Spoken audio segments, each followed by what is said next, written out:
Hey everybody, this is T.S. Madison, and if you are trying to grow your business, brand, or product, why not advertise with me? Email me at booktsmadison@gmail.com so that you can get in on our comprehensive advertisement packages.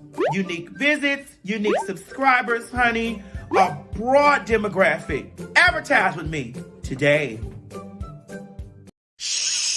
Quit talking and listen. Get over to my Patreon right now so that you can receive some exclusive content from the TS herself. Who you said? The TS. Patreon is filled with one-on-ones, exclusive content, behind the scenes. You can even chat with me in there. Me and you. It's just me and you. So get to www.patreon.com/TS Madison Hinton, and you'll be glad you did. I promise.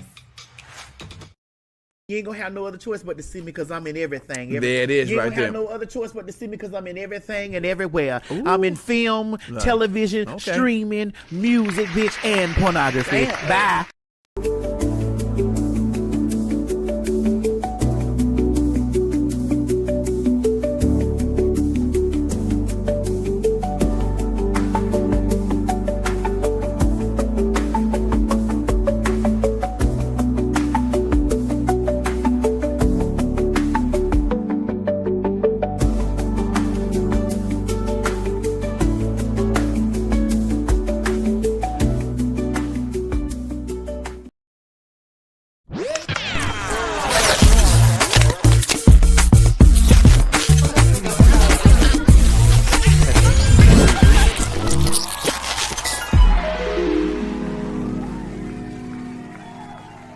The views and opinions expressed on this program is just that, views and opinions. Don't take any of it serious. But I will warn you, viewer discretion is advised.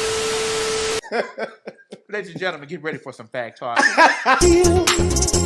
You met me as me. Yes. Yes. Bro, this hair looks delicious on you. Yes. This 99J. This 99J. This 99J. This 99J. This 99J. Yes. Do you have what it takes to be a fag? Oh, honey, you know you do. We all do. I'm most definitely a popular, hot-ass gossiper. Oh, honey, I was born a fag. And so are you. I'm rich. I'm sorry. I'm rich. And so I beg your I'm rich. I'm sorry. I'm rich. And so I beg your I'm rich. I'm sorry. I'm rich. And so I beg your pardon. I'm rich. Say it again. I am rich. You're what? That's right, girl. PhagTawlk. Popular, hot ass, gospel. Ain't that's right? Yes. I mean, sister. Yeah, yeah. Yes. And that's fair. Yeah. Not the other one. But that counts. Girl, what is this, plum burgundy or what? This is 99J. 99J. Yes. Thank you. You met me as me. Yes. Yes. Bro, this hair looks delicious on you. Yes. This 99J. This 99J. This 99J. This 99J. This 99J. Yes. Girl, what is this, plum burgundy or what? This is 99J. 99J. Yes. Thank you. I'm rich. I'm sorry. I'm rich. And so I beg your I'm rich. I'm sorry. I'm rich. And so I beg your I'm rich. I'm sorry. I'm rich. And so I beg your pardon. I'm rich. Say it again. I am rich. You're what?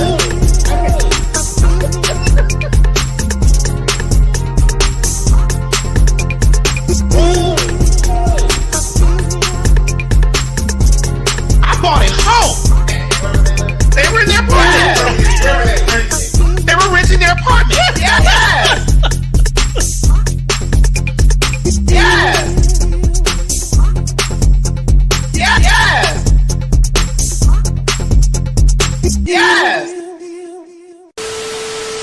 Stop worrying about The faggots. right. Shit. We ain't going nowhere. My God, today.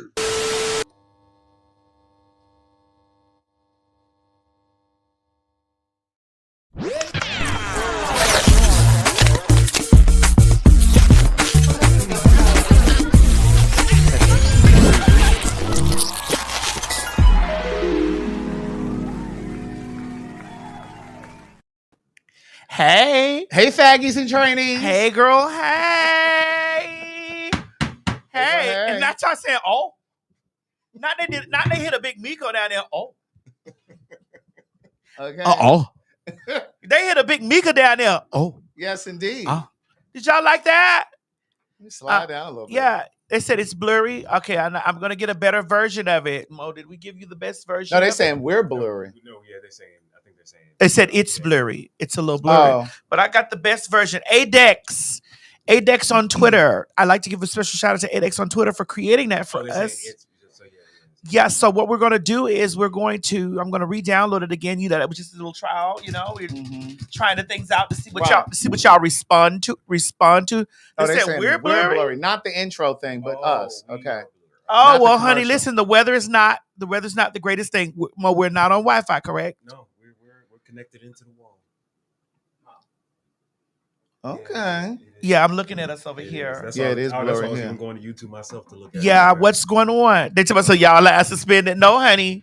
No, we don't eat lemon pepper wings and motherfucking $2,500 over here, girl. I mean, we do, but what Mo, look at the thing down at the bottom and see where we are. Like, is the internet? So we're not connected to. It says we're connected to the wall. You see? We're connected to the wall, to the window, to the wall, to the sweat drop down my balls. Hey. Speaking of sweat dropping down balls, I came straight from the gym. Girl, bitch. they said you giving a PE teacher tonight. Craig, Chichi said you look like a thick ass PE teacher. I was like, girl, where'd she get this stuff? The shit that bitch says. Girl, it be the drugs. Oh, wait a minute. We're unblurred. Oh, now we're look at God. Hi. Mo? Let's play the intro again. Let's see if it's blurry. Let's do it again, Mo. For the fags. The views and opinions expressed.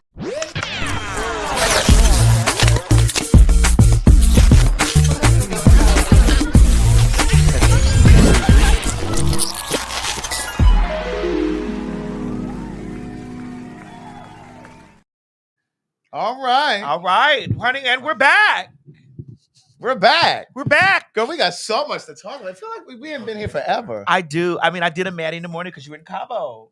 I was in Cabo. Girl, what was going on in Cabo? Me and the pen pals, bitch. You and the pen pals? Yes, me and the pen pals. Me and my real ones. So what happened out at the in the Cabo? Cabo. We had such a great time. Did you meet a man? No, I didn't. You didn't meet a man? No, I didn't. Did you have a man there? I did not. I've still haven't had sex since February. Oh, girl. Moa, what about you? Oh, okay. Did you meet a man, Craig? I did not. we got on the catamaran or whatever that shit was and went out in the middle of the water. I jumped in the water, but then I got right the fuck out because these sharks are wild. Hold on. Now, as much as you talk about white people shit. Well, that's why I got my ass back on the boat. Wait a minute. As much as you talk about white people shit, so you dove over there in the water? I jumped into the water and I got the fuck back out. Because there's something really special about salt water on the skin. Oh, I know. It's also used in, it's like Florida water. Correct. That's right. For the bad spirit. That's right. We just rubbed our hands together. It's like Florida water to cleanse the bad spirit. Correct. Florida water. Yes. So we were out there. We had a really great time. We Allegra, of course, set it up. And we had a welcome dinner. We had a dinner the night before we left to come back. And we had like I said, we went out on a catamaran one day. That was one of the excursions that we did. And then, of course, we had free days. So we pretty much spent most of the time at the pool, swim up bar. So that was really nice. Okay, so you had a real luxurious trip. Yes. I got a little tan. So this had to be curated by Allegra, by Global Travelers LLC. That part. Oh. That part. And so we're already talking about the one for next year. Okay. Yes. I'm glad that you and the pen pals going out. Yes. But now prior to that, because I flew from Essence to Cabo. Oh, girl. I came home for a night. Yeah, we were, but we didn't get a chance to link. We didn't get right. We talked on FaceTime. We did. And we were trying to plan a pop-up. We were trying to plan a pop-up. But we was like, girl, the people done already spent it. Because we weren't doing it for no less than $99.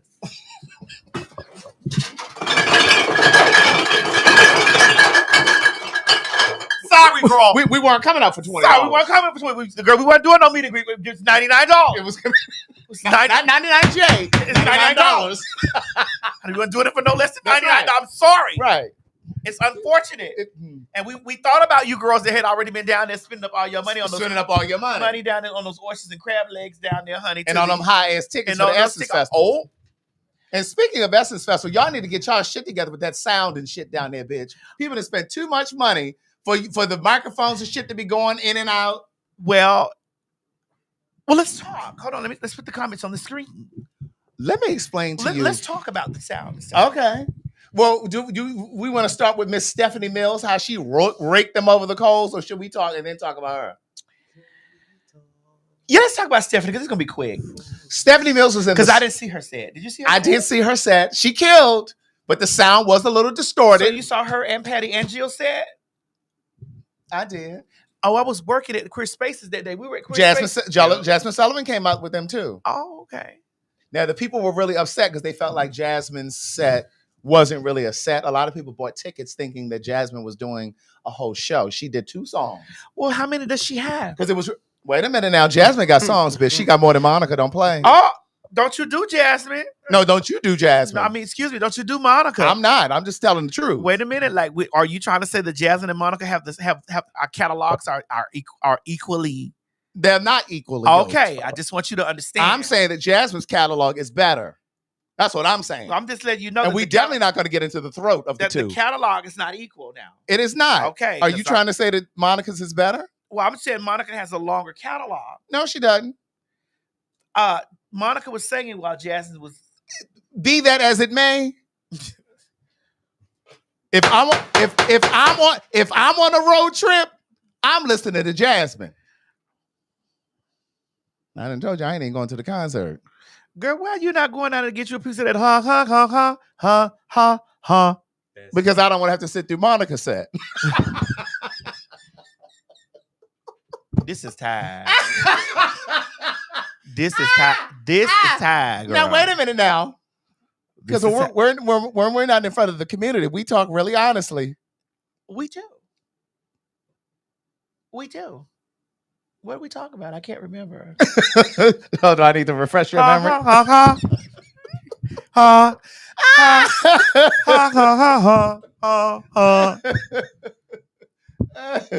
Well, listen. Stephanie Mills' set was very good. Okay. Stephanie, she was in the smaller lounge. She was in the what they call the super lounge. And I'm only explaining it for people who may have never been.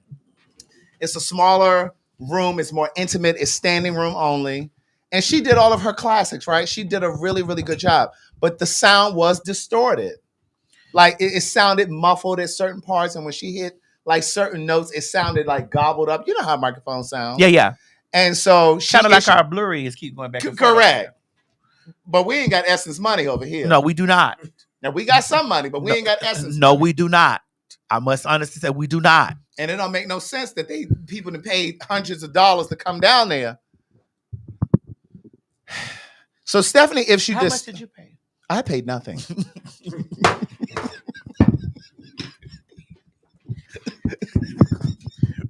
Kind of like Monday. Right. Kind of like Monday at the Cowboy Carter. We had a wonderful time. Yeah, we'll talk about that. We're going to come to that. We're going to get there. And so Stephanie issued this long statement, and it was accurate, and it wasn't nasty. And I think that there were people on social media who, we're at work. Yes, girl, tell that man. What? I told you I ain't got no man. It don't have you about having one. See, this is what you don't understand. Having one and talking. That's our friend over at the City Winery. What Roy the one friend that we still have over there. What my baby say? She said, Roy said, y'all have me rolling every time Madison entertains Brandy. I'm in tears. Riss and Royce, tell them to cut that shit out, honey. We done fell out. We can come back together. We'll work a deal out for them. Tell Rihanna we ain't got no pressure. Get us in touch with Gail. We said what we said. Grace. Listen, we said what we said. They said what they said. That's right. We fell out. Bitch, we supposed to be sisters. Sisters can fall out. Me and this hoe fell out yesterday and went to the concert on the same day. That was Monday. What's today? Today is Wednesday. Do you know my feet are still hurting?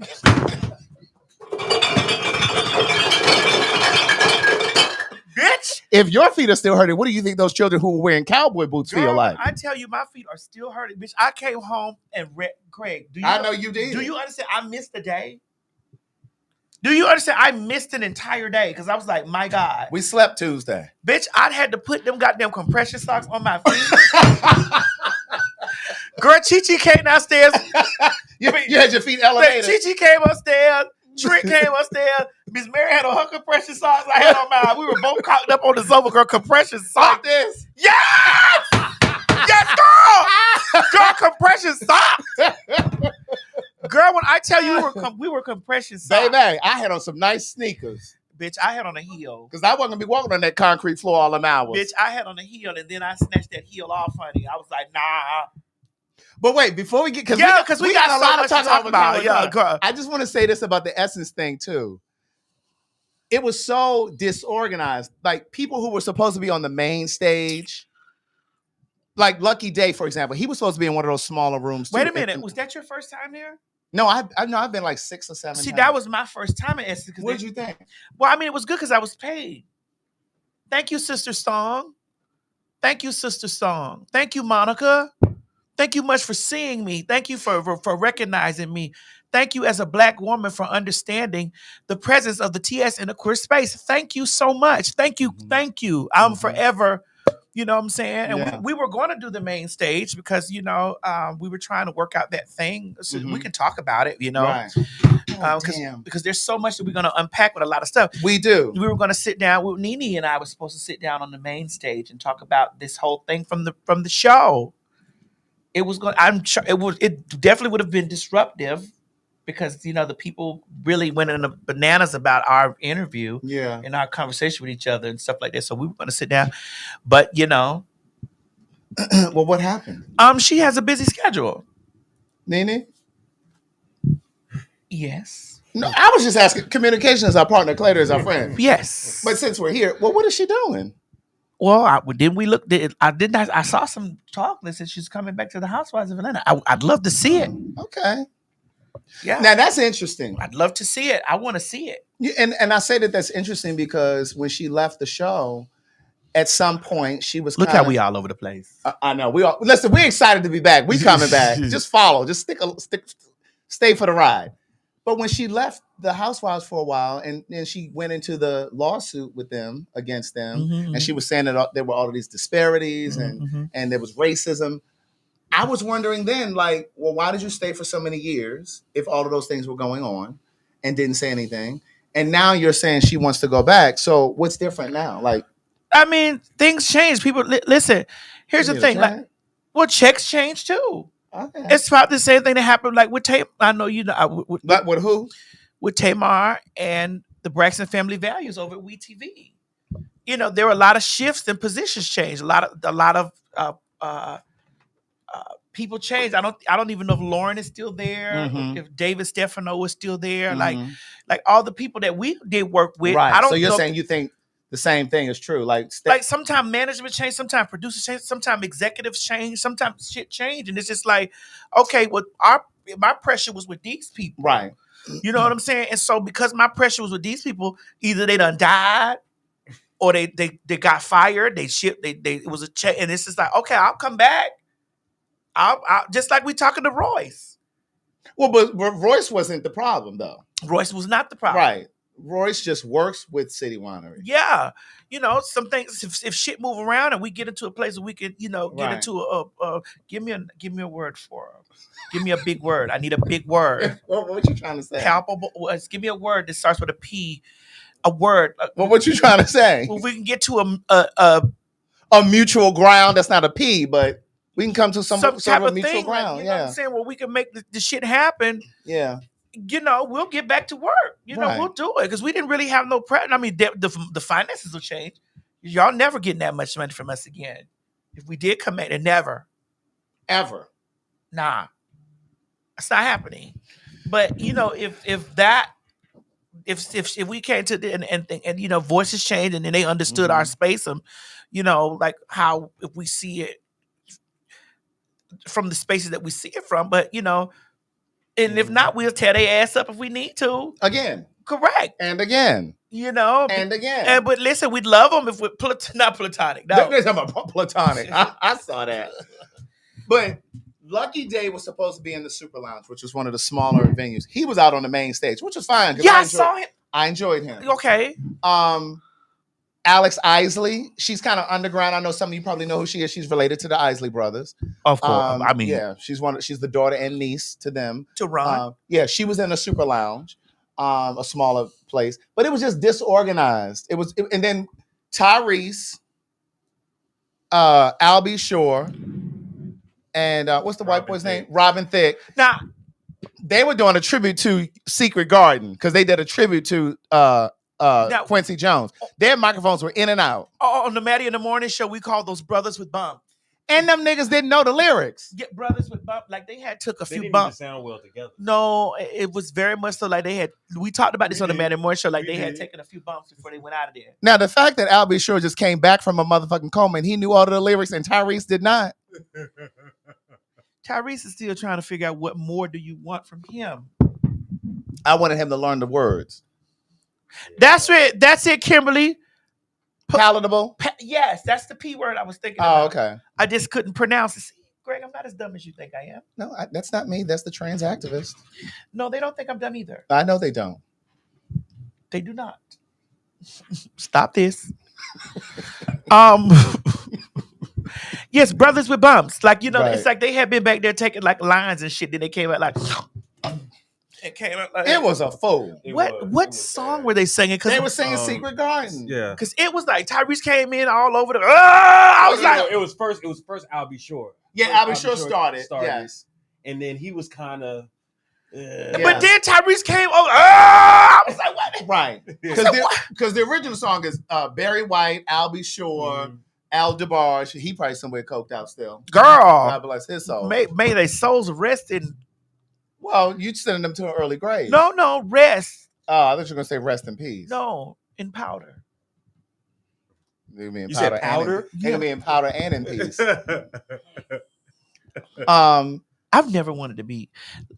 Listen, I've done little things, like little stuff. Yeah. Like not no major drugs. I've never done any major drugs. Now y'all know I like me a little edible. Yeah. Y'all think that I be on the edibles when I'm not on the edibles, but girl, I've done little things, like tiny bits of stuff. Well, like what? Because we don't want to listen. We got young gays and faggies. Yeah, watching I us, mean, and we don't want them to think that like we talk marijuana, about, right? A pill. Wait a minute. What kind? Wait a minute, girl. Do we need to send you over there to Ridgewood where Whitney was? Girl, no. What kind of pill? I've only done a pill twice. What kind of pill was it? Ecstasy. Yes. Oh, well, that's not bad. Yeah, I've never done that, but I mean that ain't the hard stuff. I've never done coke. I've never done coke. Wait a minute. Wait. Let me back up. Wait a minute. We're being transparent here. Yes, we are. There was a man that put cocaine on his penis. oh, but that's not you sniffing it. And girl, I'm sucking the dick, and I'm like, was it spicy? Girl, I was just like, what's going on here? Was your mouth hot? My mouth was very like, what is going on? My tongue, I was like, your tongue got numb. You had cotton mouth? I was like, what? What you done did to me, nigga? So you didn't see him put it on there? No. I just figured it out. It was pure? It had to be. Because I was like,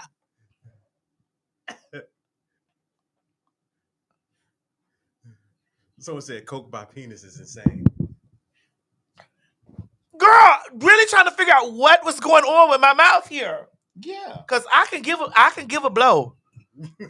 You got to blow that night, too. I'm a throat goat. But bitch, it was so that's the closest I've ever been to to cocaine. Okay. Now I've been offered it. You've been offered coke? Yes. And I've been like, what? I've been offered coke too. And I've been in some places where coke was offered. I was like, that was when I lived in LA though. The lady was like, "Would you want some?" I said, "Girl, no, I don't do that." What? I said, who told you that? Who? I said, listen, you can't believe what people say about me. That's right. Because I don't do that. And we're not judging the girls who do. No, we're not. But I don't. And so I was just like, what happened? But y'all need to get off that shit. So I just was like, okay. No. Yeah. Do you need anything? Girl, you need to go, girl. You need like, I was like, no, I don't need it. I just water. Can I have a bottled water? I don't even want to open water. I don't even want tap water. I want a closed water. Right. I need to crack the seal. I need this water. Maddie, look at this right here. What? Somebody say, yes, we are judging. Somebody said cocaine. Right. Yes. Cocaine. Cocaine. That's exactly what it was. Listen, Chance Mason said, we are judging the girls who use code. girl, we are not. I'm just saying that I don't do it, Chance, and I'm not gonna do it. And it's been placed. People are saying they judging, Maddie. Girl, People saying I'm judging right with y'all. People saying they. I'm just in a place of girl. Why did you think that I would do cocaine? So you watched a bitch make a video about me and saying that I do drugs or I do this, and you believe that? So no, girl, I don't get into that. I don't even smoke weed. I probably drank a little bit of weed and probably have a little pen, but that's not something that I do. You know, I do that recreationally. You know, when I'm getting ready to, getting tore up. After you've had your hymns or hers, what is it called? It's pure for all. Pure for all. Yes. Why you had to move away? I feel attacked. No, I was trying to remember the name of it. And you know what the girls say when I feel attacked? You heard them. They say, I don't know. We're coming to Jess Hilarious. We know she was over there on the Breakfast Club talking to Carlos King. But we're going to come to that later because we have a few other things. You said that to me because I didn't know what was going on. She didn't know. Well, they had sent it to me. Because mind you, I have been in days of bitch, my feet were hurt. Craig, I really want you to understand. Listen. My feet. Girl, I saw you walking about at that place. I saw your feet. My feet were killing me. Listen. And they took us around through we'll talk about it. But Right. girl, it was just like, girl, my feet were like a potato, Yes. And I was like, girl, I saw them when they were in them shoes. Yes, I took those shoes off and put them in those slides, and they were like that in those slides. I was like, I put those compression socks on, and I doubled. I was down. Honey, them feet was smashed in them shoes. In those goddamn slides. and them clear slides. Them clear heels. Even though they was in those shoes, but then they started swelling in those. That's what I'm talking about. I was like, oh no. I said, oh my God, her feet are swelling. There, my feet were terrorizing me. Girl, I put those compression socks. Girl, when I tell you Miss Mary's feet were up. Girl, Miss Mary's feet were up and my feet were up. But baby, Miss Mary was moving around in that venue in her remote control car. Yes, bitch. she was, bitch. We were walking past. I said, wait a minute. Come on, Miss Mary. I'm trying to slow down. You walking off fast. No, girl, that was G dragging right. me. I was like, come on, Miss Mary. You already, Miss Mary was pumping, baby. But she was. But the girls was mad, Miss Mary. Like, Yes. they had us. So, girl, Yes. I wasn't, I Yes. knew they was going to make sure because that was their concern about making sure she Miss was Mary accommodated. good. They said you don't wear heels to a concert, man. I said I learned my lesson. Girl, you girls wearing them cowboy boots, bitch. I know y'all feet hurt. bitch. If you don't have a bunion, you're gonna have one. I know you girls lost 3 or 4 toes. bitch. I know y'all pulled your feet out of those shoes, girl, and it was just Girl, because we were driving past downtown, down by Olympic Park. We saw you all walking from over by the Waffle House. Girl, yeah. You all were walking like a mile or so. Like way over to there. get to the venue. And we were like, yikes. They're gonna be funky, sweaty, and all of the things. We was like, oh my and the God. show ain't even started yet. Started, girl. Girl, we were looking out the car. Girl, we were looking out the window like, yikes. I said, Craig, Madison was like, how far they gotta walk? I kept saying, Craig, where is the stadium? I said, Craig, girl, where? Girl, you live down here, girl. Where's the stadium? I was like, those children feet and ankles are gonna be killing it by the time she come on the stage. Girl, we were way back over here, girl. I said, girl, we saw cowboy hats. I said, Craig, Girl, I kept saying, we saw cowboy hats. we saw cowboy hats and boots. I said, Craig, where is the stadium? We saw cowboy hats down by the aquarium, bitch. I said, where? I kept saying, where the fuck? Girl, some of you girls were limping and you hadn't even gotten to the venue. When I tell motherfucking you, girl, I kept looking out the car window. I said, Myrna, this is impossible. Making my way downtown. Right. I said, this cannot be true. I needed the reassurance. Correct. I said, Craig, where is the city? I said, girl, they got another mile to go. They got another mile. Bitch, it was hot that night, that day too. Because when we walked in there, girl, I had bust a sweat. Bitch. And we didn't even go far from the car to the door. And it was so hot out there. I was like, It was hot, but we did go a little far. Yeah. Because the last time when I did the Renaissance, like we were we were parked there. They drove us on a cart and we went over there to the But this time, like it was set. I don't know, like it was a different. Oh, girl, that shit was crazy. But I'm ready to come to this. But the only thing I wanted to say, and we don't have the assets in here now. I just thought about it. Down at the Essence Festival, there was a lot of conflict because a lot of people were saying that it was poorly attended this year because Target was still a sponsor for Essence. And the thing that I wanted to kind of clarify, and also we probably need to say something about Lauryn Hill because a lot of people were saying that she was 2 hours late. That really wasn't her fault. I heard. But the problem is when you have a history, a record. You have a record of being late. Mm-hmm. It's hard to dodge when it's not your fault. Yeah. But I heard it was longer though. No, it was because bitch, she didn't get on the thing. Mo, we was gone. We were asleep. We were knocked out. She didn't get on stage till like 2-something in the morning. Oh, for real? Someone was saying 3, 4. Bitch, when I said the place was damn near empty, it was all so simple, but you rather make it hard. I was like, wait. And then she kept reprimanding the band. Girl, just sing the song. Y'all didn't have rehearsal. Oh, so you were there? No, I saw it online, bitch. I was home. I was back at the hotel. I saw Maxwell and I hit it. Speaking of Maxwell, why does he still have cornrows and he's 55? How old is he? Hey, Siri. Hey, Siri. How old is Maxwell? Maxwell is 52 years old. 52. He need to get them cornrows out. Why, Craig? Can he not live his youthful day? So you mean tell me you what's up, Maxwell did? Once upon a time I would have, but not anymore. Girl, do you know? Remember we were rating the people, the celebrities of Dirty? Yeah. So I was watching. I saw probably the same thing you about to say. It was the episode of Nick Cannon on his page, and they asked about who was musty, and so the guy, what is his name? Anyway, so he wouldn't say who was musty or whatever, but Nick said when they asked him, he said Lenny Kravitz. And we talked about that, and Nick said musty, musty, musty.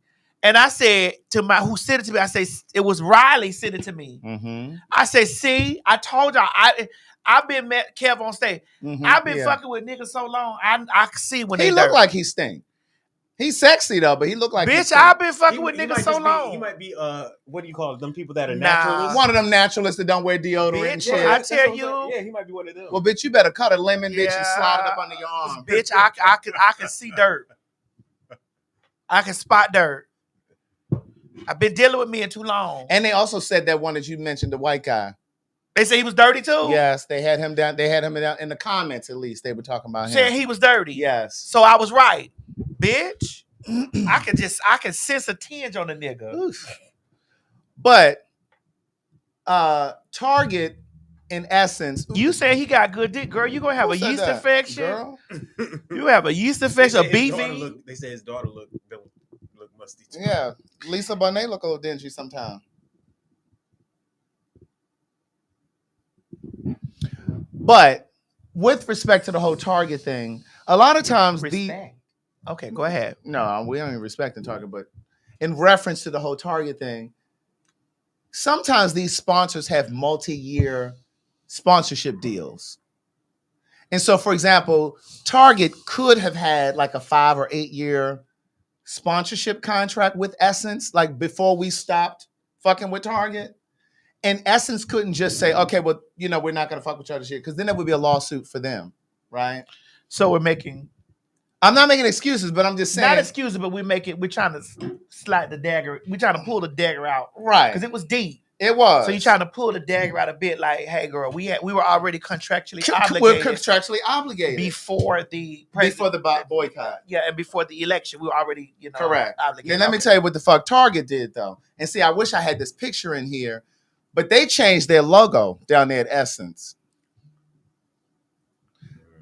Let me see if I can find it. Bitch, first of all, you know their logo is a red and white bullseye. Yeah. Well, they sliced it in half, so it was like a half moon, and it was pink. And I saw some of you black people over there at that Target activation. And I wanted to go over there and neck check some of y'all. Well, you seen the Casanova boy. Yes, we had that in here too. he got some deal with him. But who was responsible for making him famous anyway? I mean, he's a He's kid. a streamer. He's a kid, and so like He's a he streamer. sit on there. All of these streamers are big. Yeah. So we just excusing it because he got a check? I don't watch him anyway because that's out of my age bracket. He's a kid, and so but now I have watched a couple of his things when he was doing it. Katrina, here comes the hurricane, bitch. But then I started watching. I was like, now listen, y'all was on there clowning that girl, saying that she was trans. Mm-hmm. Now y'all was over there clowning that, and this just goes to show the difference between butch queens, trainees, and real cunts. And this is why I try to, which we gonna, this shit tie in. I know. Go ahead. This is why it's okay when women who are transphobic or or transphobic be like, well, I got gay friends. Yeah, your gay friend is okay with it because you and your gay friend share the belief of y'all them niggas. You get what I'm saying? Exactly. You're like-minded. You're like-minded. You know what I'm saying? And you feel safe with your gay friend because your gay friend looks like a nigga. And so you ain't got to tell nobody that your gay friend is your gay friend, but you got to holler and scream to make assurance because from my understanding, it's just like if y'all be able to tell on us so much, because nobody can fool y'all. Y'all can tell by the fingernails, the toenails, the eyelids, the back, the shoulders, the hair. So when y'all running over there screaming, that's a man, like constantly doing it, I'd be like, well, what are you doing? Who are you doing it for reassurance for? Because we're supposed to be so clocky anyway. We clocky anyway. So when I see him doing the Katrina, I was like, I didn't want to get swept up into it because I was like, but I know that I know that their identity is straight, and I respect people's identity. So their identity is straight. They're straight, but here come the hurricane, bitch, and then I see him walking with his book bag on, walking schoolboy realness. And then this and then, wham, they're dropping this stuff. I was like, girl. So he's a bald kid. But I don't know. Maybe just if you're part of the ball, that doesn't make you gay. I don't know. Well, that's true. Because when I went to France, I was with Vinny Revlon. He's the House of Revlon. He's the father of the House of Revlon. I learned, that was the only time that I'd ever been exposed to the ball scene, ball culture. And he educated me when I was there, and he said that there are straight people, women, I don't know about men, but he said there are straight women who actually walk. Yeah, there are lots of women who watch. But I ain't never known no straight man to walk no ball. Because what realness are you walking?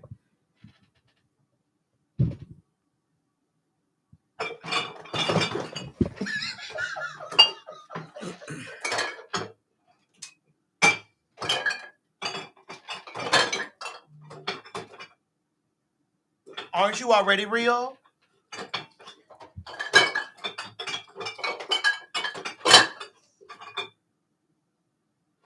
What realness are you walking?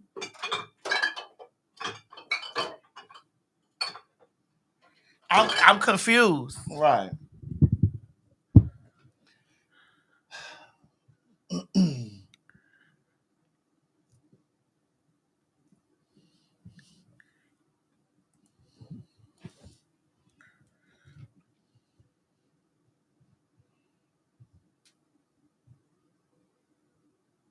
Is the category a straight boy giving butch queen?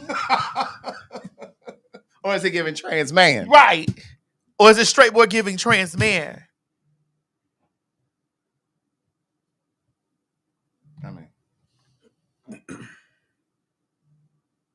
we're confused, and we're deep down Delta fags of a particular age. And we're definitely confused. Right. Can we turn on this box fan right here? Yes. Go get your dick ass up. Because if that was the case, I would put more in that walking American realness. Right. American boy realness.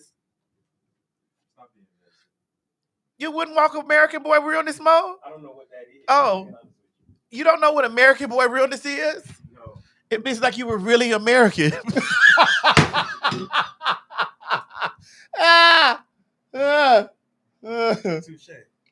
I don't do that. Don't you do that. Bitch, don't you do that. As much as you be out there telling all those people my motherfucking team in, I don't tell people your as much you be out there telling my team, I don't be telling you and G both are transphobic. I have watched y'all be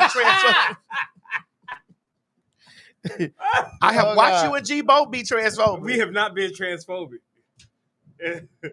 I have not done anything. Yeah, okay. Well, G definitely has done transphobic thing.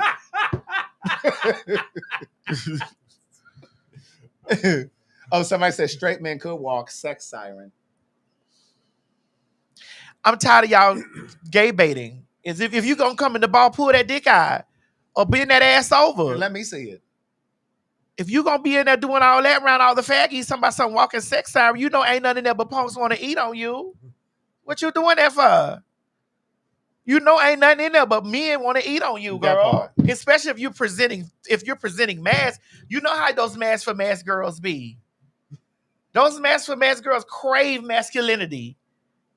They crave it. They crave a beard. And they crave a beard and a muscle. Mm-hmm. And they want to give a beard and a muscle. And they want it to be mass for mass.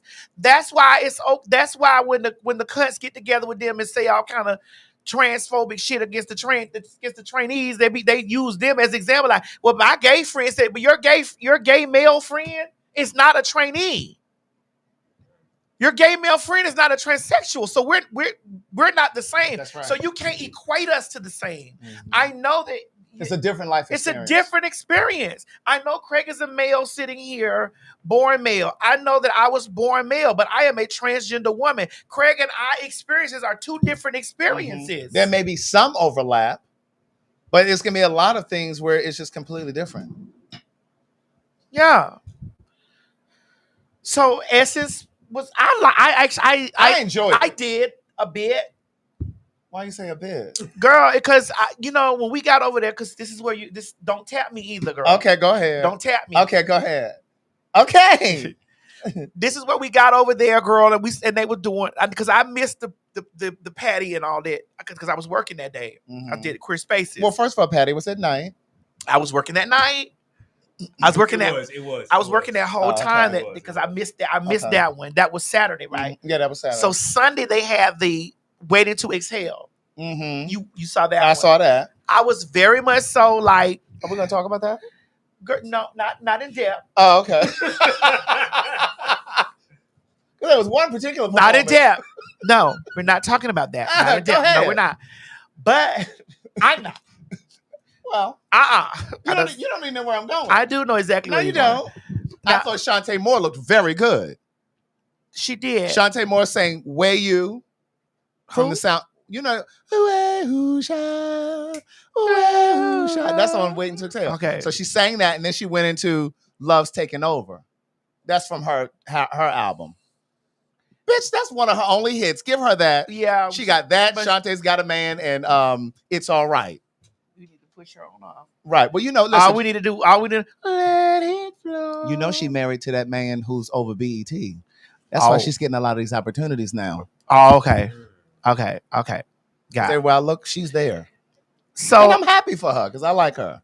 It was all the Whitney's part. It was all the Whitney areas that made me cringe. Well, I did like Andre Day. You didn't like Andre Day? Singing Shoot? I'm not saying there weren't better choices, but what I'm saying But Singing Shoot. And Andre Day could sing. But Shoot. It's like every time Whitney's stuff came up, I was like, oh my God, this woman is dead. And bitch, when Count on Me came on, I was over in the corner, girl. You cried. I did. So who sang Count on Me? Let them know. Yolanda Adams and Deborah Cox. Deborah Cox. So you thought it was good? It was decent. I cried because I missed her. Right. Yeah. I missed her. And I was just like, girl, and Deborah Cox can sing, but no. Well, I think Tamar did okay as Mary J. Blige. I would have loved for her to do Let It Flow. Let it flow, let it flow, let it flow. Well, Everything's why do you gonna think work she out. didn't? I can understand why she wouldn't want to do it because then it'd be the comparisons to her sister. I would. I I would. think it would have been better for her to have done that. I would have loved to hear because she would have bodied that. And I'm not saying this because we had our little kerfuffle. I didn't enjoy her rendition of "I'm Not Gonna Cry." I did. You did? Yes. I didn't like it. I enjoyed her rendition of it, but I would have preferred her to sing. What did you like about it? I like the way that she sang it. Early. Yes. Well, her teeth were clenched the whole time, and so I was like, "Girl, Well, it was open because your mouth." she had that thing around her head, like Well, her, I appreciated that. Now, Now, that listen, bottom part of the now- outfit, I don't know where that came from. girl, her outfit Because was Mary hidden. did not wear that. But bitch, she looked good to me. Okay. She looked good to me. I think she should have sang the other song that you I said. would have loved for her to sing "Let It Flow." I would have loved it. I would have, because I was actually waiting for that to be her. Because I was like, oh, she gonna eat this Yeah, up. I thought so too. I was like, she's gonna eat this up, bitch. Because this Yeah. is like, because there's no better person that could have that tone that could sing that. I agree. You know, she mimics Tony a lot. bitch. Like in her, I was waiting on her to come out there and chew that up, bitch. That's what I was in. Because I was like, everybody else was positioned in spots that I didn't. but you know, the subtext of what you're saying is you didn't really enjoy the Mary J. Blige part. No, that's not what I'm saying. I would have preferred her to sing that. I was expecting that because who else could sing that? Who sang it? Who sang Let It Flow? Kiki Palmer did a great job with Sitting Up in My Room. She did, but who sang Let It Flow? Tony Braxton. Who sang it at Essence? Oh, let it flow, let it flow. It was some girl that we don't know. I don't know her name. Yes, and that's what I'm saying. Yeah. Like Somebody in the comments will know. like she would have gave it. I don't think it was somebody famous that we would know. She would have gave it the thing that it needed, like because everybody else was coming out there doing. And I love Yolanda. Mm-hmm. This was the Target logo at the Essence Festival. You see, it's like a half moon. It's like half of their logo, and it was like pink. So they were really trying to fool the people. And a lot of you fell for it. And I think a lot of you knew that it was actually Target. And but they were giving out actual size, you know, the full size of products. Yeah, usually at these festivals they'll give you like the sample Samples. sizes, right? But they were giving away full size products. Yeah. But we still was like, who say, oh, don't be afraid. Oh, see, I was trying to move on. No, I because I want to get it out properly. Okay, go ahead. Tony is a living legend. She is. Living legend. Her sister is a legend. Her sister coming in there eating that up. Mm-hmm. Because all the other girls, I'm not saying that none of them other girls can't sing. No, they sang. You know what I'm saying? But it's just like, I would have been like, somebody got that right. Yeah. Like that right. Because when I didn't like Shoot Myrtle.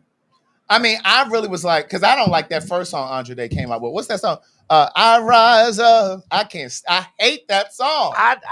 And so when she came out there, I said, oh God. But I was pleasantly surprised. It wasn't amazing, but I thought she did a good job.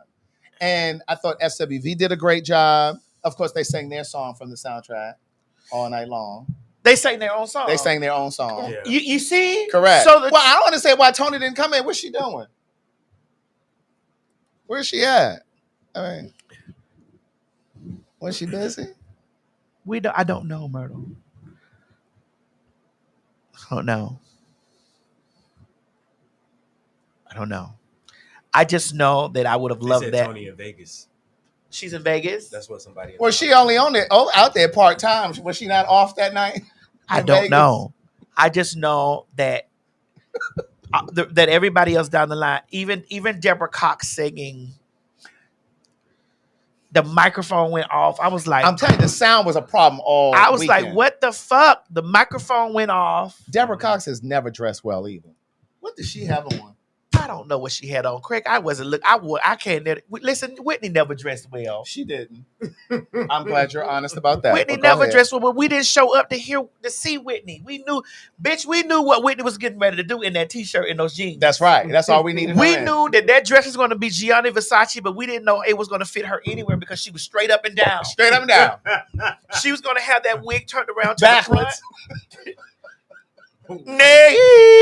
What was it? Nay. Why y'all doing Nay. We knew that she was coming in there. Why y'all doing Whitney like We that? didn't get nay. Y'all have to do Nay. She's not here- Nay. to defend herself. Bitch, she's not. Oh God. But we knew that she was coming in there. Nay. Nay. Nay. We didn't give a fuck what she had on. Because Yeah. that Welcome Home Heroes, that red dress, it wasn't fitting her nowhere. No, it wasn't. It wasn't fitting her nowhere. Whitney was up and down, but it was Right. she had on that dress. Right. But bitch, she had that wig. That wig was turned around in that position, Yeah. and that lady sang. From the moment I saw you, I went out of my mind. I never believed in love at first sight. We didn't give a fuck what We she did had not. on. So that's the only way that somebody can overcome their bad wardrobe. That's right. That's the only way. Mo, we don't care what Whitney That's had right. on. We never care. Why do you think Jennifer Hudson is still around? Because she sings well.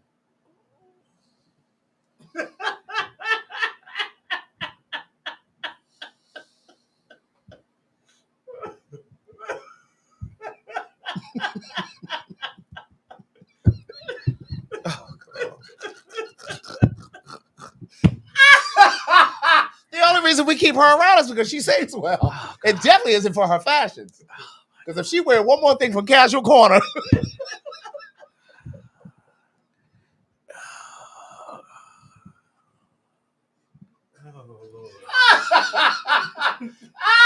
oh God, if she wear one more pair of those lens crafter glasses, bitch, look She like said- somebody's great aunt. She said, "Don't you worry about it, bitch. Somebody like it." That's right. That's what she said, Craig. That's right. Erica Badu was good. I didn't see Erica. Erica was good. What did she say? Where did we go? Erica did a whole That's the day set. we had to work.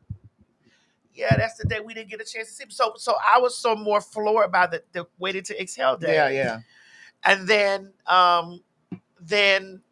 it was like Deborah was singing, Yeah. and the microphone kept going out. I was like, "Girl, come on, get this note, Deborah. That was all weekend long. Like, get this note, Deborah." And then when she got the note, we couldn't hear it. And then when the Count on Me came on, and Yolanda is crisp.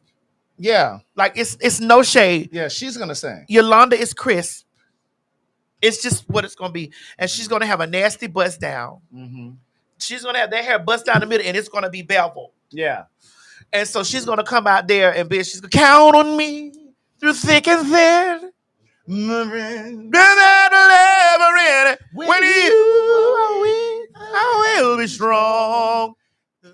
Helping you to carry on. Call on me, I will be there. Uh-huh. Don't be afraid. Please believe when I say Count on. Count on. Count on you can count on me. me. But we couldn't hear that part. No, we cannot. Because Deborah's was gone. Gone. It's like, why they cut Deborah? That was like when Robin Thicke came out for the Secret, because they did a tribute to Quincy Jones. And Jermaine Dupri was the DJ. Mhm. And he talked about songs that he...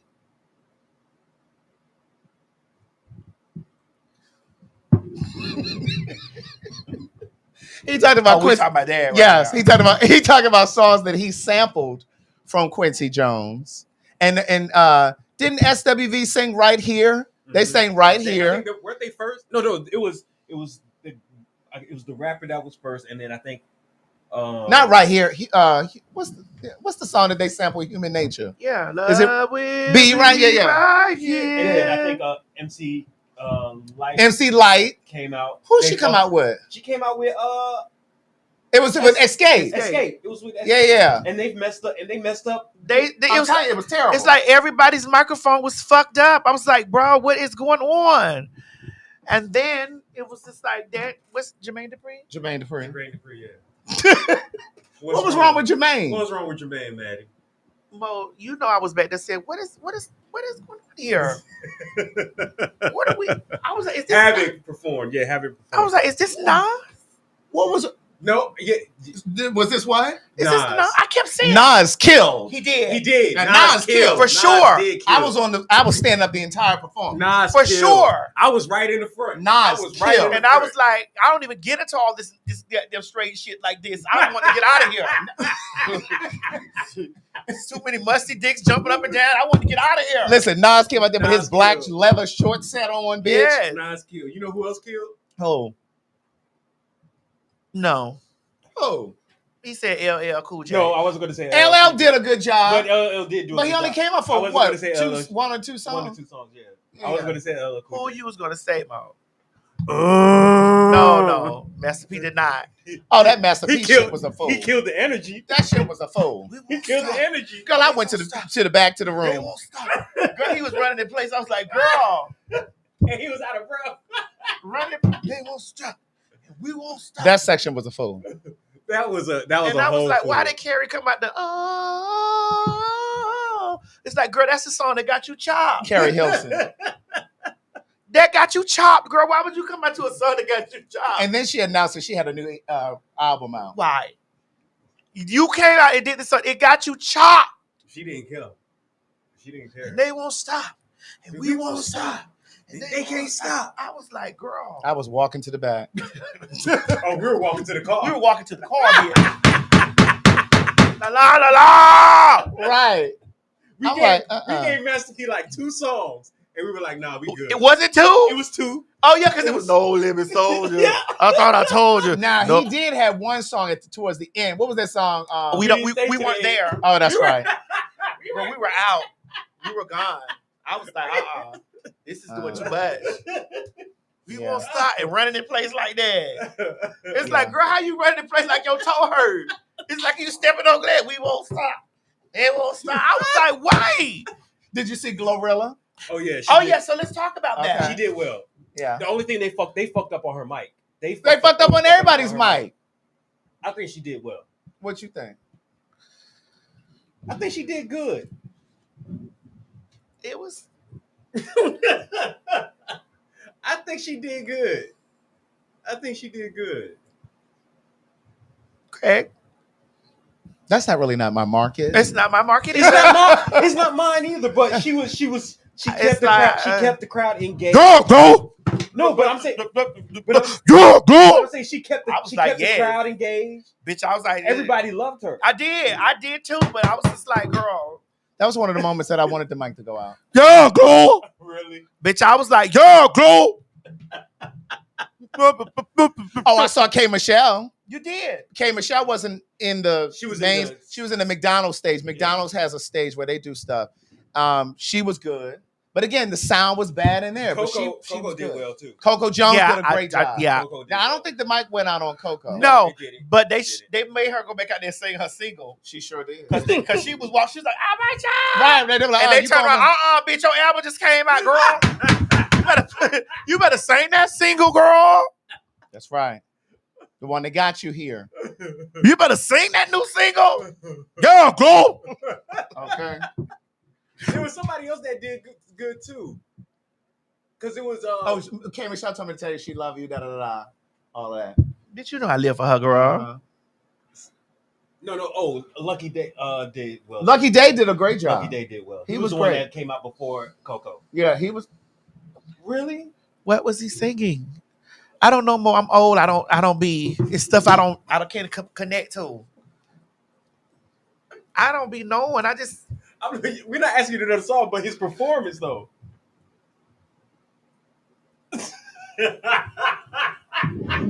You're not gonna act like that about Lucky Day.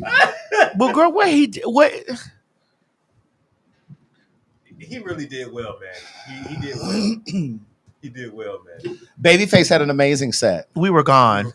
What? Yeah. Baby, that whole arena was standing up the entire time Girl, he sang. why did we leave? What was it? Because of Masterpiece. Yeah, it was Master P. I was like, and I was like, girl, I'm so tired, girl. I went to eat when he Girl, was, he was running and I was tired. Listen, Babyface. First of all, Babyface sang his hits. You got tired from watching him run. Watching him run, I was like, girl, you transfer the energy out here. Right. We won't stop. We won't stop. I was like, Matt P, Please. please let them run. You just Pack it up, P. P, just let P, you just let them run. P, let them run. I really thought they were gonna have Master P come out in like a small tank or a car. I'm or glad they something. did. No, I would have enjoyed that. I would have enjoyed him that. sitting on Girl, the they could tank. barely get the motherfucking sound together. They need no motherfucking prop. I would have enjoyed him sitting on the tank Yeah, and let them run. I would have been like, yes, It was bitch. awful. But Babyface killed. He sang a lot of his own hits, and then he said, "This is part of the show where I want to sing some of the songs that I wrote." Bitch, when I tell you them people were on their feet that whole time, Oh really?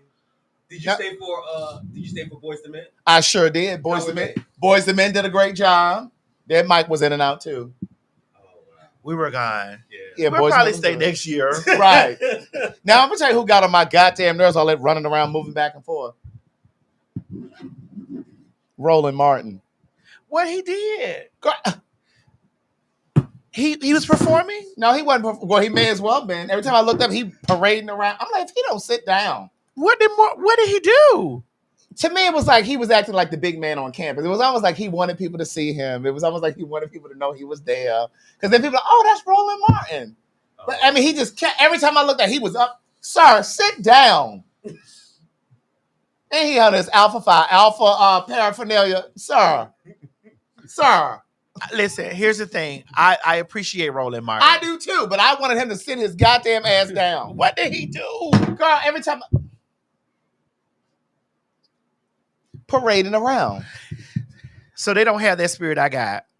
When they take me No. to the spot, He wanted to be seen. when they take me to the spot, bitch, I'm over there in the corner. Okay. Cause it's just like, now listen, now this shit finna turn into a meet and greet. Mm-hmm. And I get paid for meet and greets, girl. Mm-hmm. Had that situation. Yes, and it gets this. So I be trying to. I honestly, God, if y'all ever see me anywhere, y'all will see me try to be in the corner, out of sight, Mm-hmm. you know. Or I be trying to be because I'm like, girl, I don't want to deal with this tonight. I came here to watch the show. Yeah. I came here to chill. Mm-hmm. I don't want to be, bitch, where it starts to be a damn meet and greet. Yeah. I just want to come And here then and you watch just the want show. to enjoy it. Lance Gross was sitting right there on the same row that I was with. Him and what's the guy from P Valley? The one that plays Oh, Uncle Clifford's. Alfonso. That's Alfonso. That's Alfonso. That's the one that plays Yeah, Uncle yeah, Clifford's yeah. DL boyfriend. A little murder. Yes. They Yeah. were together.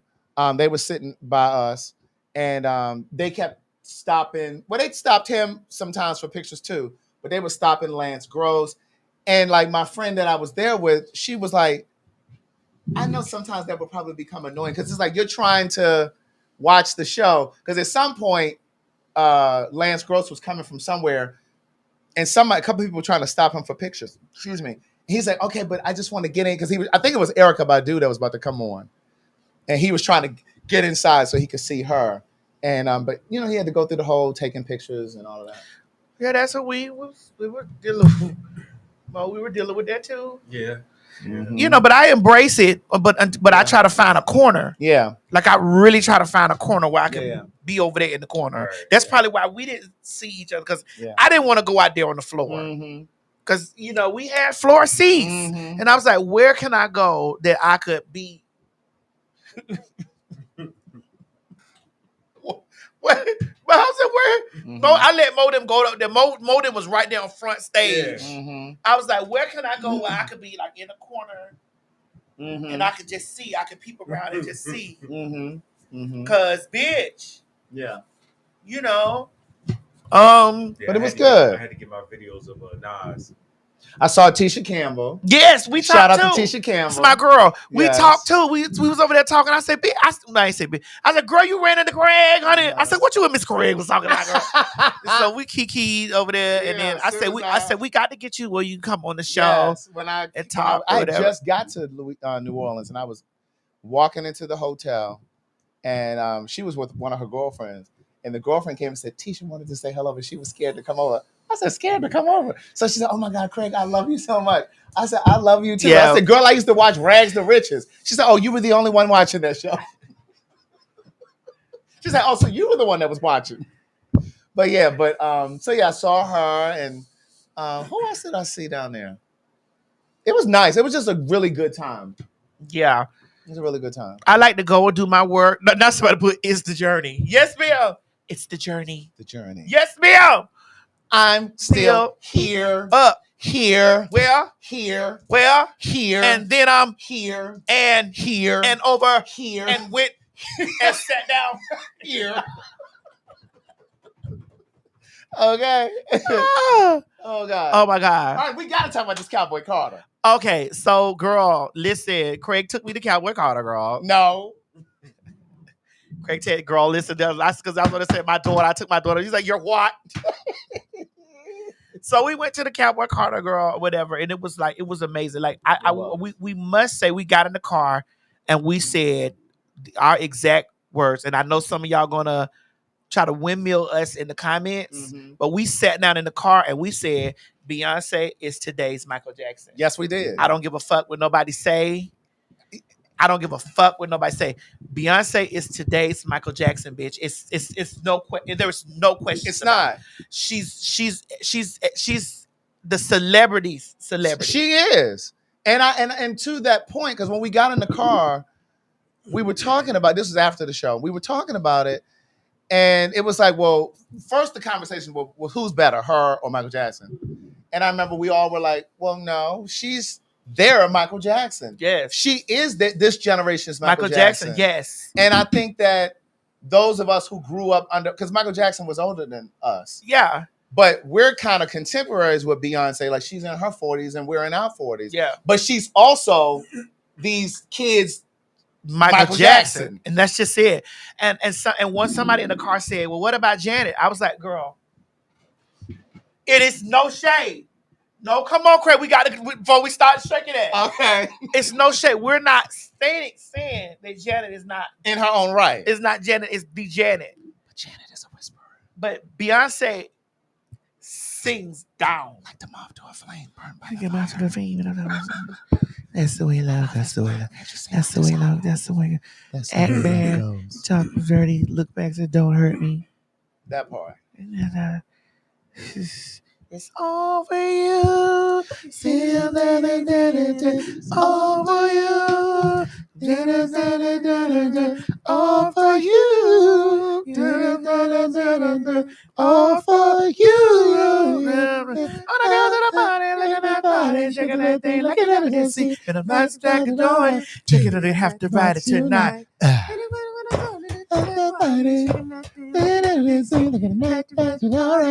it has to ride it tonight. That's Yeah, Janet. that's Janet.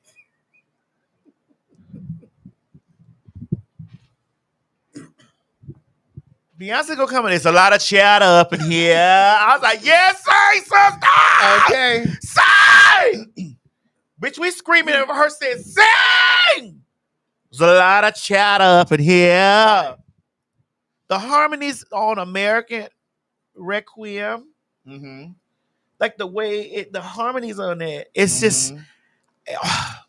So we get to the venue. Go ahead from there. Because we jumped to the end of the show. No, we all around it because it was an experience. It really was. Listen, it was an experience. Like even my Renaissance experience, it was an experience. But the Renaissance show and the Cowboy Carter show are two different shows. They are two different shows. Now, this is the first time that I was invited to a show. Like I've always gone, so I've always sat in the audience, bought a ticket, da-da-da. But this time, I said this to somebody. That lady is a class act. Yes.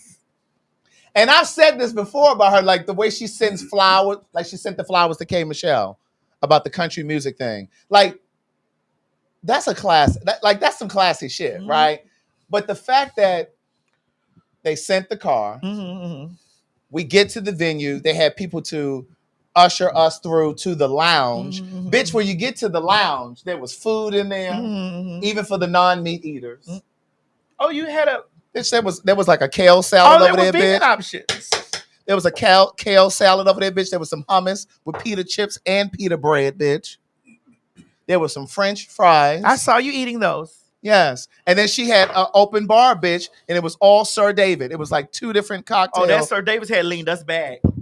Bitch, I was like, wait a minute. I said, I got to slow down. Girl, that Sir, you had got a double. And I said, let me slow down. Girl, that Sir Davis had leaned us back. I was like, hey.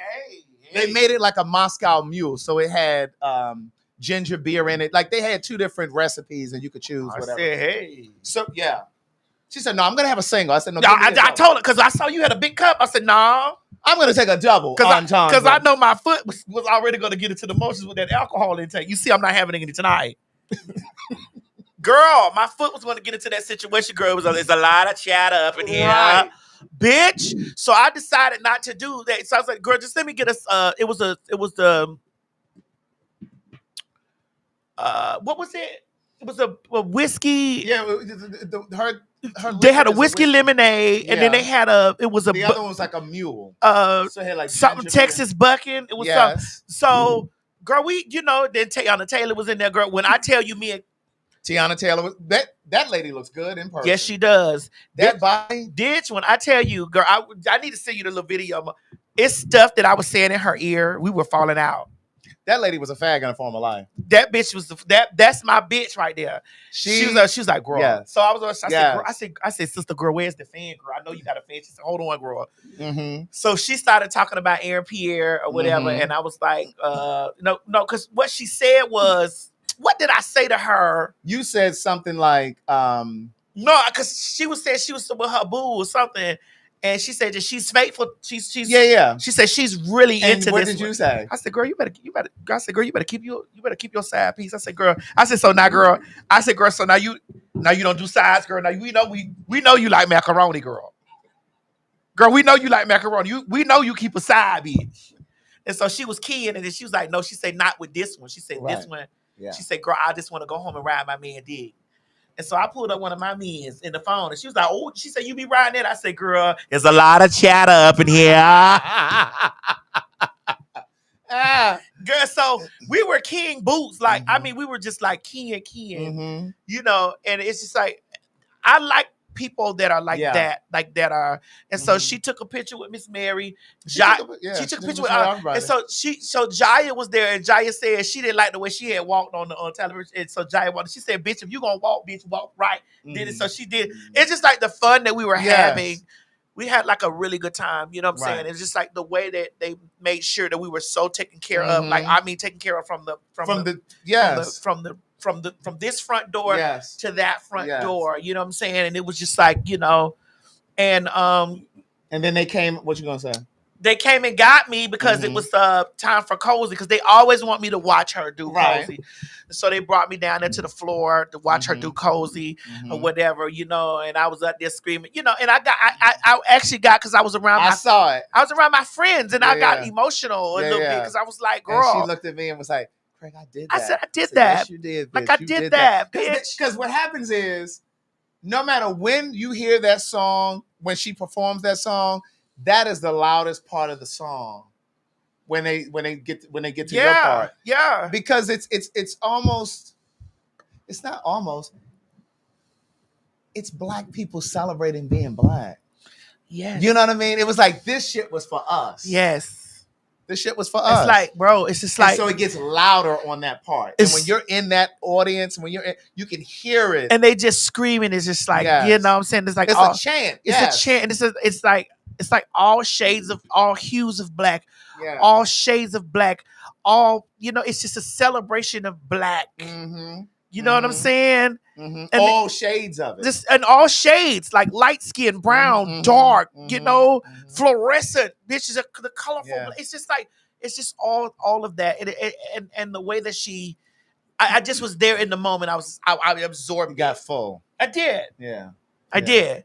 And then, we went back up there, and then she did Jolene. And when she was flying on the Jolene, she spotted me. And she was like, and so, because that's all we all do. I look Keith. I was like, And so, and she flew around. And then it just was. It was a really great experience to experience it that way. And when we first left the lounge at the beginning, when we were going in to get started for the show, when we got up to the riser, SWV was already there. And you and Coco had your moment. Hold on. What? They said, let Mr. Twix say it. Let Mr. Quick say it. Twix say it. He wrote it. No one wrote anything. Right. Now he's being funny. Oh, okay. I was finna go out. Nobody wrote anything.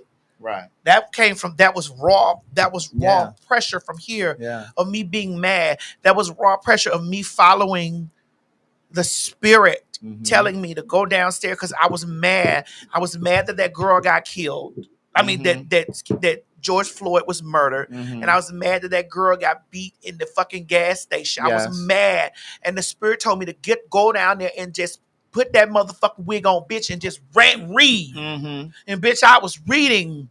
You know what I'm saying? Talking about how black I am and how I stand in my black and how I'm always black and like I'm black and this at the same time, like I'm black.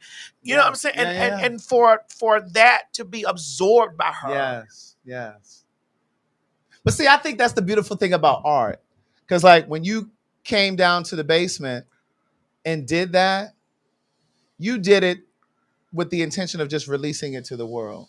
But I believe that the beautiful thing about art, intentional art, is that it's going to travel and go where it needs to go.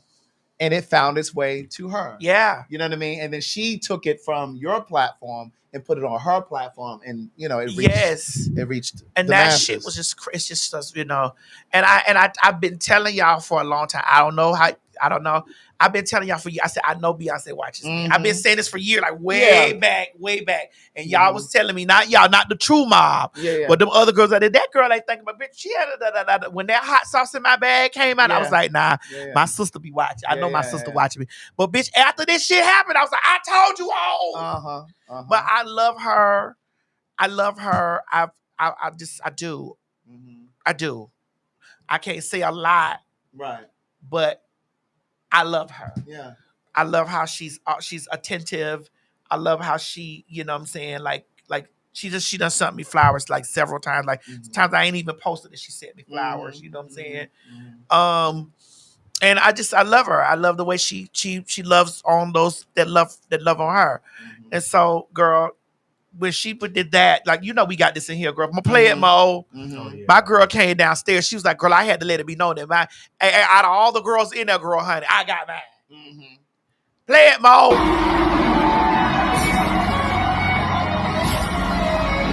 I want to give a shout out to T.S. Madison in the house tonight.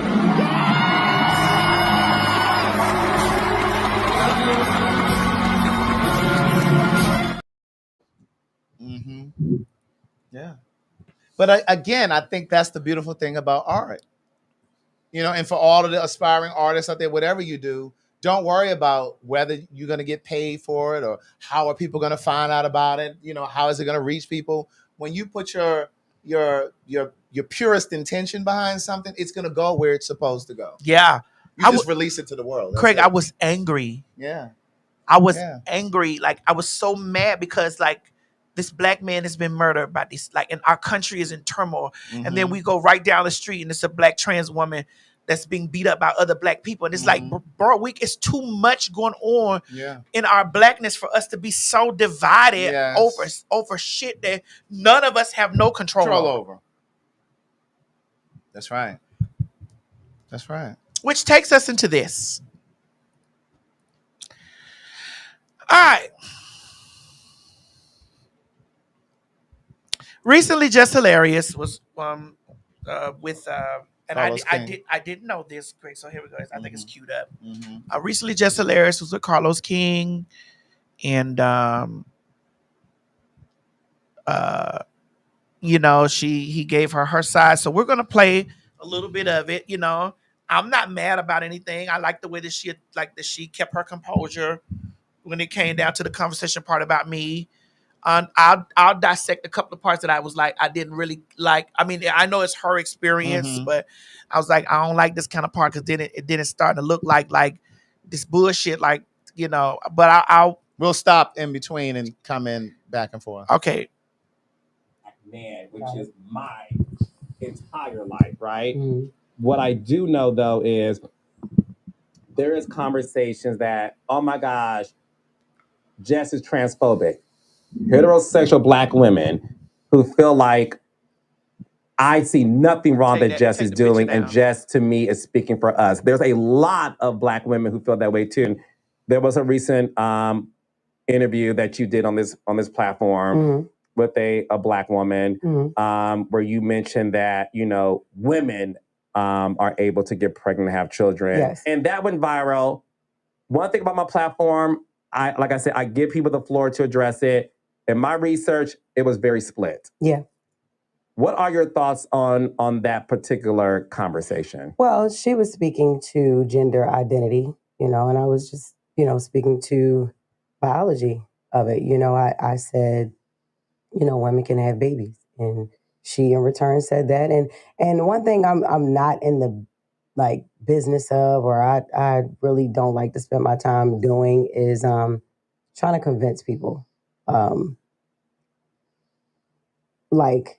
what I'm saying is facts, because it's like that's her, that's what she go by. You know what I mean? That's her whole belief. That's fine. You know what I mean? I understand that we were speaking on two different things. Like I said, she was speaking on gender identity. I was speaking on biology. I said only women can have babies. I've been punished for that as well too. I lost the. Okay, so she's gonna get into the part where she lost the TV deal, which I want to pause after that too. Now let's go over where she said about Nene. So she and Nene were having a conversation, and then I this is just recent back here, and Nene said Put the picture of Nene up, Mo. Go ahead. And Nene said about that. She said, "We have the audio of when she said on there." Yeah, check the inbox. Do it from your phone and then put it there. Okay.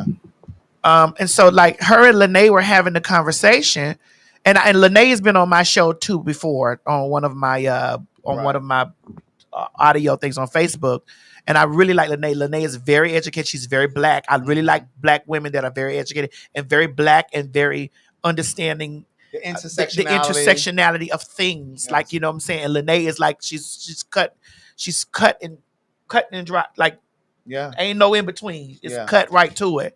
Okay, so play it, Mo. So just to remind you what happened with Jess and Nene on the Breakfast Club. Body who knows that women can have babies. Oh, okay. Only women can have babies. I just want to let you know that. Interesting. There are other people who can have babies. Okay. Yeah. I mean, if they have a uterus, they can have babies. But they just might not identify as women. Okay. Those are two different things. Like, you can be biologically female, but you can't be biologically woman. Woman is a gender construct. A social construct. But if you got a uterus, you can have a baby. Yes, that's the point. If you have a uterus, you can have a baby. Okay, cool. Yeah, we agree on that. Somebody. But the thing for me with that clip was Jess inserted that, and it had nothing to do with the conversation. I was like, well, where did that come from? So that's why sometimes it can feel like she's transphobic. Yes, and because I was just like, well, yeah. And just like when Big Dane came up there and sat down. Mm-hmm. And she, it was very much so like, what? Like, go ahead, Craig. Okay.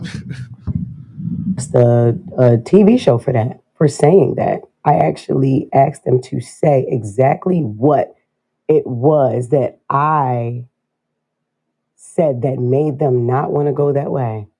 Again, my paperwork was through legal, and it was going through legal and everything. Shout out to Miss Pat. I was gonna do Miss Pat Settles It. Now pause right? this. And now y'all know the reason why I feel some type of way in this, but this is her experience, so I'm not gonna be dismissive like she is. But the reason why I'm this because y'all know I did 40 episodes of Miss Pat Settles It. Mm-hmm. I did 40 episodes of Miss Pat Settles It. 40. I did 40 episodes of Miss Pat Settles It. And so when she's talking about Miss Pat Settles It, and then she's saying that, I lost my bag over this, it just, I felt the way in the space of this, because it's just like, okay, now you saying you lost your bag over the trans stuff. It's just like, well, who is the reason? So now the girls made you lose your bag. Right. And even though she didn't say Madison cost me a bag and cost me the opportunity on the Mr. Pat show, but just the way that it was framed. And like I was saying to Madison, for a person who's not a critical thinker listening to that, it makes it sound like because she made that statement about only women can have babies, it made it sound as if because she said something that was transphobic, that Madison intercepted that opportunity, that check for her. But that's what it looked like. That's what it looks like. And that's if people were paying attention. Right. And even though that's not what she said. No, that's not what she said. Some people could perceive it as that. Because I was on Miss Pat, bitch. It's currently spinning around because I'm still collecting my SAG after checks from that. So my thing is just like, I watched it with, Yeah. Yeah. But go ahead. It's a dog whistle. Good frame. It's always, and what she doesn't get with her, it's always a dog whistle with her. It's the undertones of, like with the only women can have babies. So you know that there are a plethora of transphobic women out there. You know that. And you're trying to incite those women. Yes, you know that's a dog whistle for them to be like, yes, girl, we got your back, girl. Right. Out of all the heinous shit that you done said about other people, about other black women, Risa Tisa and the big back. That's why we had got into it after that, because I was protecting Risa Tisa from a black woman terrorizing her because she's a plus size woman. And you sat around there as a black woman and let those niggas read her for being a big girl. You as a woman supposed to be like, hey. And then in this interview, I heard her speak about how she's not a girl's girl. So it made perfect sense. You sat around there, you let those niggas big back this girl. You let two niggas read a woman instead of being a woman in that space and saying, hey, calm that down. You know what I'm saying? Instead of seeing that, and that's why that was the last time that we had got into it, because she brought me up on the Breakfast Club because said, I was like, is we gonna cave in Charlamagne's face? What we gonna do, girls, ladies, what we're gonna do? You knew that I wasn't saying that I was gonna physically attack Charlamagne, because Charlamagne and I don't even have that type of relationship with each other. I don't got no pressure with Charlamagne that I want to attack. It's just like, we coming for you, girl. Like, you saying this stuff about the girls, what's the tea? Like about the big bad girls. But you dog whistled that and said, well, if it was any other thing, like so if you watch this video, niece, you'll see where the pressure at. You'll see where the pressure is. You dog whistled that for those transphobic women to come along and be on your side and be like, well, if you would have said that to the community, to the trans community, they would have been over there trying to cancel you, whatever, this and the other. And I'm like, niece, I wasn't talking to you. You know, me and you don't even chop it up no more. We were okay, but me and you don't even chop it up no more like that, girl. So you jumped over there to do this instead of taking accountability as a black woman, protecting another black woman. But then you call the girls in there because you know they're going to look past me being a black trans woman, and you're going to go with you laid this on the community like we want to attack a man. Stop this. You knew it was about, why are you reading this girl? Why are you trying to read her? But go ahead. For a few episodes, and I already had I had everything except the call time. I had the show dates and everything.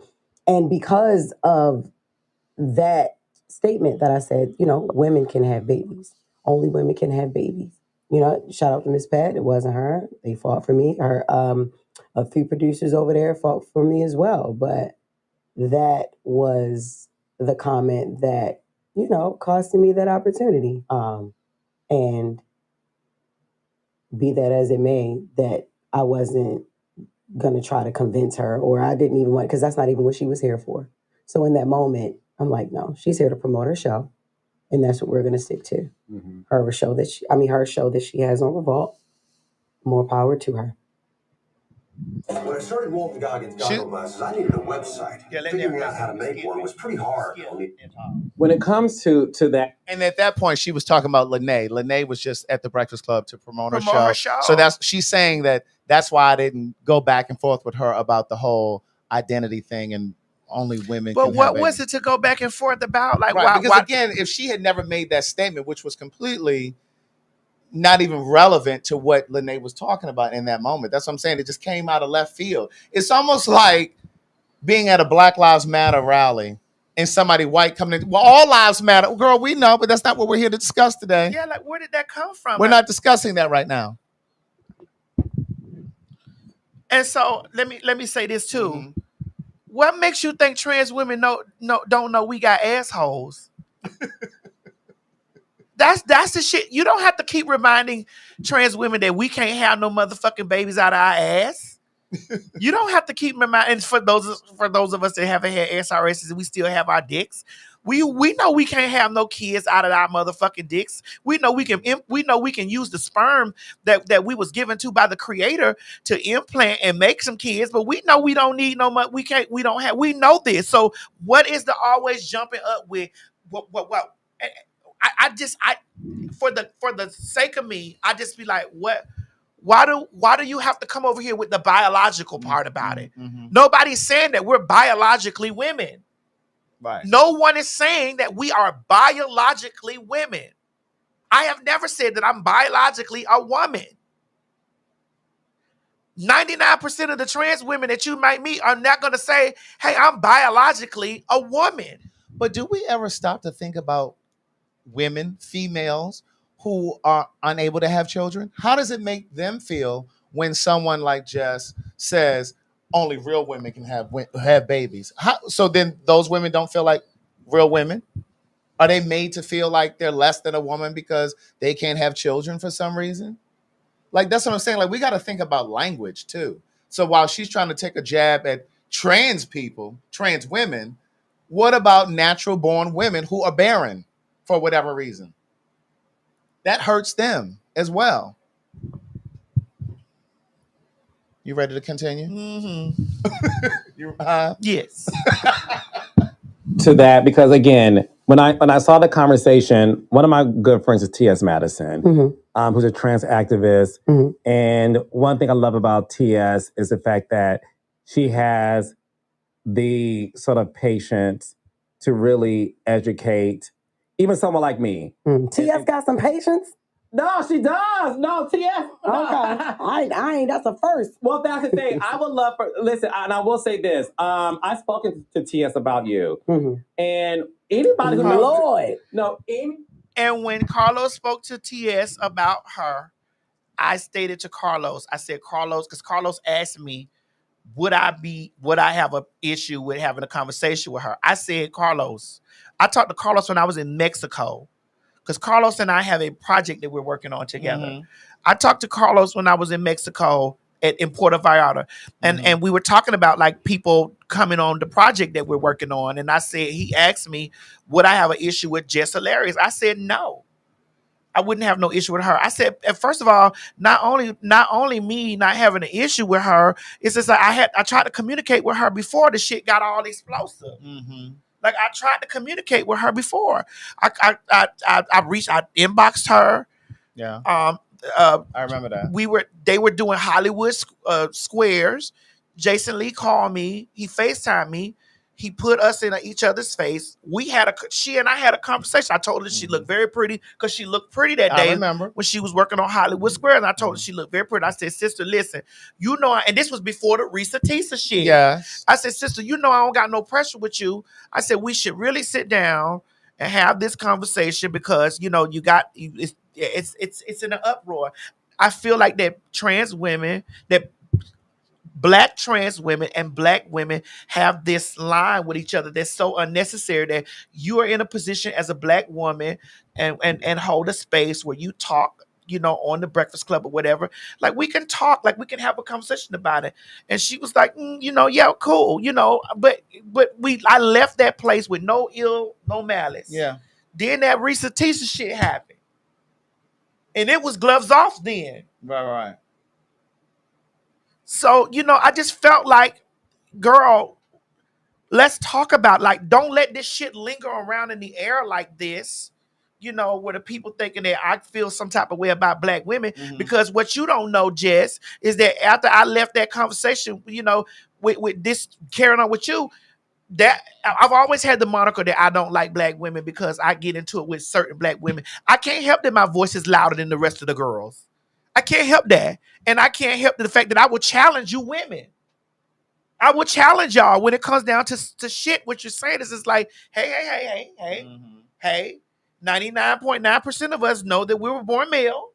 You might have 1% that may be living in that space. Right. Because I'm not saying all of us Right. Yeah. have common sense, because all y'all don't got common sense. but girl, 99% of us know biologically Absolutely. we were born male. Like you can't escape that.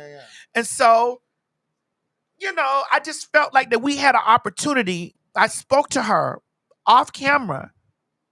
Yeah.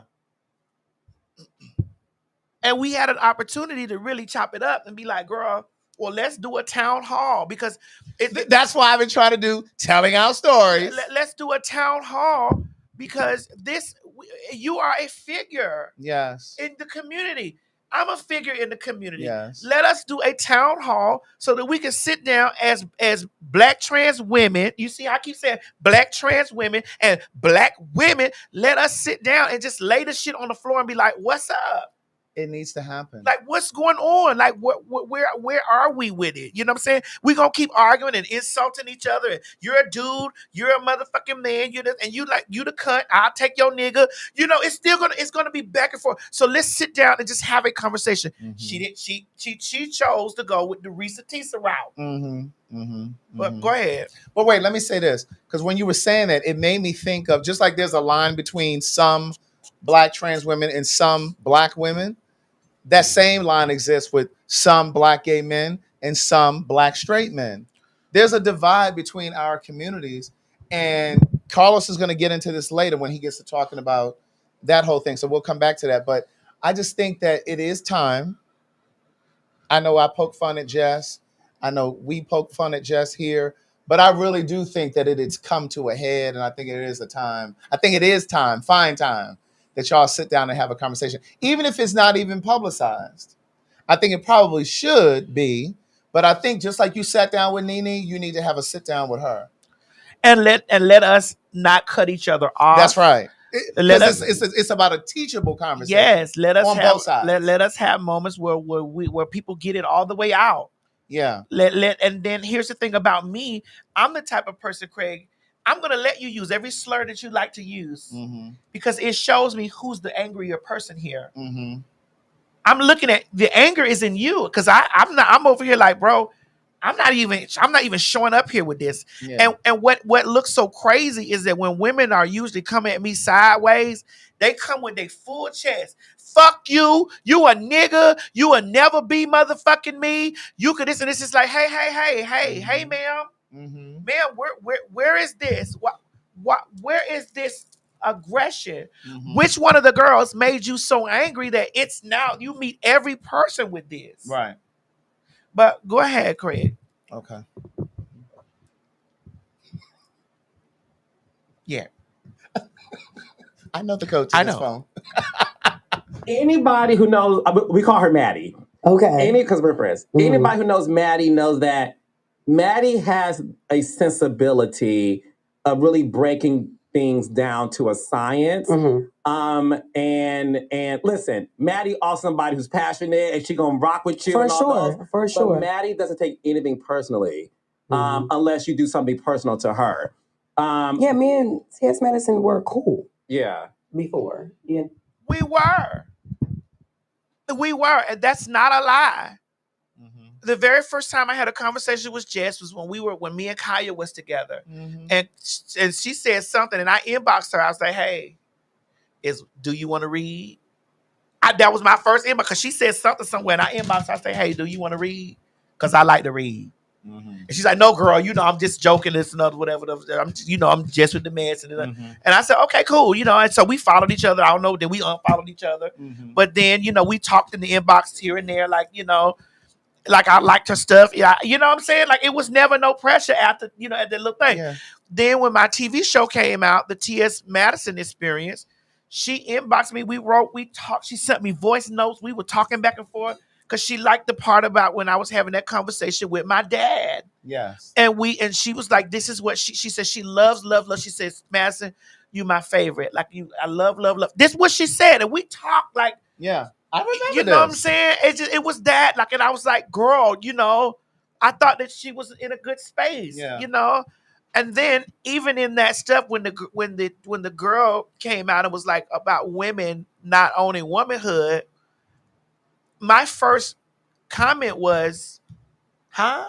Right. How could you say that when you talking about when the trans girl said, yes. Right. Just for them to remember. I was like, huh? How can you say that when only females can have periods? Because the trans girl said something about women gatekeeping can't periods. gatekeep period. Right. And I was cycle. huh?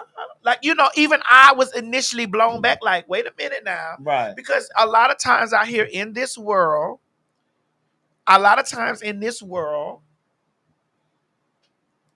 with these new age terms and shit, there are a lot of terms that the people are putting out here that is still that I'm still learning, that I'll be like, okay, I got it. You know what I'm saying? I got it. Okay, I'm getting it. That I hear that women say they're upset with. They don't like the word cis. They don't like the word birthing stations. They don't like the word breeder. They don't like those words. I don't use those words. I don't. Yeah. I don't use those words. So when I looked at the clip, and usually what tends to happen is people take clips and they rage bait with those clips. Mm-hmm. So if you're hearing a person who is not a born female telling females that they don't own womanhood, and somebody takes a website, a blog, a something, takes that and they cut it around and they post that stuff, that is going to rage somebody. That's going to rage women out there in a climate that's already terrible against the girls. That's going to rage women out there to feel a way. Mm-hmm. And so when I seen it, even I fell in the clip, because I was like, what is she talking about? Like the trans girl. Right. I'm like, what is she talking about? Only females can have periods. But then somebody came and said, well, trans men can have a menstrual cycle. Well, I played the whole clip. Right. See, that's what people don't do. Mm-hmm. They get a piece, and this is where they at. Mm-hmm. I played the whole clip. Mm-hmm. And when I listened to the whole clip, I understood that the person was saying, yes,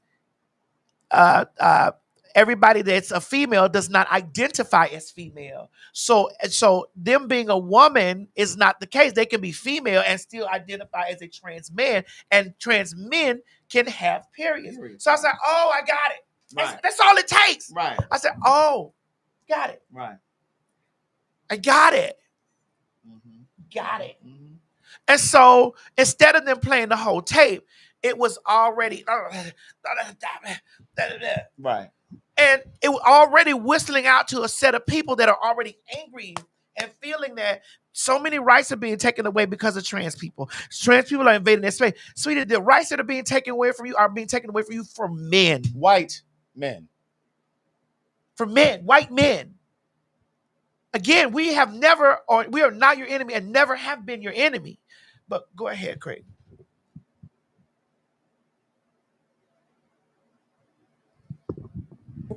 So. How are you and T.S. Madison now? I haven't spoken to T.S. Madison. I haven't spoken. So we haven't spoken at all. Mm-hmm. Mm-hmm. That's all, though. Mm-hmm. Yeah. Well, look, one thing, and I brought that up for a reason, is because when I saw that conversation, I'm always somebody who just believes in sort of like, what is the answer? Mm-hmm. And I think when you and Lene were talking, Lene was speaking, like you said, from a gender role identity, because listen, you could be born female, but identify as a man. Mm-hmm. You could be born female and identify as a woman. Yes. And when it comes to having a uterus, what thing that I did, because I'm a journalist, and listen. I know that's right, glasses. I got glasses, I'm a journalist. Listen. When Lene said, yes, if you have a uterus, you can have a baby, while the uterus is the primary organ for carrying a pregnancy to term, is not the only way a person can have a baby. Uterus transplantation, although a complex procedure, allows women born without a uterus or who have had a hysterectomy to potentially carry a pregnancy. Those are other ways to have it. And again, I just want to talk about this to everybody. Uterus transplantation is a procedure involving transplanting a uterus into a woman who was born without one or had it removed.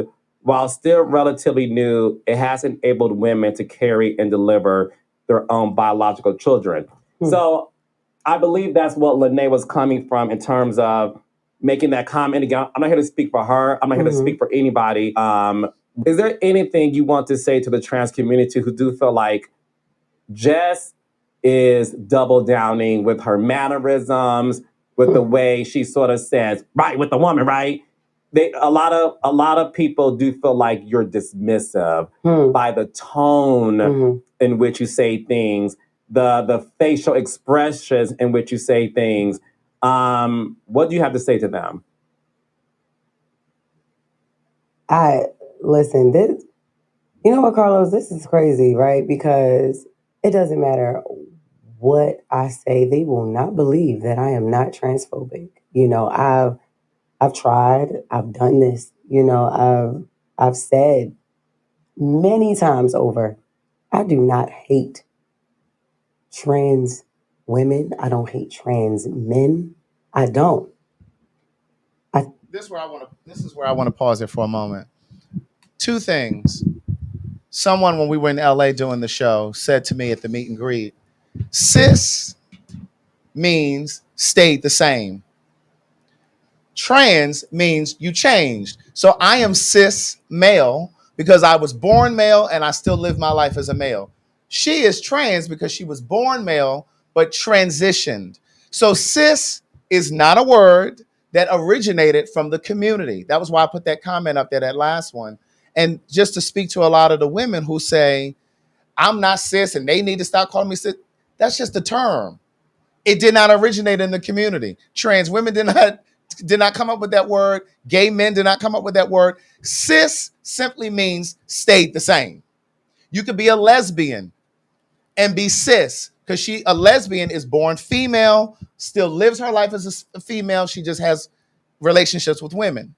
It just means you stayed the same. What's this?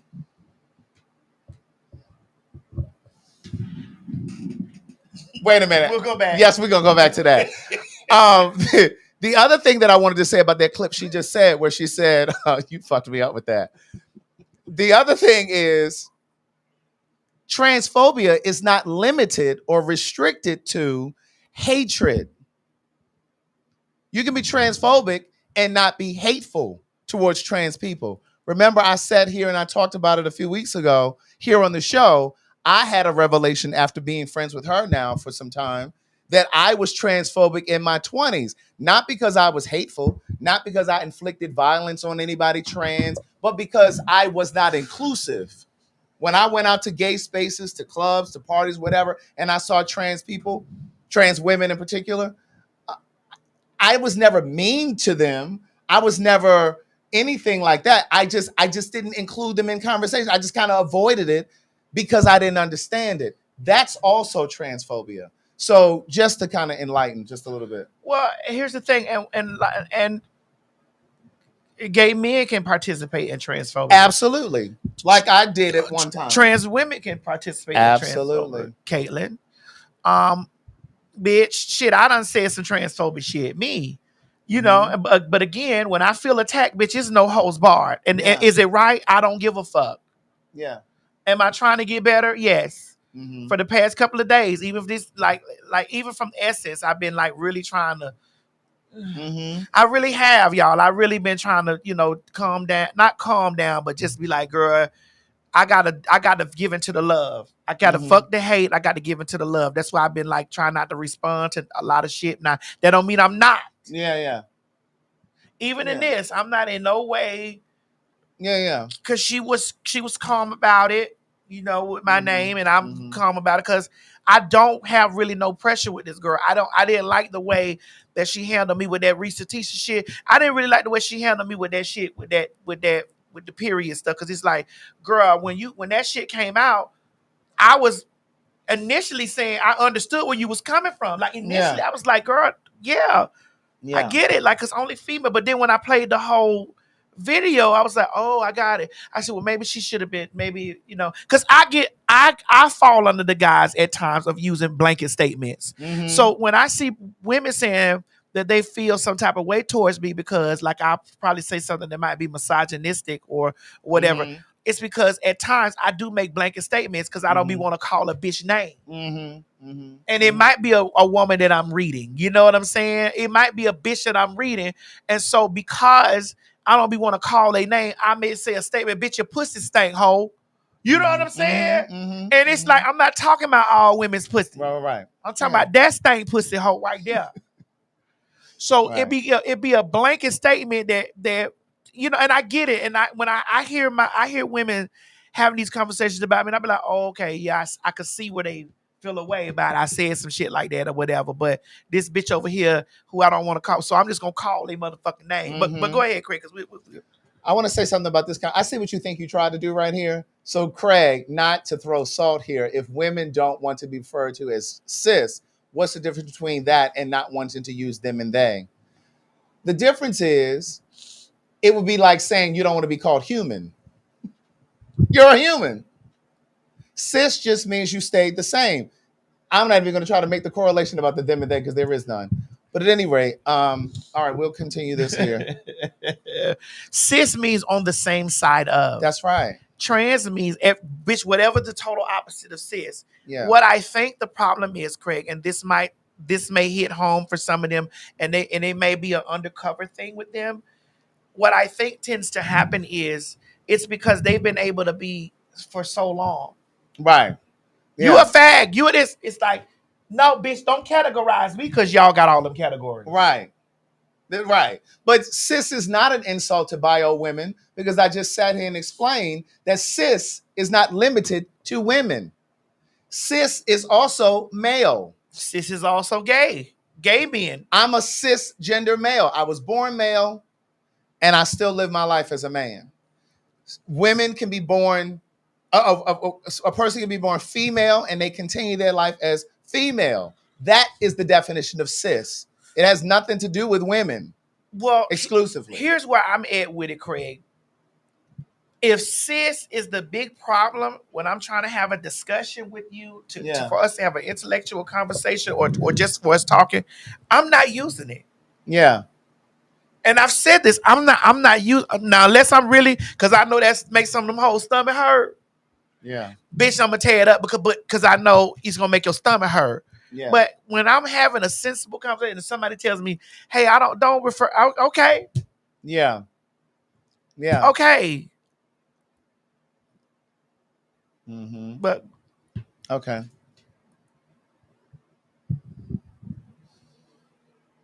I said what my issues were. I don't think that we should be called cisgender women, which T.S. Madison agreed with me. You know, even just a little gem. T.S. Madison don't even think I'm transphobic. Let's just start there. She don't. Now, how she know what's going on in the operation of your mind? Well, because she's seen me say Nene. I don't think Nene was transphobic. But what that got to do with her? Do you think she's transphobic? Well, I think that there's pressure there with the girls. And I think there's pressure with some girls. I think that she likes Flame because Flame talks her language. I think a lot of women like the girls or the gays that talk their language. If you're talking the language that's like, oh yeah, you know what I'm saying? Yeah, I fuck with you because you say what I like to hear. Yeah, you know what I'm saying? You not one of them ones over there. Right. When you're listening to us say that we're not biological women and we're trans women, we're not disrespecting you. Yeah. By adhering to our identity. That is our identity, which we have the right to. Yeah. I'm not telling you that you have to believe that I'm a woman or a female. I'm telling you that when we're in proximity with each other and we share space for us to be collectively respectful to each other, you're not going to Mr. me and sir and that, because we're not having no conversation. Right. We're not doing that. Because that's not even my presentation. We are not doing that. Mm-hmm. Respectfully, I'm going to respect you. And now if we disrespecting each other, it's up. Mm-hmm. And I'm not holding court or space with nobody that's going to disrespect me. Mm-hmm. It ain't happening. I don't give a fuck about all that he, him shit. This is the same thing like with Kaya over there at the DC thing. I didn't give a fuck about her calling me no he, him, because me and that bitch gonna disrespect each other until the day we die. Mm. It was the fact of stopping your back. That's where I was at with it. Everybody else was like, oh, well, I just feel like that, that's what she do because she don't like him. Even the gay boy, she don't like him and all that. I don't give a fuck about that. Mm-hmm. What I give a fuck about, I work in the industry. And in the industry, you're not going to put a narrative out that I go after your money. Because I don't. I could give a fuck what you get with your money. Because I'm going to get mine. Mm-hmm. Mm-hmm. Okay. I don't know if she will ever say that, but... She said that to you privately? No, but why were we ever cool? If that was, you know what I'm saying? Like, it's not... We all know. We were cool because we were both entertainers. And here's the thing about it. It's kind of like liking R. Kelly and then also knowing that he's a pedophile. You like his music, but bitch, you don't like his actions. You don't like who he is as a person, but you like his music. You understand what I'm saying? I absolutely do. And it's funny that you said that because there's a whole community now on TikTok going on about that song where he spells out the word husband. Girl, I'll be right there when you need me. All you got to do is just call me. I'll be there for you. Y'all know that song. Well, in that song, he spells out the word husband. And there's a whole community on TikTok now, and they're like, "Oh my God, I had no idea he was using words to spell out the word husband." And all through this whole stream and this whole thread, there are so many black women that are saying, "I will never cancel R. Kelly. I love him." Da da da da da. And I was just watching it, thinking like, what happened to protecting black women?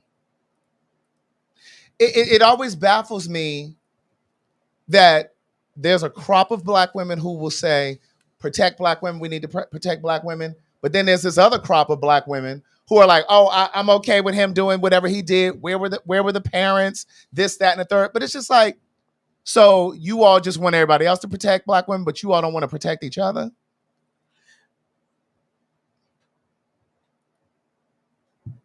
Because I feel like we need to protect from front to back, up and down, left and right.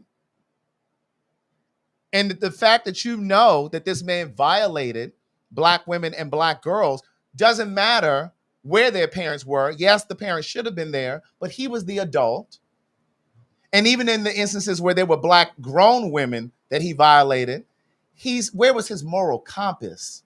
That's all I'm saying about it. But anyway. Yeah, it's kind of like that fat bitch over there in that shoe closet that I don't fuck with. That always talking about black women this, but you're making appointments at Kenya's salon. You're harassing Kenya. You're doing all this stuff as a black woman. So you feel like that me responding to your big fat nasty slop lip sour pussy ass bitch, tearing your big fat nasty ass up, bitch, responding to you being away towards me. You feel like this now you're under distress, but you causing this woman, you doing the same shit you doing to this woman, you're doing to me. But because I'm reading you back, bitch, now you need to be protected while all in the same time you're hurting another black woman. You're harassing this black woman over here. The thing that she accuses you of, she's actually doing it. But she feels like that she has the right to do that because she's a black woman, and that's another real one. Exactly.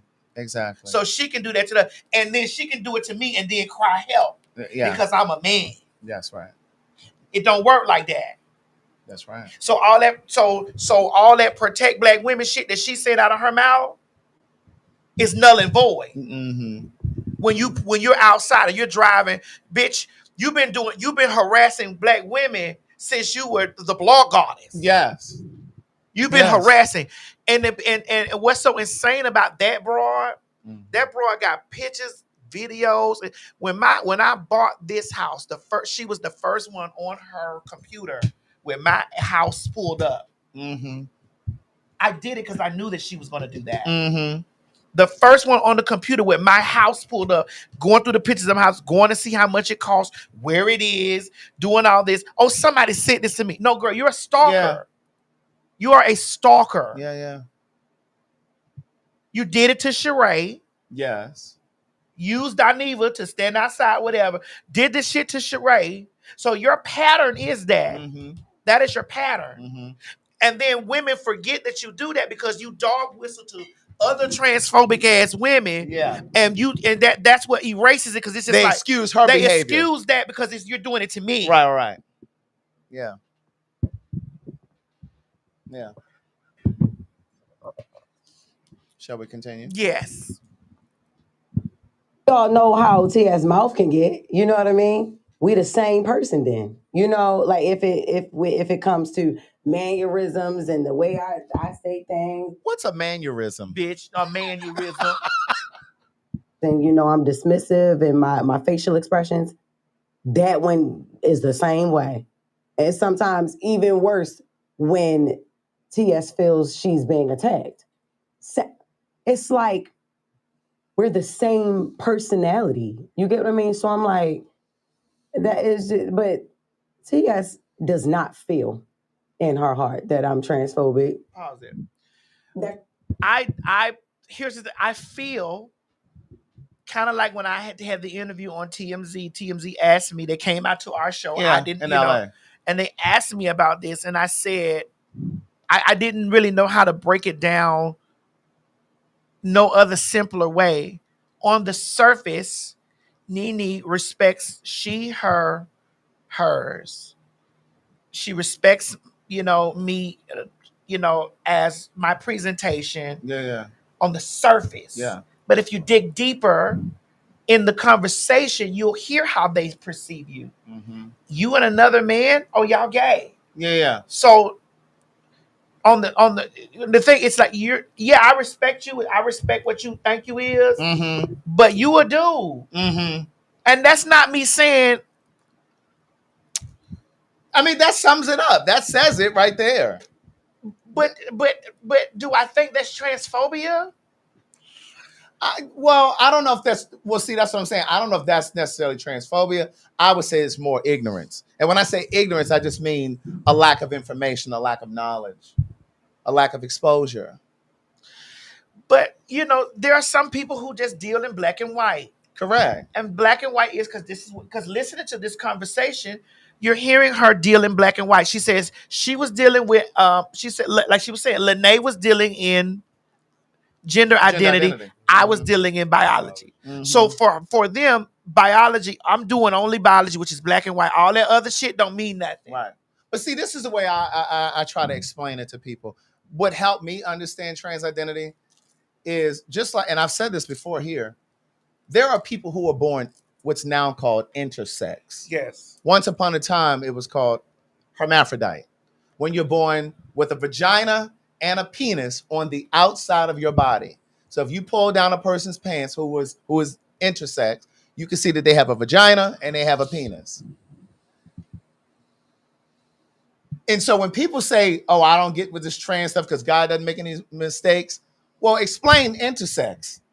And so my thing is, if a person can be born with a vagina and a penis on the outside of the body, absolutely things can crisscross, for lack of a better word, and just to put it in layman's terms, obviously the chromosomes and things can crisscross on the inside of the body. So while she may have been born male, on the inside, the biology of the chromosomes is given female or given woman. Let me say woman, not female. Yes, because it's not female. Let me say woman, because I'm not a female. So that's the way I started to I'm like, kind of understood it. So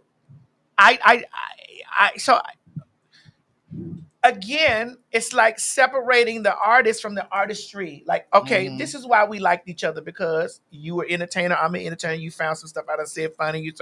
But when you delve into who I am, oh yeah, he identifies as a she, but he really is a he. And okay, that's cool. Yeah, I got it. Yeah. But he really is a he. I'll say she, if that's what they want to do. But he really is a he. And you know, and then when it gets down to the dating, yeah. Oh yeah. Anything that looks at she, knowing that they are he, is a fag.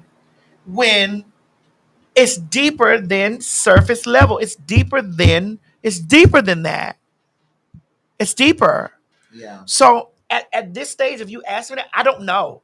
Right. Because that's something that's if we're looking at a biological standpoint of it, and I don't want this to sound like word salad, like, but I'm it's so many nuances and so many layers that it's like it can't be just in this conversation. Like we really have to be like really right, because I think it's an ongoing conversation.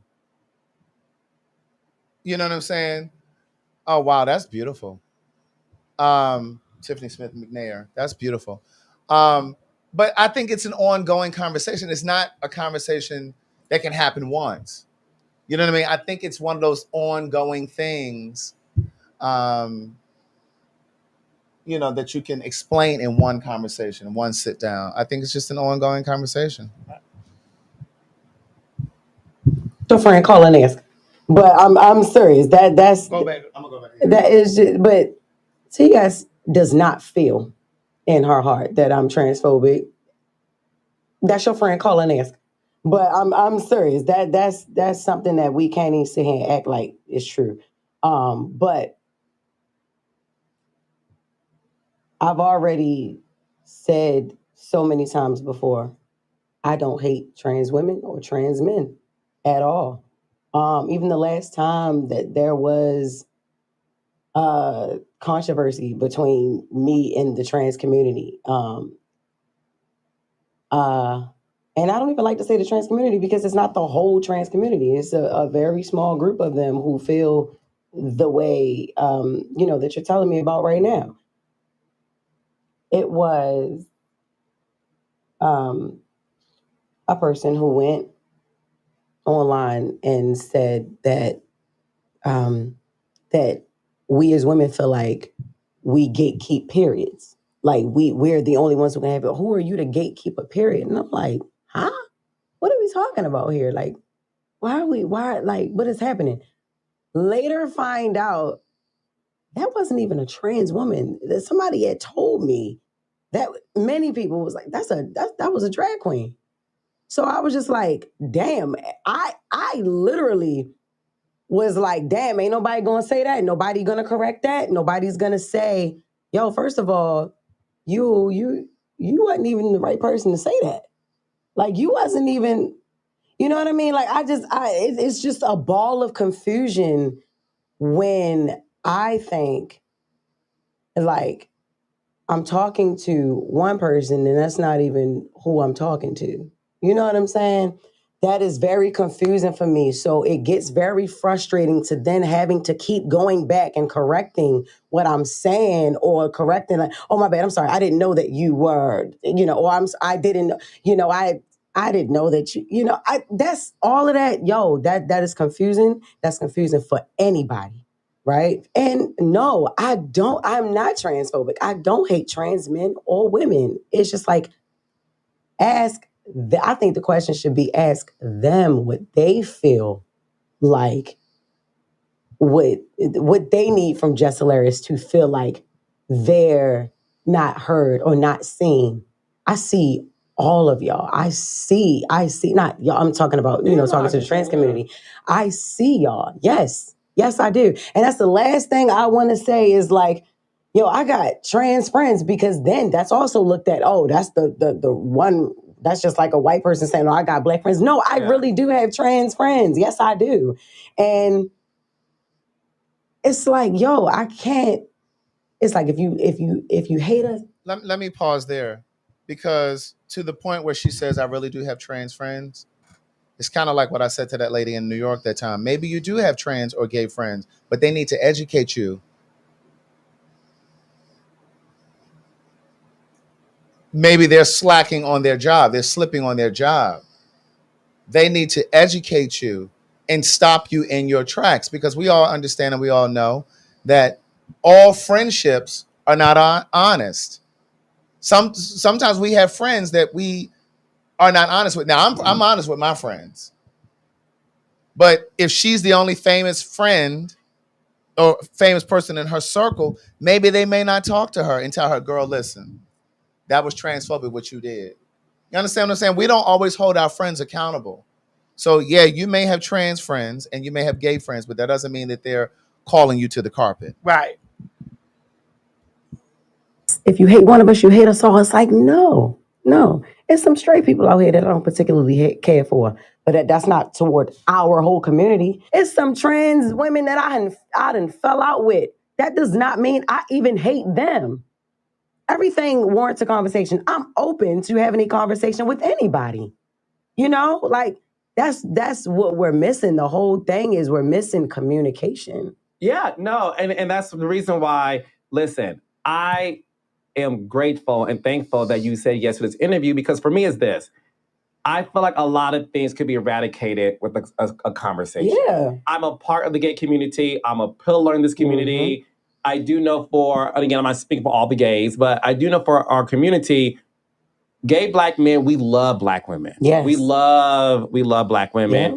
Yeah. And on some real shit, we do feel like sometimes that we go to war for Black women. And we go to war for Black men. When George Floyd got murdered, it wasn't a straight Black man issue. It was a Black community issue. When Breonna Taylor got murdered, the gays felt like it wasn't about a Black woman issue. This is a Black issue. And we do sometimes feel like no one shows up for us. And no one has our back. So when homophobia reeks through conversations or through lack of support, well, that's y'all. That's what y'all go through. We do feel like, Jess, I'm not saying this is about you. I just want to speak globally. We as gay people do sometimes feel like nobody marches for us. Yeah. We march for Breonna. We march for George. But when our trans brothers, sisters get murdered and killed at the hands of the straight community, we do feel like, wow, no one showed up for us. Yeah. So when we see facial expressions, comments, we do get offended by that because we love y'all so much. And we know that we are best friends in real life, right? Yeah. In terms of like the community. But we do sometimes feel like from a public platform, we are sometimes erased. Yeah.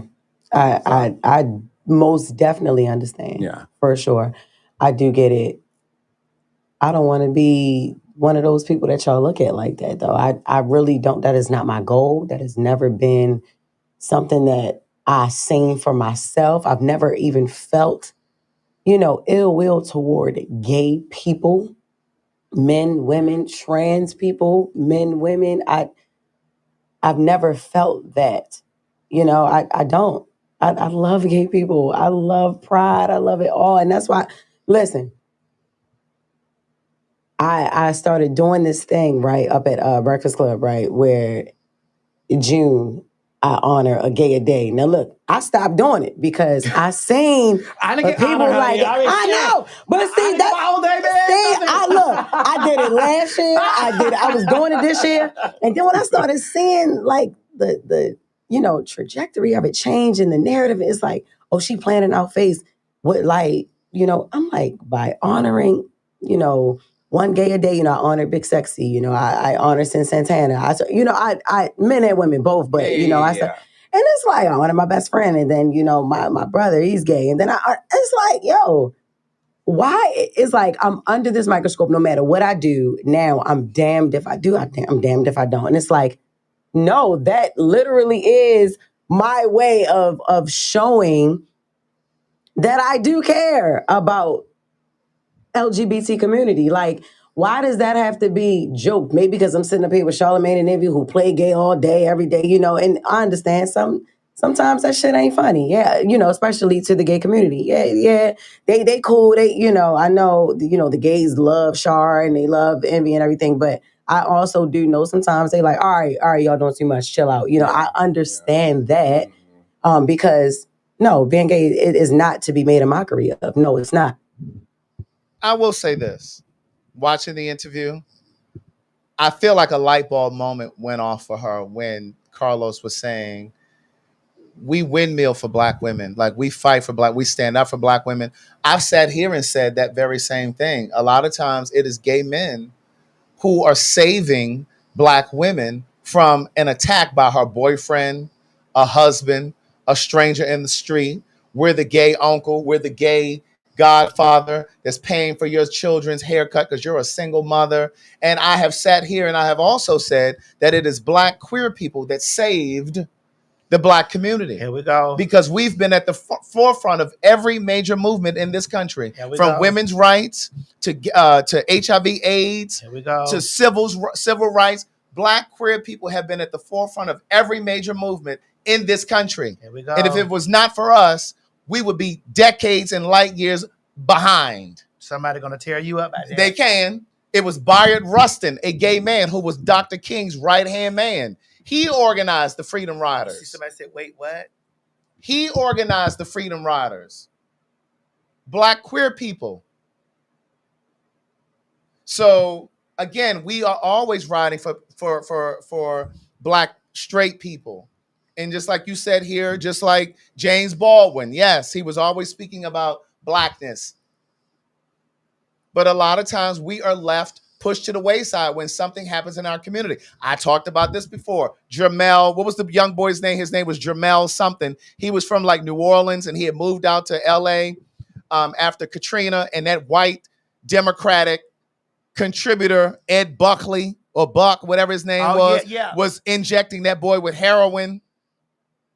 He was preying on young, poor Ed Buck, poor black gay men. He was preying on them in West Hollywood, and he was injecting them with drugs, and black people said nothing because this man was a major contributor to the Democratic Party.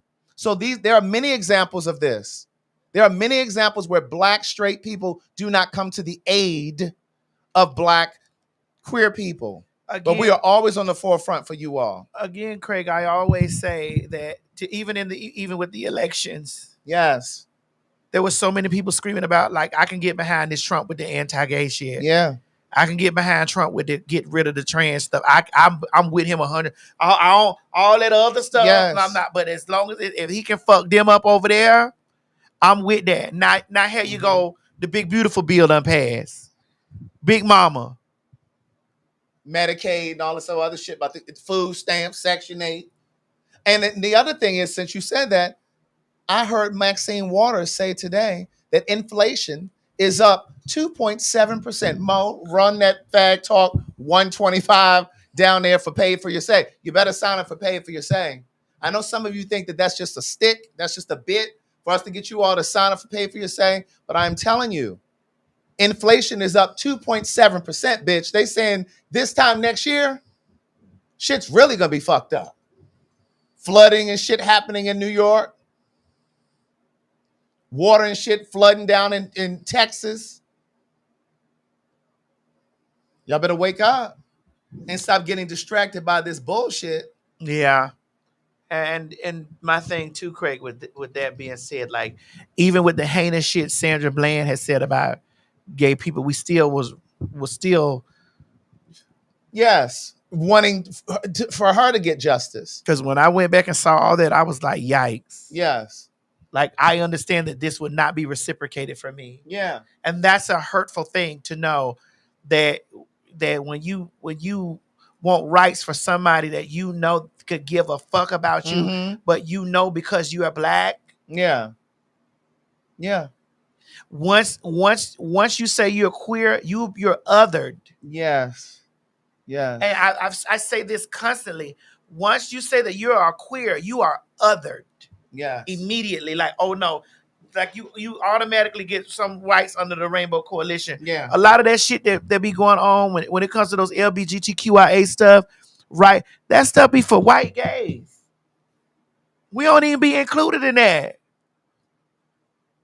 And part of the reason that flooding and shit happened, where these people down in Texas are dying, like so many people die, because some of you who didn't think that it mattered if Trump won again, some of you who didn't think it was significant or important enough to go vote, or you said, oh, it didn't really matter, those people would probably still be alive. But when they cut funding for weather programs and shit that forecast flooding in Florida and Texas and that kind of thing, these people, there's funds to predict that kind of shit, to give people warnings, the same kind of shit that happens when there are diseases and epidemics or pandemics rather that could be on the horizon. When you elect a motherfucker who has no common sense, and there's no more FEMA. FEMA is the one that usually is the agency that usually comes in. Well, Craig, they have common sense. The common sense is you running the country like a business. You're not thinking about people. Like, you didn't cut FEMA. So when a bitch is floating around on the inner tube, bitch, can you imagine if there was no FEMA when Katrina happened? Who gonna save the people? And some of those same Trump supporters are asking for help over there on TikTok.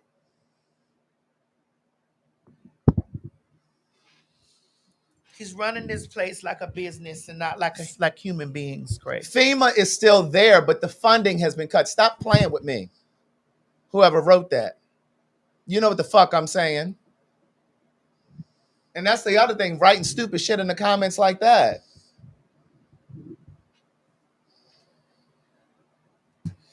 You want to finish it off? Oh, yeah. I think she's pretty much at the end now. Mm-hmm. It's not. But that's not even, that's not what they're doing. And they have a high level of respect for the community. Yeah, it's all about intention. As do I. Right. It's not their intention. And it is never my intent. I don't intend to be malicious or ill or negative toward gays or trans. Like, that's not my thing. And it's like, I feel like, I shouldn't have to keep saying it, but as long as I have to keep saying it, I will. I don't know. And listen, but one thing about LGBT, listen, when y'all are fed up with somebody, y'all feel like, I don't want to hear it. That's just how it is. That's just how it is. And that's why it's like, you know what? At this point, it's like, okay, I understand. Yeah. I'm not going to win every trans woman over. I'm not going to win every gay man over, every gay woman, I'm not going to do that. But what I do want for them to know is, no, it is not. I do not hate that community. I do not hate anybody, period. It's just, we have public spats here and there, wherever, but we can always have a conversation. I had a fan to come to my show. I was in Miami. This is like a year ago. I'm from Dade. I'm from Dade, 305. Somebody in the comments said you should bring on Outlaws. I really do think that y'all should sit down, for real. And just like you had that same comment, even though you and Nene have never had pressure. No, I don't have no pressure. Correct. But that's what I'm saying. The same way that you sat down and talked to Nene, I think that you should sit down and talk with Jess. Listen, I'm from Miami. Go ahead. Because a gay guy bought out, I think he bought like 12 of his friends to a show, bought a whole table just to do my meet and greet. And to come up to me and ask me, like, what's your problem with us? And I'm like, what? He was like, yo, this is the funniest show I didn't even come here because I wasn't a fan, to be honest. I just heard that you was coming to the city. You got you had like, the history is like, you got the girls, like, what's going on? Like, I don't like, you don't like us. And I'm like, really? And he was like, yeah. And I came to the show. I laughed. I wasn't trying to, but it was funny. But it's like, what's your problem with us? We talked. And I'm like, I don't have, after everything, Him and his 11, I'm talking about, they came like they was ready to bank a bitch, okay? Like they was like, all right, bitch, we ready. What's up? Because I'm sick of this. It's my city. I'm in the 3, you in the 305. You coming here. You know what I mean? But it's like, but a conversation. And that's was why, had there. Yes, and that's what I wanted to do with you. And I just want to say this. I thank you for allowing us to have a conversation. Yeah. I hear you. Yeah. And I do feel like you've been heard. I hope I've been heard from you as well. For sure you have. And look, there's a lot of things to celebrate with you. You're doing a lot of amazing things. You're acting. Mm-hmm. You are killing it on this show. Thank you. And look, it's what I said earlier with Spider-Man. With great power comes great responsibility. Mm-hmm. And I think, look, it's one of those things where my advice to you, and you gotta take it, it's just that you have a very important chair. Yeah. Very important chair that has a lot of important listeners. And what comes with that is a sense of what you said, listening and understanding. And I thank you for your honesty in terms of like, you just wanted to make people laugh. Yeah. And if we're having a real conversation, some of our favorite comedians could never last in this chair because you have to talk to people from all walks of life. Everybody. And try to have a conversation of value without your natural instinct as a comedian, which is to make a joke that you may offend not just the community, but anybody. Yeah. So I really wanted this to be a conversation. I'm glad we had it. Yeah, me too. But tell us what you got going on, girl, because you are on tour. All right, that's enough. Now, I will say, there was a little stretch, Carlos, if you see this. That was a little stretch where he said not any comedian can sit here. Because she don't really contribute a lot, especially when it comes to the politics. Now, I've definitely said that. But I do think that she may be in a space now, because it feels to me like her eyes opened a little bit when he said, we sometimes feel othered by the Black community. But Craig, when we say this all the time. I know, but maybe she's ready to hear it from him. Maybe she can hear it from him. And maybe she's open to, I think, because even losing that role, like, I think that those things happen to us to kind of teach us. You understand what I'm saying? So, yeah, in the moment, she may have been upset because she lost the role and it was just like, well, damn, that's fucked up. But maybe if she does some sort of work, like that inner work that we all need to do, maybe she'll get to a point where she's like, okay, and maybe she'll start to grow. You know what I'm saying? But, I've had enough of that.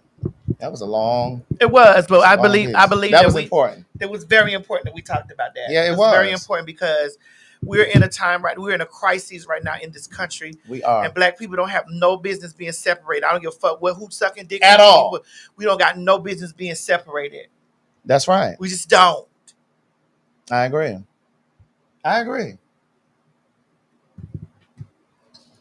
But we're gonna go back and touch something that we didn't. Go ahead. Her. What? Oh, I need you to send this. I need to send this to Mo so that send it to Mo. So that Mo can put this in the system. Send it to Mo. Because Craig, you. While you're looking for that, we forgot to say this. When we were leaving the Beyonce show the other night, we saw Portia. Oh, yeah. And Portia ran when she saw us coming out. We were talking to Phaedra.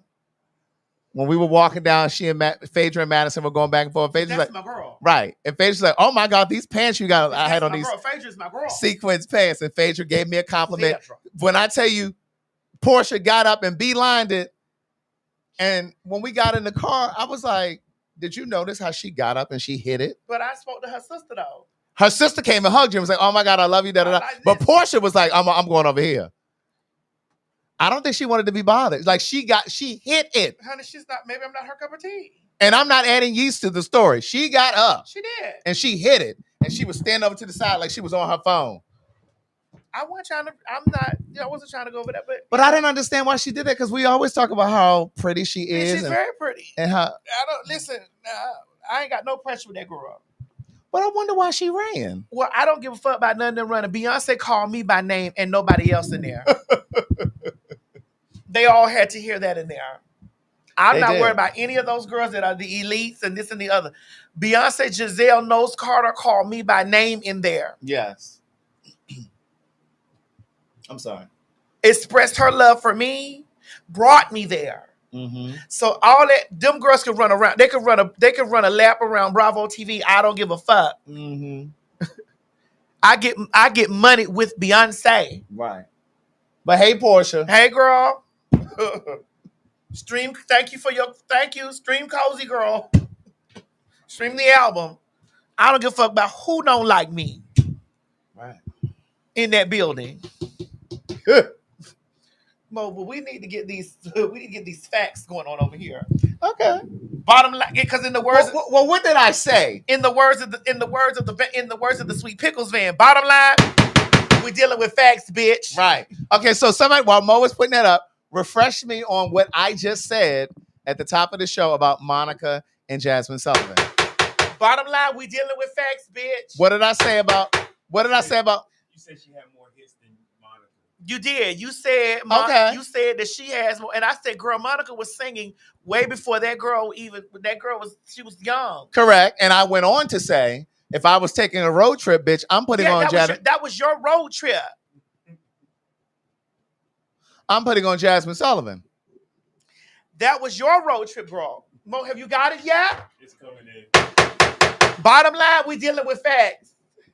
Who buying your albums, girl? Who buying your albums, bitch? Who buying your albums, girl? Who buying your albums? Put it up there. What, I want y'all to hold me accountable. What did I say? Who buying your albums, girl?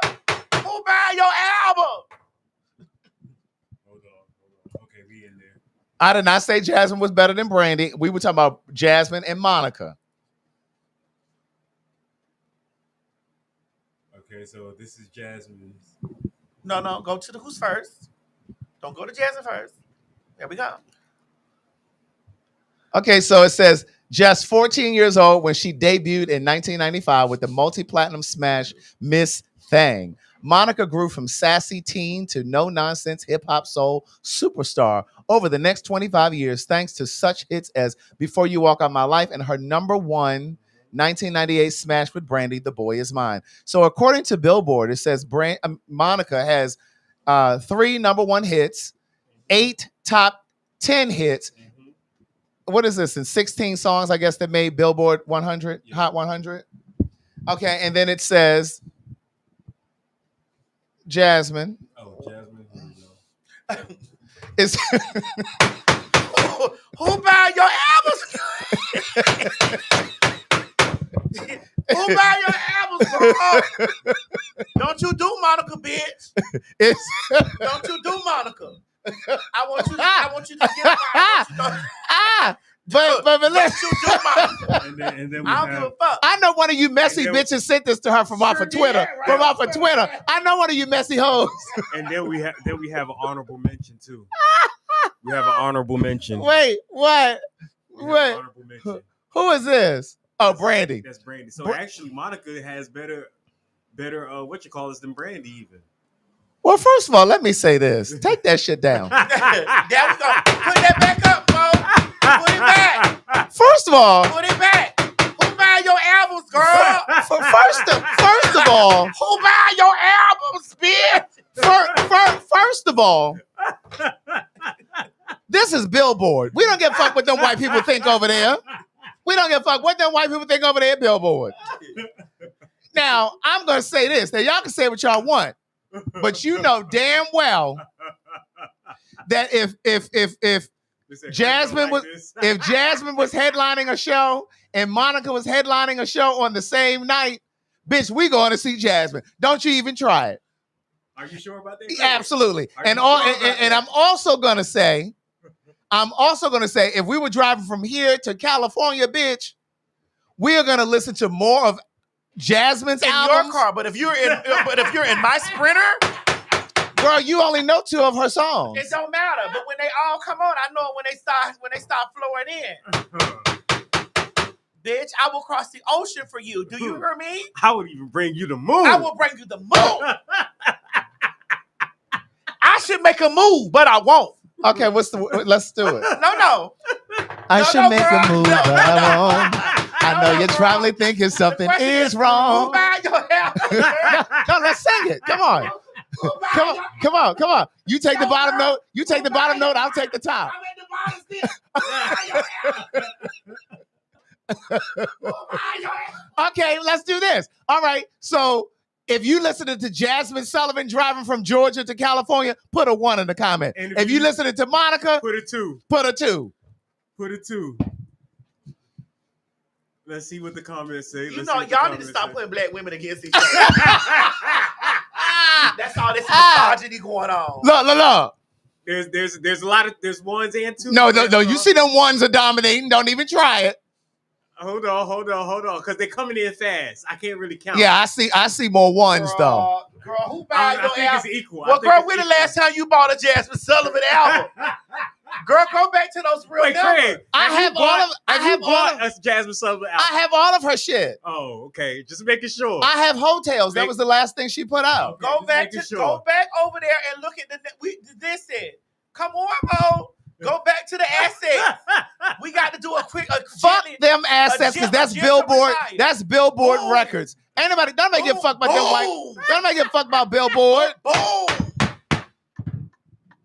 Boom. Don't nobody give a fuck about Billboard. No, you had told me that girl got more hits than motherfucking. She does, in my opinion. And that's your opinion. When you're listening, there are more songs that I'm gonna sing. You know, and it's no shade because Jasmine can tear a room up. But listen, I love Monica. I don't want y'all to think I don't like Monica because I do love Jasmine Monica. can tear a room to pieces, bitch. Let's be clear here. I love Monica. I do love Monica. But if I got to play an album, start to finish, it's gonna be Jasmine. Jasmine can tear a room up, bitch. Yes, indeed. She can. Well, have they brought Monica down to the Essence? I've seen Jasmine there twice. How many times has Miss Arnold been down there? So let's be clear. Monica has lots of things to do. Yeah, she might not have to. She has worldwide hits. Worldwide hits that stick like grits. Now, can we agree on that? She has more worldwide hits. She has worldwide hits that Can stick we agree like on grits. that, Craig? What? Can we agree on that part? What? That she has more worldwide hits? I don't know if I would agree with that. Really, Craig? I don't listen. Billboard is not a reliable source. Those are white people over there.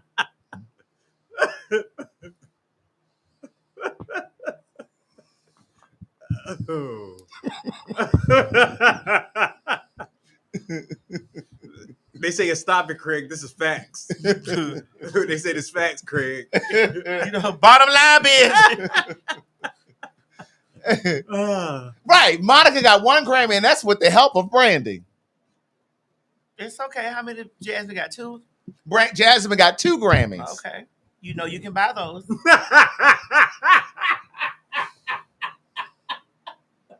And I don't think Beyonce has ever shouted out Monica, but she shouted out Jasmine.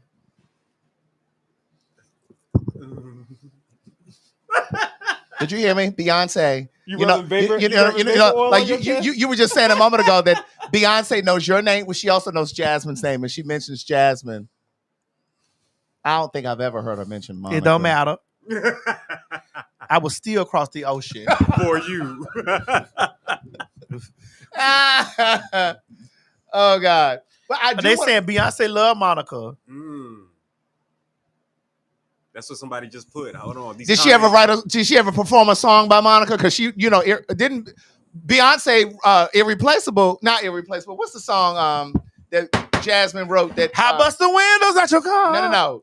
Beyonce sang one of Jasmine's songs. What song is it, y'all? Let me see. Isn't it Resentment? Is it Resentment? Yeah, Resentment. Yes, Resentment. Jasmine wrote that.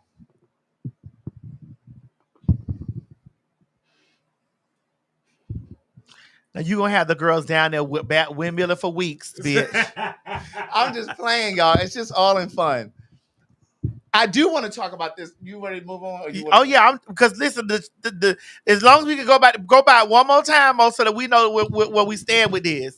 We had to go right. Okay, we done. That's it. Yes, we can move on now. Bottom line, we dealing with facts. I want to talk about this young black woman who was beat up in New York, in Queens, New York, by those Hispanic people.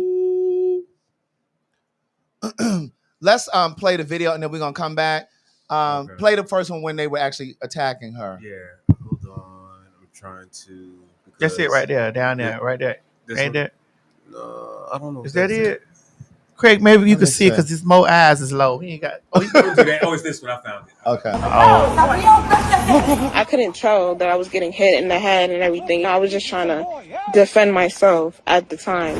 Cell phone video shows 21-year-old Jada McPherson taking blow after blow. It just all happened so fast. Her agenda was to pull my head. That was their main agenda. Like it's 3 against 1 and I'm like 130 pounds barely. The fight started over an issue New Yorkers know all too well. Parking is like hard to find. McPherson said she was returning home from work when she was trying to park her car on Putnam Avenue near Onderdonk Avenue in Ridgewood, Queens, Monday evening. The guy, he came and put a garbage can behind my car to like prevent me to park. I circled the block like 3-4 times. I came back and I'm like, it's been like 30 minutes and you're still here.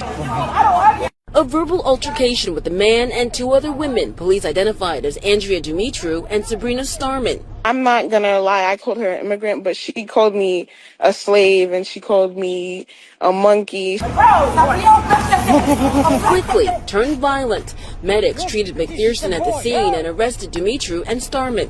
Neighbors say they are family and there have been issues with them holding parking spots for years. It's not worth fighting. But across the street with the garbage cans, they're trying to hold the spot. He sits there monitoring it, and that's what happened. I just heard, I heard voices and looked out the window and saw arms flying. If you're coming home at rush hour, it can take like up to an hour to find parking. McPherson says she's ready to put this tragedy behind her and has even found a lesson through it all. It gives you a different look at life. Like, you understand what I'm saying? Like, certain things is just, you just have to like let it be. Police have charged 45-year-old Andrea Dumitru and 21-year-old Sabrina Starman with assault. Authorities are still looking for a third individual. Correction, they were not Hispanic. They were Romanian. My apology for that. They were Romanian. You was trying to get those Reddit girls get back on my neck. You know, I decapitated them bitches. Right. But I be chopping them hoes up. But, you know, as you heard in the video, sometimes in New York, when you live in the city, you can circle the block forever, or you can be parking blocks and blocks away.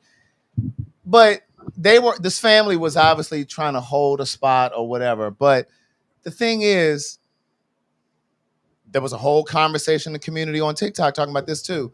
And the bottom line is black folks from all over New York City, primarily from Queens, New York, because that happened in Queens, descended on those people's apartments, in front of those people's building. And you can see the other video. Show that video, Mo. So look, y'all, this is the building. This is the empty parking spot. Nobody wants to park in the empty parking spot now. They don't want to have no cans there, no nothing. But look, right, I'm going to just show y'all something. This is their window. Look at this.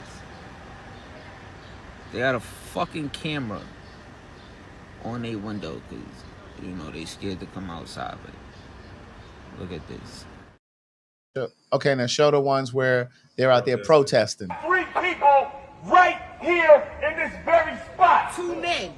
And only 1 person in this whole entire neighborhood did something about it. On a cane. We found that to be highly problematic. We are talking directly to you cowards who jumped 1 21-year-old woman. We here now. We here now.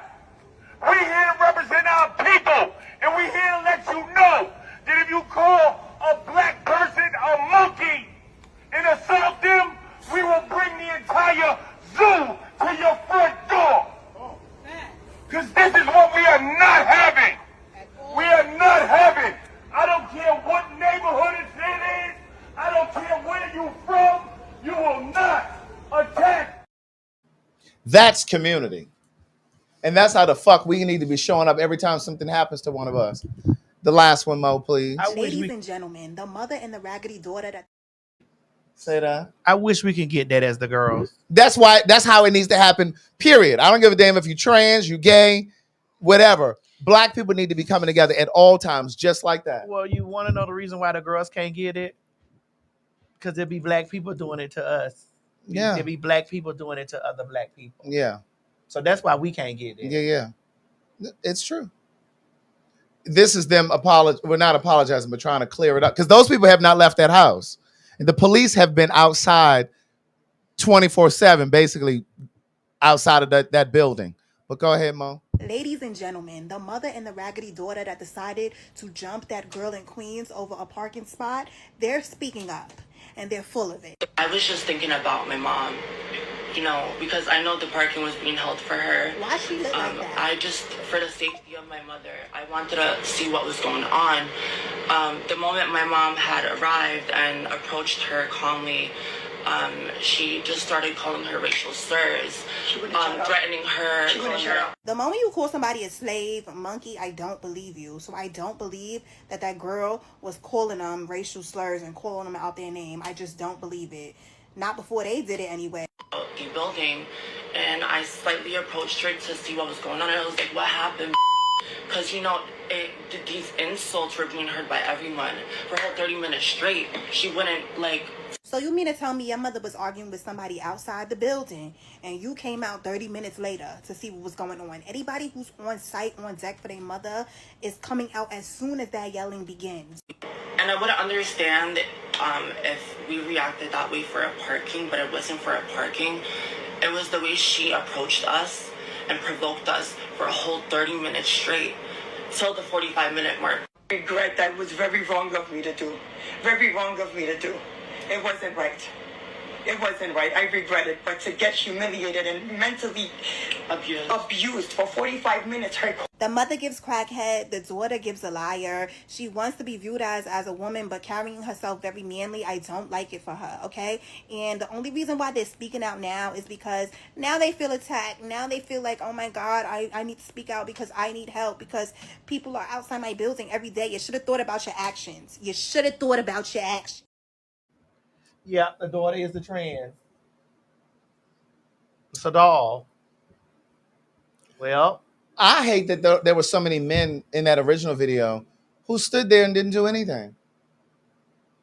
First, there were two men who attacked her, and then there were men who were standing around who just watched.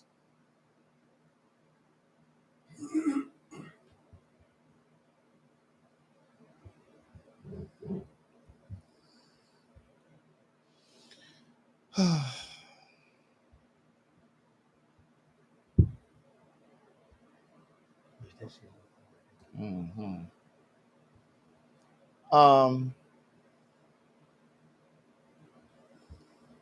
I came across this video on TikTok. What was it, Craig? He's killing me, man. Yeah, and then he's sitting up here like it's a fucking a joke or something. Like, I'm lying that you weren't just texting another girl. Like, Keisha. Fuck is you talking about? Yo, hey, like, I'm so... That's why the fuck I stay single, because of shit like this. And you got motherfuckers want to, give me another chance and all this other shit. I don't care. Now you on the phone with your mama. Now he on the phone with his mama. So now you calling your mama?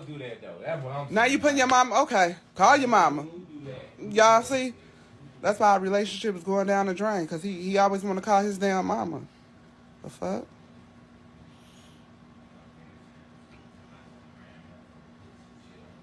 He is lying.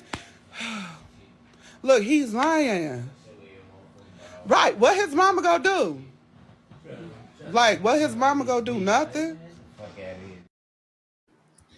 I really was trying to send the other video, but in the original video, she's sitting there on the couch watching television. Her boyfriend says, I need to use the restroom. He goes into the other room. His phone is mirrored to their TV. She's sitting in the living room. because they was watching a movie. Right. So he gets up, forgets that his phone is mirrored to the TV. He goes to the bathroom. He's texting some other girl, talking about, hey, what you doing? What you wearing? Da, da, da. And she's like, oh, I'm waiting for you. The messages are going across the screen.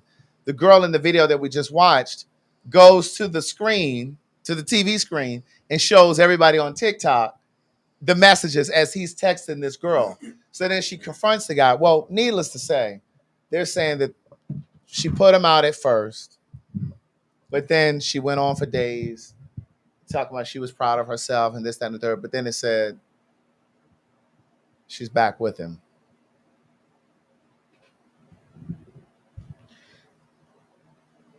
I'm going to say this, Craig. Mm-hmm. Then I'm going to go on because we talk about this all the time. All the time. Mo, please.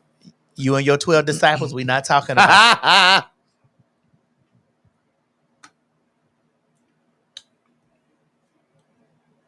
until you tired of hurting yourself, or until you start loving yourself enough to not let yourself be tore down like that. Cause whosoever would see, let me tell you something. I done been through stuff like that before, like, cause bitch, every motherfucker be playing on a bitch top. So I done been to where, a motherfucker be in that shit. So I'm the type of bitch, I'm gonna be responding back. Hey, he's on his way. Hey, he's on his way. This why I tell y'all so much about I don't want to be that. Mm-hmm. I don't want to be that. I don't know how to put it, Craig. I don't want to be that. I don't want to be where I don't want to be that person where it's just like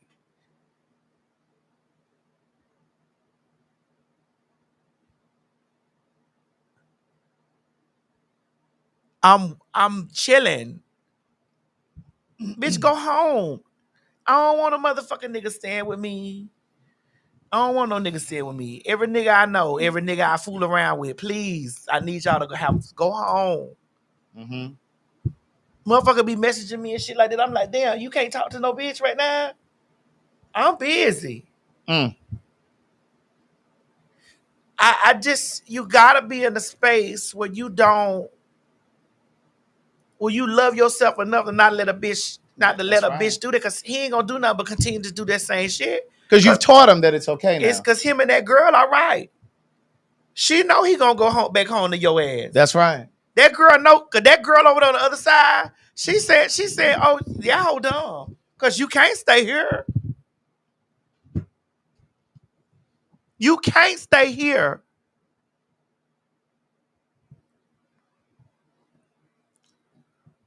You cannot stay here. Stop moving these niggas in your house. Stop cutting off your motherfucking, stop having a main. I don't know how to, I'm the wrong bitch that's giving y'all advice. Stop having a main. Bitch, if you ain't got you a few in the Rolodex,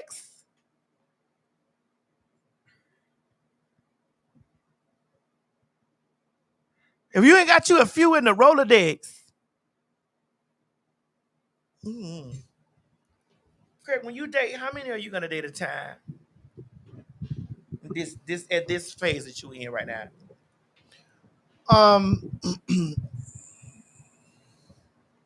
I'm at such peace. I'm at such peace in my life. Like, I can't even imagine being in a relationship at this point. That's what I'm trying to tell you. And listen, some of my friends are like, but Craig, you love. Like, I hate to hear you say this.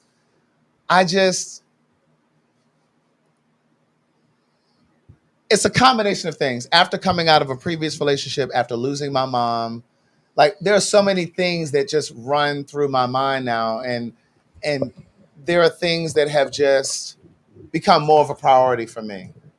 And I do believe that we need each other. I do believe that I will crave companionship at some point. But I don't know if I want a relationship in the way that I once had it, because I heard Iyanla Vanzant say at one point, people change their mind. And I think sometimes people change their mind about being in a relationship, but they won't communicate that to you. They'll just start doing other things. You know what I'm saying? And there's integrity is absent from relationships now. And I feel like, and I've said this before here, I think people confuse relationships with companionship. I think more than not, people want companionship. They don't want the responsibility that comes with a relationship. They just want companionship. Someone to hang out with, somebody to kick it with. I'll spend the night every now and then, but there's no sense of responsibility with it when it comes to companionship. There's no accountability.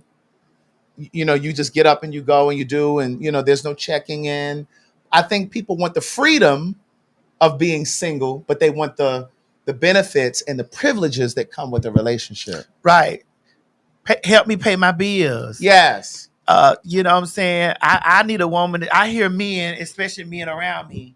Mm-hmm. I need a woman to take care of that for me. Right. I don't do that. But they don't want it to be reciprocal. Again, Craig. Again, let me say this out loud. When that conversation was going on the other day with that gentleman who said, and I quote, men don't really like women like that. The men around us. What you talking about? Nah, I do love women. Blah, blah, blah. Again, you love women. You enjoy having sex with women, but you're not concerned about women. Correct. That's the difference. There's no concern. And then we even get down to the point of when we've heard some of them say, well, her period on, shit, I got to wait 7 days. Oh, well, I'm going to go ahead and do this. I'm going to go get this while her period on. It's like, what? Again, you fall right into the context of the shit that we be talking about when the man said that men don't really like women like that. I think the back of the brain here is don't like women, and it's, oh, I ain't gay. Hell no, I ain't gay. Not liking women means I'm gay. No, that don't mean you're gay. Right.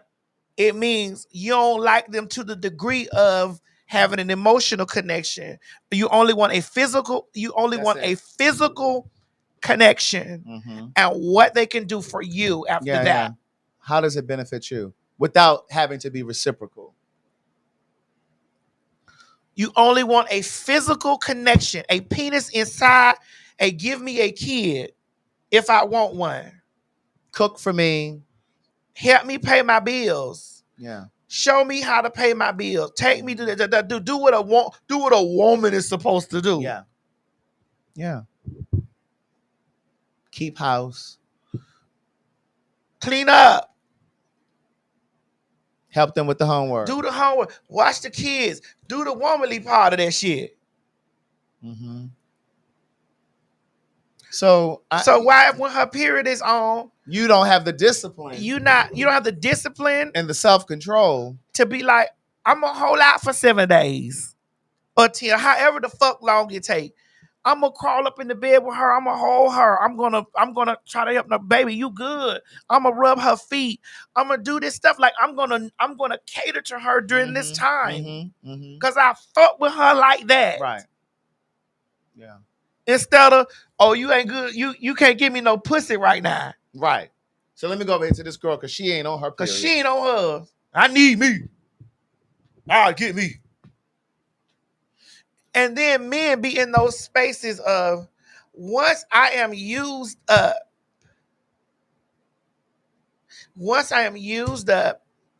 my dick halfway work. I need a caretaker. I'm old. Somebody need to push me around in a chair. You deserve this. Man, you stuck this out with me this long time. You done been with me this long time. You deserve not to marry. We deserve to be married now. I'm gonna go ahead on, man. You done you done been through the ups and downs with me. Man, you been up and down with me. You been up and down. Man, man, all this time you was right before me. All this time you was right before me. You been everything I needed all this time. Now the dick ain't working. Right. You can't even get set. He's just a placeholder. Ladies, put that nigga out now. Ladies, put that nigga on the sidewalk now. And faggies, put that nigga on the sidewalk now.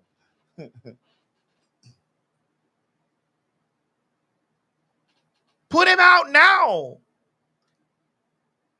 He already done showed you 5 years. Ain't nothing. 6 years. Ain't nothing. 7. Ain't nothing. 10. Ain't nothing. Your whole life gone. You gave your best years. Your whole life gone. Yeah. And then some of you hoes be running, not my man. He won't do that. Bitch, yes, he will. He's already doing it. He's been doing it. I just enjoy my peace of mind. I really enjoy my peace of mind. I love being able to jump on a plane and go someplace and not having to be concerned with whether or not you're able to go, or having to have a conversation with you about why I'm going again. What you asking me for? I'm gone. I mean, word. It's not like, I don't know. Yeah. So yeah, I don't know if I want that life anymore. I mean, maybe some magical motherfucker will come by, but as far as like wanting to purchase a home together. See, this one, it gets real crazy when it's trying to be doing this joint shit. A lot of people want to do joint shit with single people. Ooh, spirit. Ooh. Ooh. Ooh, spirit. I think you need to kind of open that up a little bit A more. lot of people want to do joint shit with single people. Some of you hoes in relationship and y'all niggas out there moving single. He moving single in them like a motherfucker.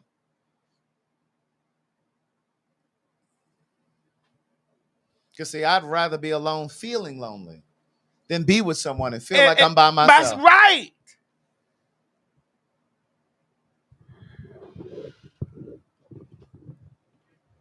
I don't think that we really... And see, I'm writing this new book. I'm so excited about this new book because I'm writing about how we mishandle each other in relationships. And when I say relationships, that's just not limited to romantic relationships. I mean, in friendships and family, I don't think we really see each other as spirits, as souls. And we're just willy-nilly and haphazard. And I don't think that we really think about that's another soul. We're here for a very short time. And I don't want to, like any relationship that I've been in and that I've had, when I look back, I'm really okay with how I showed up in those relationships. I can honestly say I can look back and I'm not saying I've been perfect. No. I've made mistakes. Oh shit, I done fucked up a lot of times. Yeah, I've made mistakes. But what I'm saying is I can honestly say that I'm at peace with who I was and how I showed up in those relationships. Listen, I don't want y'all to think that I bash him here because listen, again, like I tell Mo and everybody else, a motherfucking man can do all kind of dirt shit to me, bitch. I'm gonna get me a man afterwards. I'm a fool. I'm gonna roll around in the bed with me. I mean, I ain't laying up with no motherfucking woman. I'm gonna roll around in the bed with me a nigga. But I'm also gonna understand what I'm rolling around in the bed with. Yes. Yeah. I'm also gonna know what I'm laying in the motherfucking bed with. Y'all you bitches get dick whooped, dickmatized. Bitch be long dicking you for 30 minutes. You done broke them pussy walls down, and they done broke them. Your pussy walls and your mind connected. You done broke them walls down in that pussy, and that mind already over there. Ooh, good. I be seeing here. Yeah, take my car. It's crazy shit I hear when hoes be saying shit like, yeah, that nigga could take my car. And I think about that kind of shit too. It's just like, I'm like, girl, don't come over here now thinking that you can be riding around in my shit. That nigga sucked my dick last week. What you talking about? Take your car. Better take your ass down there to that welfare. Use a dummy, bitch. You better take your ass down there to that welfare. Okay. Use a dummy, bitch. Take your car.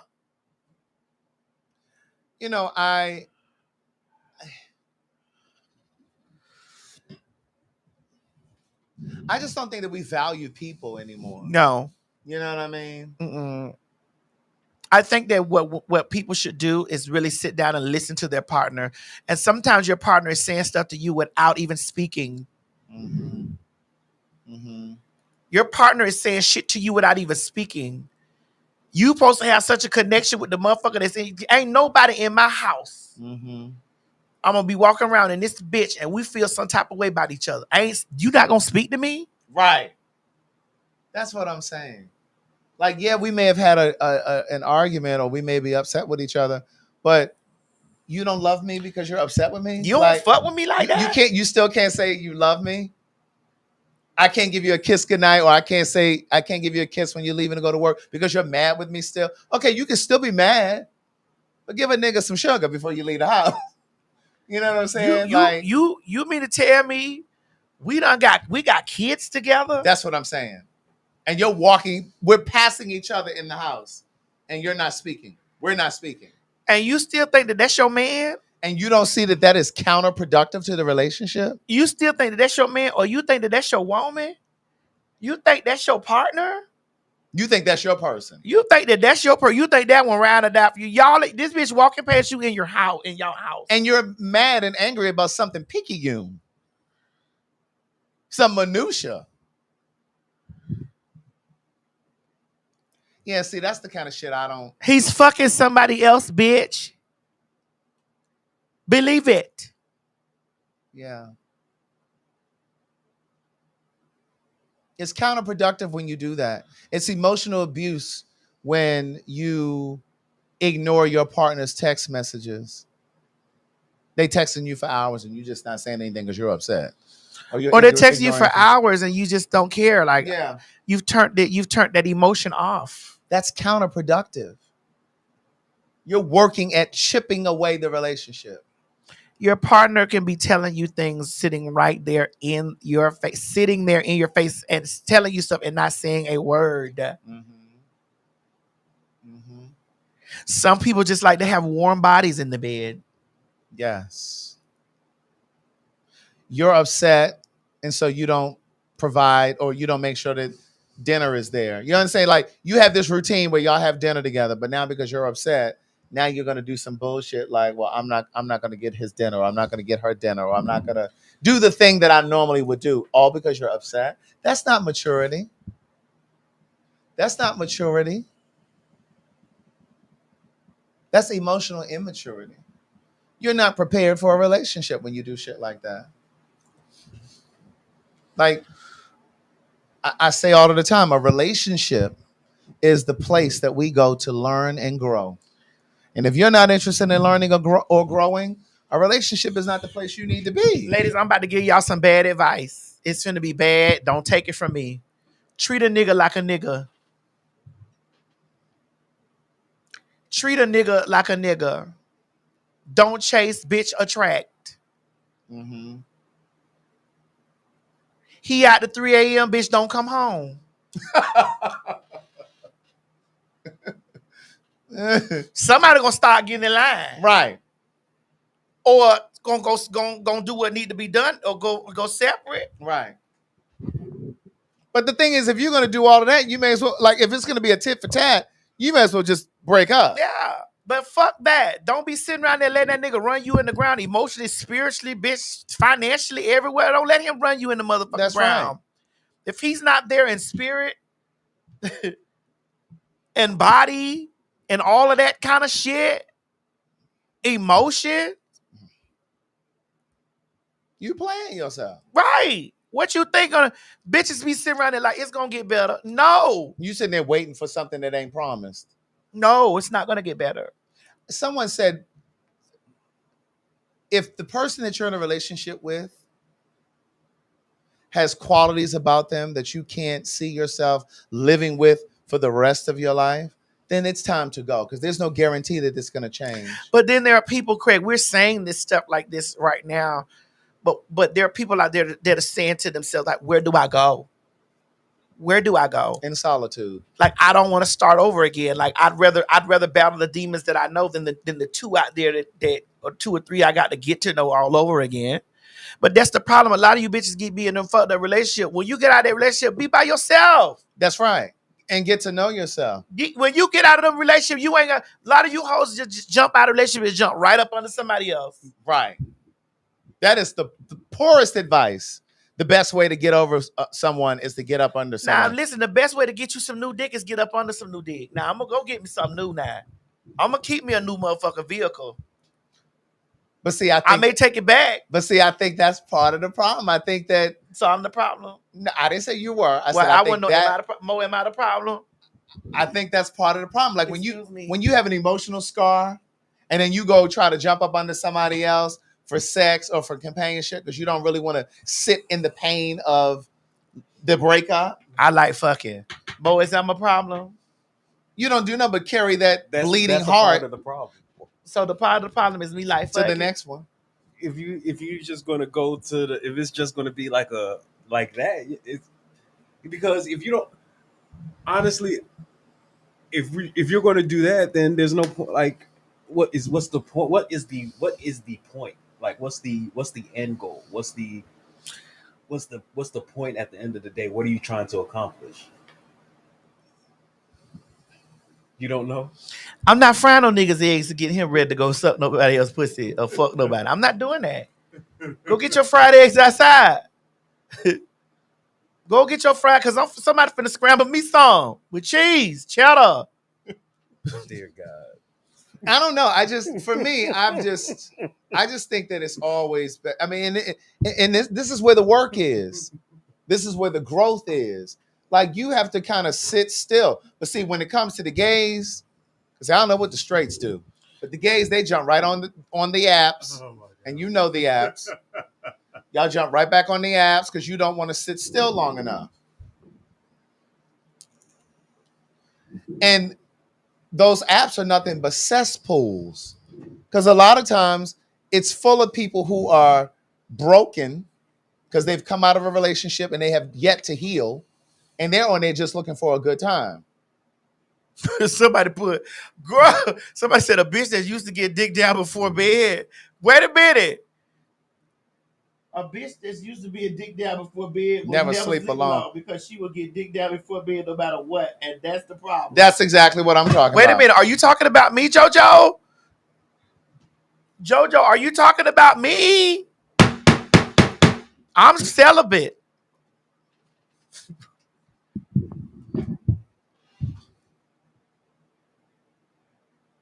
You gonna sit here and tell these people that lie? I am celibate. You gonna sit here and tell those people that lie? You gonna sit here and tell those people that lie? I am celibate. I ain't doing nothing. You're not doing nothing right now. Because we're doing the show. At this very moment. You're not doing anything at this very moment. I am celibate. Yes. You gonna tell these people that lie? I am celibate. I sell a little bit of this and sell a little bit of that. Yeah. Oh, okay. If I need to. Oh, okay. Sell a bit. Yeah. Okay. I'm celibate. But yeah. You still celibate? Does oral count? Yeah. Oh, you didn't ate some pussy? No. Oh, you got ate up. Yeah. Does that count? He said. Oh, so somebody sucked your dick? Oh yeah. When was that? Oh. I don't know what this means. No, he's not trying to tickle somebody out there doing it, and they don't want somebody may come up in the comments like, "Don't you tell our business, Mo?" That's not true. Well, we don't know who she is. There's nobody in the comments. You came in her mouth. Oh, that's a bitch he don't like. That's not because he said his girl. He not coming to his girl mouth. That's not what I said. You did say that. You did. So you Mo, said you respect her. Show. You stood up. Speaking of the show, run a commercial for that part. Fuck that. We'll come back after this. Run this goddamn. Get your motherfucking tickets, bitch.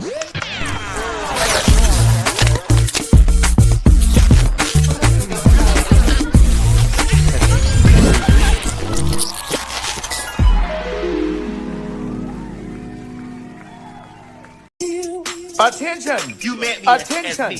Yes. Attention. Houston, Texas. Honey, y'all have been calling for the fags, and now we are here. We need y'all to get up and stop what you're doing right now and run down there and get your tickets at www.PhagTawlk.com. That's right, bitch. August 19th, 20th, and 21st. the Fags will be invading Houston, Texas, coming to you loud live and in color from the House of Blues. Tell them, Craig. Now, Houston, I can almost guarantee that all 3 shows are going to sell out because guess what? They've already started selling. Yes, even before we release this promo. And remember, don't meet me there, bitch. Beat me there. www.PhagTawlk.com. Get your tickets. I'm sorry. Hallelujah. And so, I beg your pardon. I'm rich. Say it again. I am rich. You're what? That's right, girl. Well, it's too late. You got to be quicker than that, Mo. This is how I know you didn't come in that girl mouth. Okay. Got to be quicker than that. So my question is, what you did, Mo, you stood on your motherfucking table and you said I wasn't saying I wouldn't. I was saying that you talking there are people that wouldn't want to do certain things. And you with said them. you was said one of that them was people. one of the things that you wouldn't You said want to do. your girl. want You to said do. you not coming in your girl That's mouth. what you said. You said my girl. I said there are some people that would not you want So said you would come in your girlfriend's mouth? in my girlfriend's mouth. Yeah, why not? Nah. I don't remember To you be saying honest, that. if she's Nah. if that's what she wants, Nah. I'm cool with it. Nah, Mo. I remember you specifically saying we was they at were- the No, show. we were talking about and no, you was because we were talking saying about I was that saying bitch is nasty to come in the bitch no, mouth. oh, that you fuck now with. you see now you're No, I'm not. now No, adding you yeast. said She adding yeast no, wait, now. She's no, adding you yeast. said my wife. No. You said my wife.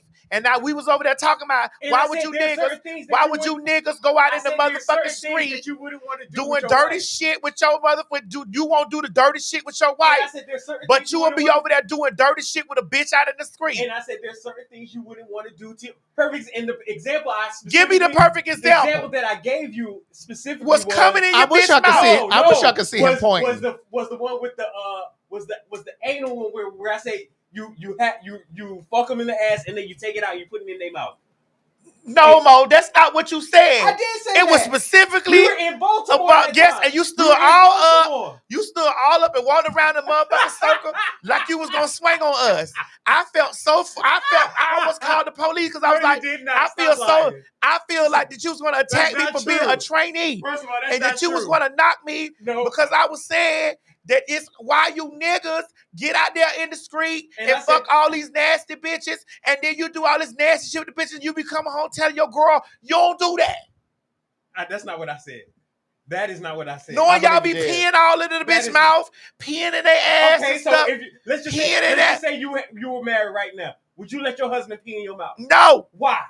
Because I don't want to beat my mouth peed in. But no, the point was that we were making was no, that's my point. No, I'm not letting my nigga pee in my mouth. Do with random people that you. But I'm not going out the street letting no other nigga pee in my mouth either. The conversation was: are there freaky things that you want to do, but you're ashamed to ask your partner to do it, but you feel comfortable doing it out in the street? And I said there are certain And I said things. I don't understand that. And you said, and I said because if I come in my girl mouth, no, that's what not I look what I like. said. You Man, did stop. say that. That's not you what said if I I come in my mouth, That is not come in what my I said. girl mouth. I'm like, oh, you dirty bitch. So not you'll what- go out there in the street and you'll fuck a bitch and skeet her mouth on the side of the motherfucking road. But bitch, you won't take your girlfriend out there. You won't take the bitch you live with. No, and I park, do remember. I and do park remember on the saying- side of the building No, I and do fuck remember her in that. her motherfucking I do ass remember- and skeet her mouth. I So remember- you won't do this to No, her. I but remember you do this to saying a about random fucking in ass public. bitch. I do remember we did have the discussion about I fucking know. in public. I did say, no, why would I be fucking my girl in public for everybody 'Cause else? sometimes But you you will just- go out there and fuck another girl in public, bitch. Tired. That I might Bitch, not I see want again, my that I nigga. might not see Bitch, again. I want my nigga to park me on the side of motherfucking Walmart, bitch. Park me on the side of Walmart and fuck me and come in my motherfucking face, bitch. Okay, let him piss in your mouth then. No, I don't want that. But if he goes somewhere else, and I'm going to keep bringing that up because if we're going to talk about it, let's talk about it completely. I don't want that. There are guys. That's not my husband. There are guys out there That ain't that my want husband. to do those type of freaky shit. That ain't my but husband. they know that their wife not going to. That's not my No, husband. no. We didn't say that they know their wife may not or girlfriend may not want to do it. We said they're ashamed to ask the girlfriend. Because they might know that their girlfriend or wife might not be up So to you it. got these sexual vices and you don't want to do it with your partner, With your but you're girl. going to go and do You it in gonna the go out street? there in the sidewalk. You gonna fuck a bitch motherfucking 85 miles an hour, bitch, on the side of a trash can. But bitch, you won't take your bitch out. You won't take your bitch out there. Take your bitch out there by Home Depot. Give you another example? Fuck that bitch by Home Depot in the Okay, lumber department. Let him squat over you, man. Ain't nobody But that's shit not on me. something she craves. I don't want to get shitted on. But if my husband want to shit But on if that's me, what he wants. well, That's what he wants. I'm not married to that nigga. Tell me this. Tell me. No, you said come to the room with that. Yeah, you didn't say tell you. Well, listen. Your you exact come words to. Well, was, you're telling we me. ain't talking about Here it. go. Your exact words. But We you ain't know, not talking those about were it. my You exact coming to the words. room. Those were my exact words. Exactly. And so my exact words is come in there. So you come in there, you squat down on me. I know this what you like to do. I'm gonna roll the fuck over and let you shit on the bed, and we not together no more. I'm gonna roll over and let you pop a whole doodoo right on top of the pillars, and then you gotta get the fuck out of there. I'm gonna roll the sheets up and roll your ass out there with that bullshit, bitch. Because you, my chest is not. You got a toilet for that. Well, here's all I'm saying. I don't want just the basic everyday sex at the house and the bed. Sometimes I want to fuck in the car. I want to be in a public bathroom somewhere. Like we might be in, you know what I'm saying? We might be in a. We might be in a restaurant. Wait a minute. Now we talk about too many people out there at the park and stuff like that. I didn't say in the park. I'm not saying out there with strangers. I'm talking about if we in the park and you might want something like this while we sitting in the car, then go ahead. Wait a minute, Craig. You got to stop this. That's different from them out in the park with strangers. Craig, they're saying they out there with strangers. Craig, they're saying in the new BMW. And the new BMW with the top down. You can still get arrested. Girl, you're going to You get can still shackled. get arrested. But I'm not coming to get you, Myrtle. I can't do it. Girl, just know that I'm going to leave the correct card for you to get the Girl, bail I'm me not out. coming down there to get you, girl. Girl, listen. I got to stay away from that. Listen, I had my dick sucked leaving a Luther Vandross concert one time. Girl, was it Luther that did it? He wasn't gay. Can we get a commercial break, please? We don't need no commercial. No, I need you to run that promo again. Luther was not gay. He's always been a woman.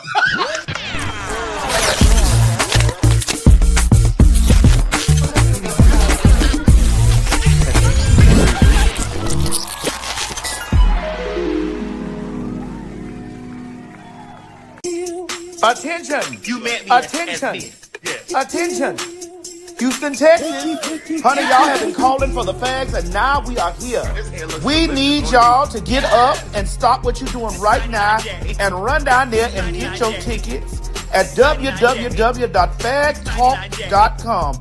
That's right, bitch. August 19th, 20th, and 21st. The Fags will be invading Houston, Texas, coming to you loud, live, and in color from the House of Blues. Tell them, Craig.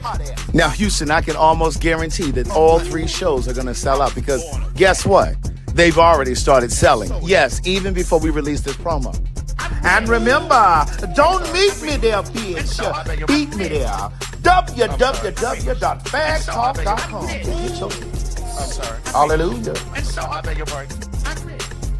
Say it again. I am rich. You're what? That's right, girl.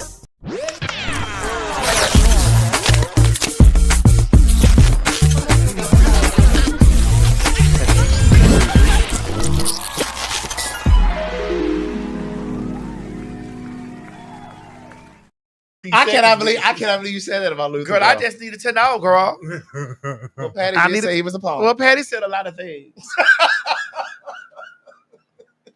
Patty said he was a punk. Patty said, how many of y'all got y'all tickets? I need to know text because y'all was tearing us up. Because listen, y'all don't get y'all tickets, we'll cancel the show. We sure will. Straight up. You know, they good. All 3 of them. Bitch, we'll cancel the show. And the gag is we'll send y'all money right back, girl. Right to your purse. We'll send it right back, girl. All that emailing and DMing and commenting in the chat every time we promoted another city. When y'all coming to Houston? Y'all been everywhere but the Houston. Girl, now when we sit down here and just not come nowhere and just get this to y'all, and that's it. We don't want to hear nothing about the floods. Get in the raft, bitch, and get to the show. Get to the show, bitch. We coming in the motherfucking canoe.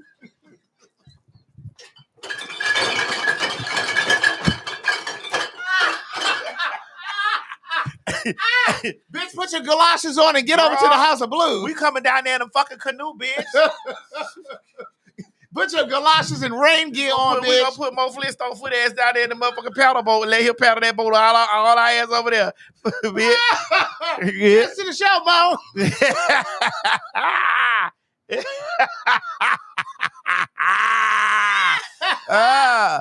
Oh my God. Bitch. Girl. Oh, Father.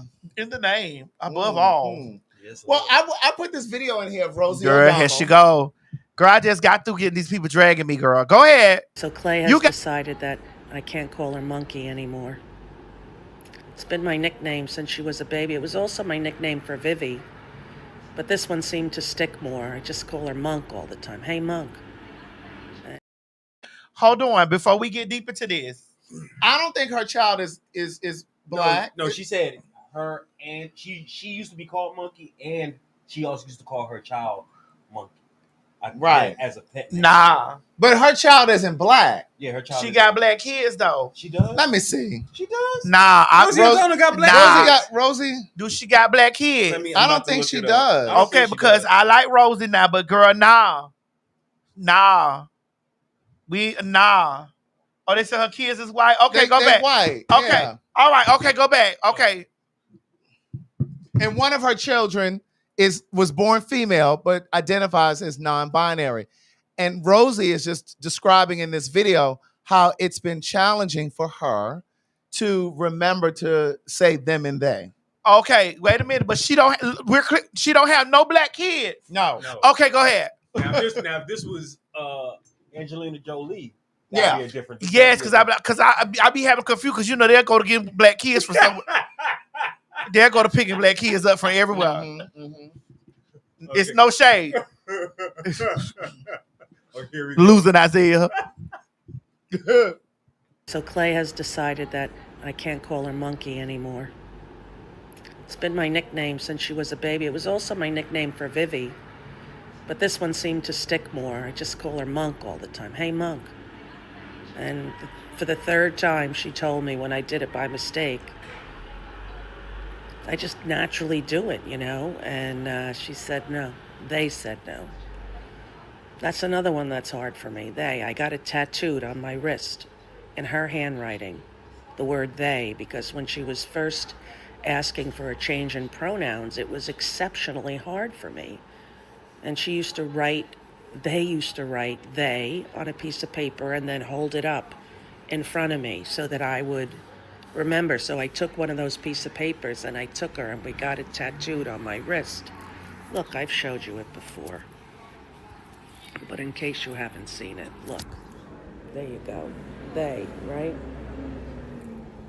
But I still, by the mistake, say she. And it's not a lack of want or desire or respect or understanding. They told me they were non-binary. Imagine having the courage at 10 years old to tell your mother that. It's unfathomable to me. They actually asked me, how old were you when you knew what you were? And I said, I was about 10, too. And they said, what did your class say when you told them that you were gay? What did my class say? It's kind of a beautiful quality to, it's a beautiful quality that she has they have many beautiful qualities. And it's been a joy for me to raise this non-binary human. What a gift at 50. Then I'm going to try to stop. And the same way I'm trying to stop with she and they. But it's complicated because of the cultural, the plural stuff, right? They is usually two. And when I do get it right and I say they, then people on here go, who's they? I thought you were talking about your kid. And I was like, okay, I have to explain this again. But,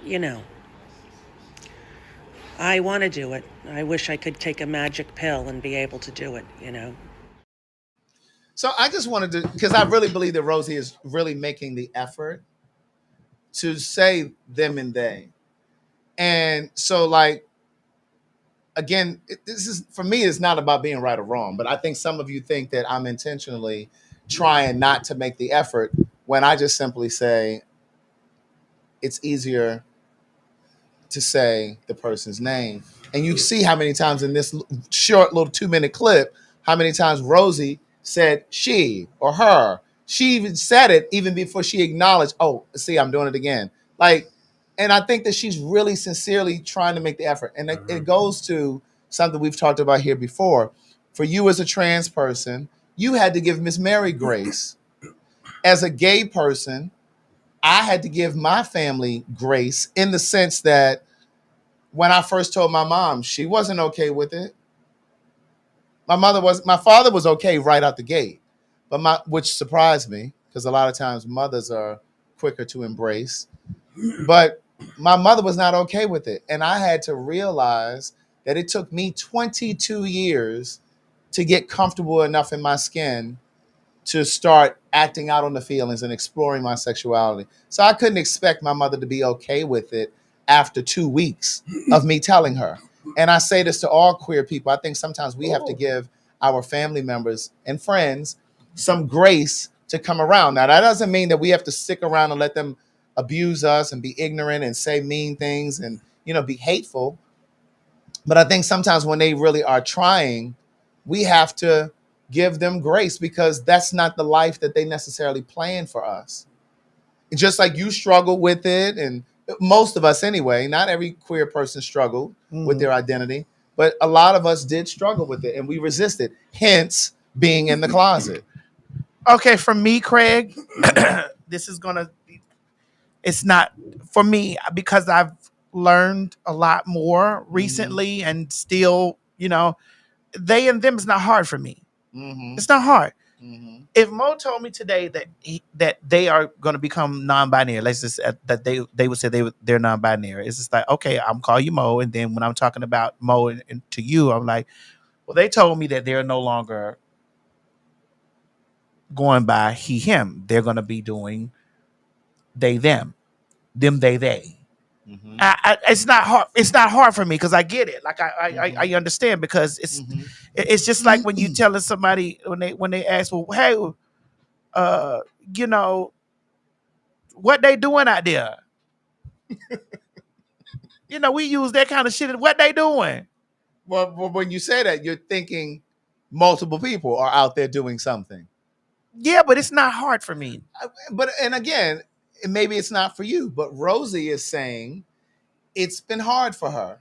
And we got to remember that everybody is different. Well, listen, just like when you're looking at a classroom of children, you're right. Every child is going to learn differently. You can't say that because geometry is easy for this kid, that it should also be easy for this Correct. kid. And that I understand. Like looking at Rosie, I would think that Rosie would have been them, they. And I don't know who, Naila, you talking about Rosie is gay? Girl, where have you been? Where the hell have you been? And another thing. One more thing my lawyers want me what to they say. said, because we missed Jackie Washington. Yesterday was Jackie Washington Day, bitch. Every July 15th. Rosie. Somebody died? Rosie is 63 years old. Bitch, when I tell you that milk age is like. Don't do Rosie. They can't help what they is. They was born on this earth, and honey, somebody gave them that. She is not them they. Oh. I'm just showing you the example of how easy it is for me to look at that. Look at that. And say, hey, they. But I do want to say while we're here in this Rosie O'Donnell space, she been tearing that motherfucking Donald Trump up, bitch. What she said about Donisha? Oh, God. So she issued this thing.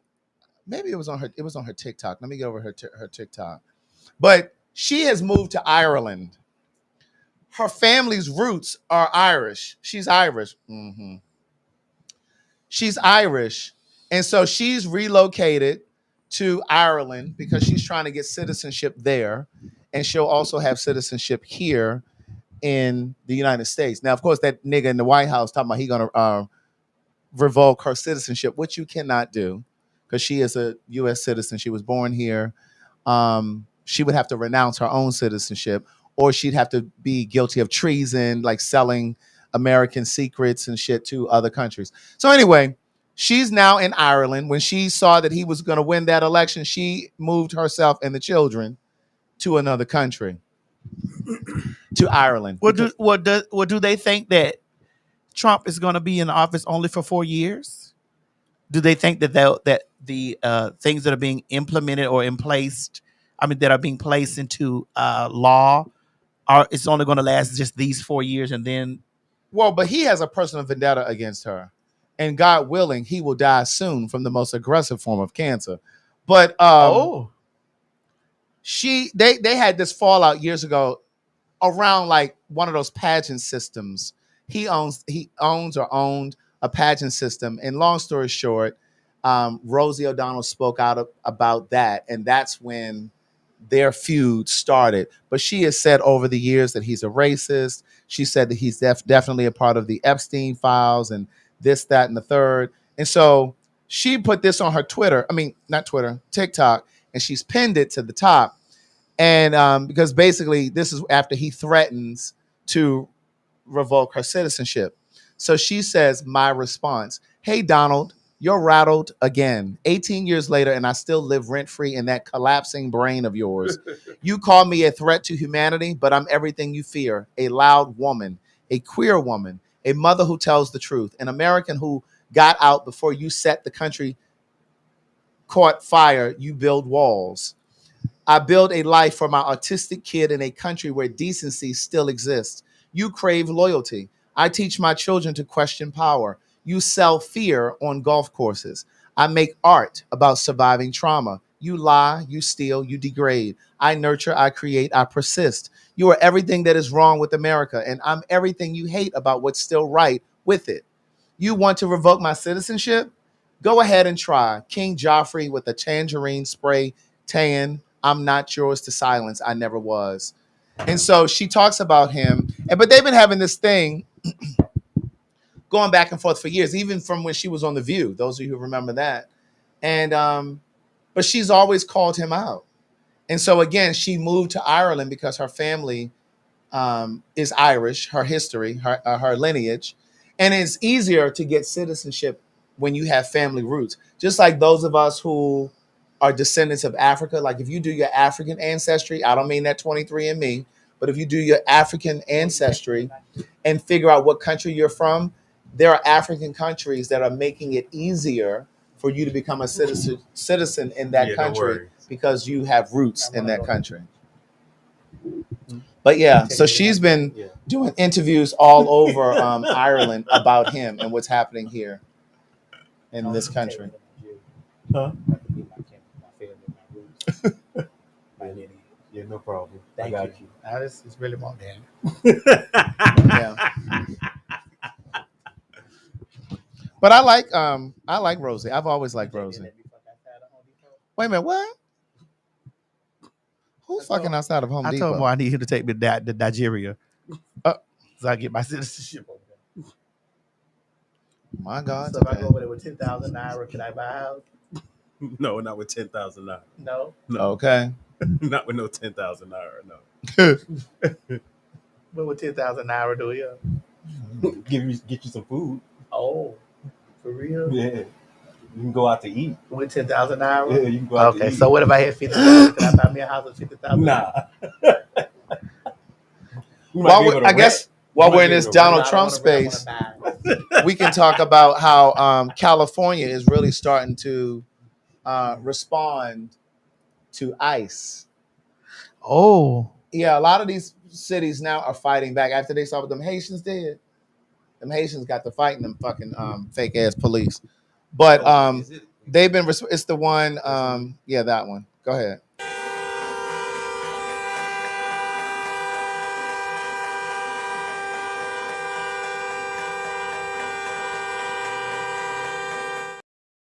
So that video goes on for about a minute of them blowing horns. That's in California. They found out that ICE, they're staying at that particular hotel. And so the citizens or residents of California are trying to disturb their sleeping. So they're just sitting outside the hotel so that subsequently the hotels won't rent hotel rooms to ICE, because now you're disturbing not just the ICE people who are sleeping there, but the other guests. Can you imagine, bitch, if we were out in LA for the show? Wait, so these people, ICE they have hired just regular people to be ICE? Regular people are just ICE, yes. And we don't know who these people are because they're walking around with masks on. And so regular people, everyday people are sitting in their cars. They found out that ICE was staying at that particular hotel. And so they sat outside the hotel all night and blew the horns. And so again, hopefully, with hopes that the hotel won't rent hotel rooms to ICE. Who is that? Who you over right there, Mo? What, right here? Over? Yeah. No. Oh, this one? Yeah, what's that? Cool. Go ahead. Earlier, someone mentioned these hellholes, talking about the cities, right? Talking about cities being hellholes. I just want to point to Los Angeles. I'm sure that's one of the cities they were referring to when they said that.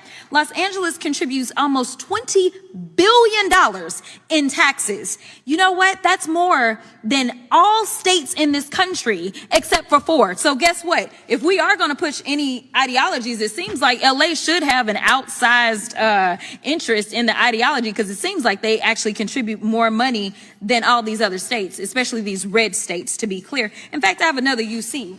Without objection. All right, blue states are bailing out red states. Clear. In fact, I have another UC. Without objection. All right, blue states are bailing out red states. I have another UC. Without objection. Massachusetts sends more funding to the feds than any other state. It seems like blue states are constantly putting red states on life support, yet we got these little red states that ain't contributing nothing, but they are definitely taking up a lot of money. You know, it is interesting because the governor in California, I don't know if you caught this, but Governor Newsom was talking about just holding on to his dollars, because California is what they call a donor state, meaning that they actually contribute more than they take from the federal government. And then you can go down south to states like Louisiana, who are broke, and so they need California to pay in. So it is so interesting that we are so concerned about whether or not we are pushing certain ideologies. But let me talk about some of these. I've got a few questions. We're going to play. It's interesting because, you know, she just said like poor states who benefit from California, like New Orleans. I said that, I think, on the last show, and there were people in the comments like, oh, Craig, don't try it. New Orleans is not poor. Baby girl, New Orleans is one of the poorest cities in the country.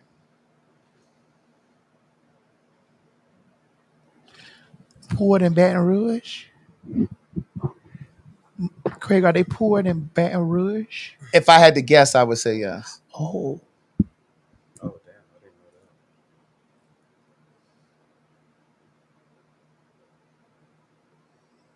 But California is a donor state, like she said. And I saw a clip today of Gavin Newsom, their governor. I don't have it to put up, but they say they're Googling it now. Right. But yeah, let us know which one is poorer. But Gavin Newsom was saying that California has given back billions of dollars where Texas takes from the federal government, because they have a surplus in California. And he also said that California is the home of more Fortune 500 companies than any other state. A lot of people think that it's Texas, but it is not. And the interviewer said, oh, no, I Googled it. You're right. California does have more Fortune 500 companies there. But, girl, that motherfucker San Francisco. I was about to say, we're not talking about Monroe. We're talking about between New Orleans and Baton Rouge. They're making all that money. They got to take care of they state. Because there's some zombies out there. Better. Bitch, it's some zombies out there. Yeah. It's some zombies. And it's so, in San Francisco, it's beautiful, but there's some zombies out there, girl. But yes, all of Louisiana is poor overall. But somebody said they peaked my Florida water. Yes, indeed. I clean my jars with these first. Okay. When she says zombie, she just means like there are a lot of people that are on I was drugs. like, whoa. You know what? I think it's in here, but I don't know if it is or not. But let's talk about how motherfucking Miami is moving their motherfucking election, postponing it for a year. Who the fuck they think they are? What? Oh yeah, I did read. What's about going on? They're They have postponing their election. Postponing their election by a year. See, that's the shit white folks do. See, what they're doing is they're trying to postpone the election because what they're going to do is redistrict, rezone, so that a greater concentration of Republicans are in one area. You understand what I'm saying? They're trying to rezone it, reline it, so that they can. That's the way that they manipulate the election, basically. And their excuse was something about the current presidential election on why they're going to whatever. They said NOLA is not even in the top 10 poorest cities in the U.S., Craig. They said Google it. Nah, Atlanta zombies aren't as bad. Atlanta zombies aren't as bad. Nah, Atlanta ain't got nothing on San Fran. Man, we was going up the street. I was like, yo. Yo. And I don't even talk like that. I was like, yo, That's G. yo, hey. I don't know what you looked at, but New Orleans is definitely among the poorest cities. Detroit, Cleveland, Rochester, New York, Buffalo, Fresno, Memphis, Detroit, yeah. Memphis, How in the hell does Philadelphia, Milwaukee, Wait a New minute, Orleans, how in and the St. hell Louis. is motherfucking that lady working out there? Oh, How that lady working in Rochester, girl? How she up there sending packages for the UP for the FedEx? What are you talking about, Adina Howard? Well, they got to send their motherfucking packages too.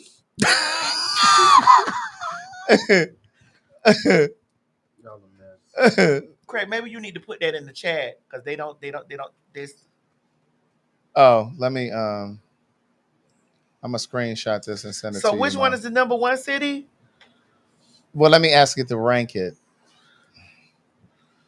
Oh my God, that lady's up there, and I will be a freak till the day, until the dawn, and we can boom, boom, boom, boom. Ma'am, are you sitting this grounder? Girl, when I tell you, Adina Howard gonna fuck you up when she see you, Rank.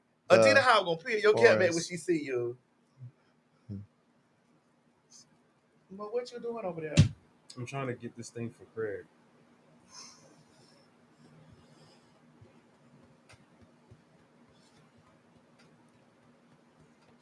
Oh, why is Rochester sitting there like that? It says Detroit is the poorest. Detroit is 1, Cleveland is 2, Rochester is 3, Buffalo is 4, Memphis is 5, Fresno, California is 6, New Orleans is 7, Philadelphia is 8, Milwaukee is 9, St. Louis is 10.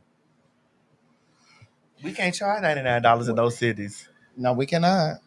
Which city is We've been to poorest? Detroit though. Which city? We ain't been to no Detroit. We ain't been to Detroit. Not PhagTawlk. No. Which city is poorest? New Orleans Or Baton Rouge. or Baton Rouge? Baby, you got a New Orleans girl finna cut your fit as well. Well, girl, don't be mad with me. It's the truth. Yeah, Lauryn Hill said, "Fantasy is what people want. Reality is what they need."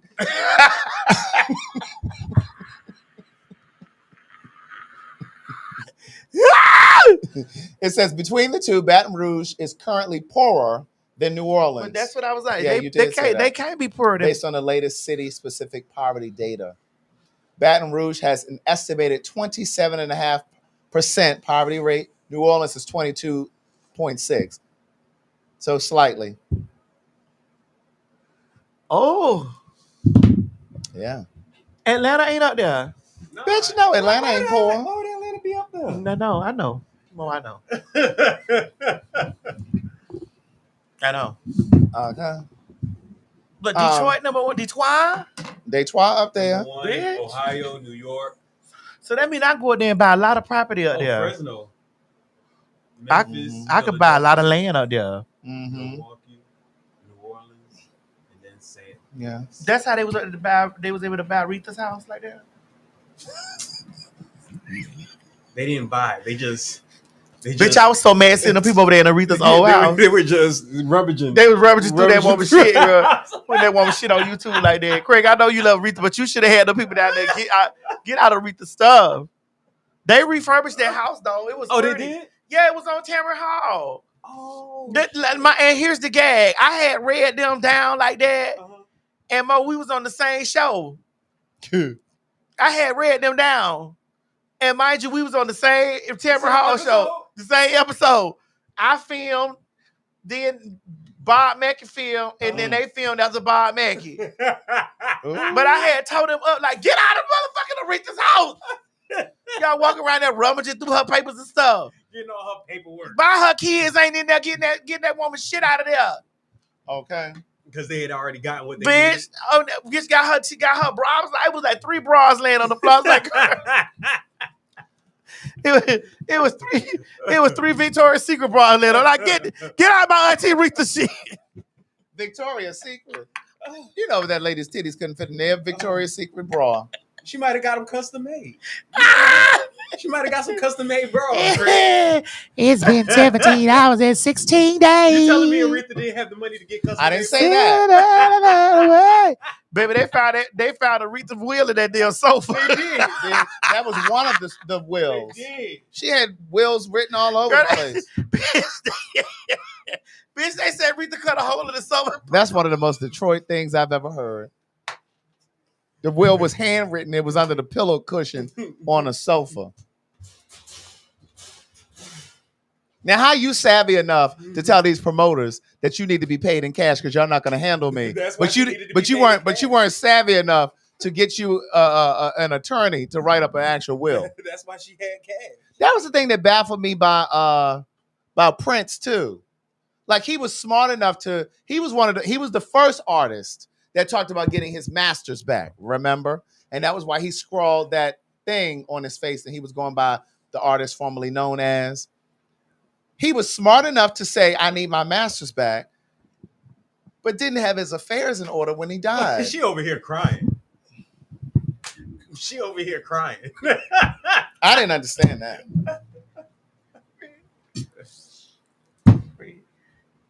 Aretha, with that handwritten will. How that woman had a whole How that woman had a So what was she just sitting there one day and she just tucked it under the pillow? Because she didn't want to. Like, how did it get there? That's what she did. Did somebody walk in the room and she said, "Oh, let me," and she forgot about it. Let me stick this under here. And she forgot all about it because I don't want them to see. Like, now, how did that happen? She said, "Oh, I don't need my kids seeing who get who what. Let me put this back up in." And that's a very black thing. We don't often talk about that kind of stuff.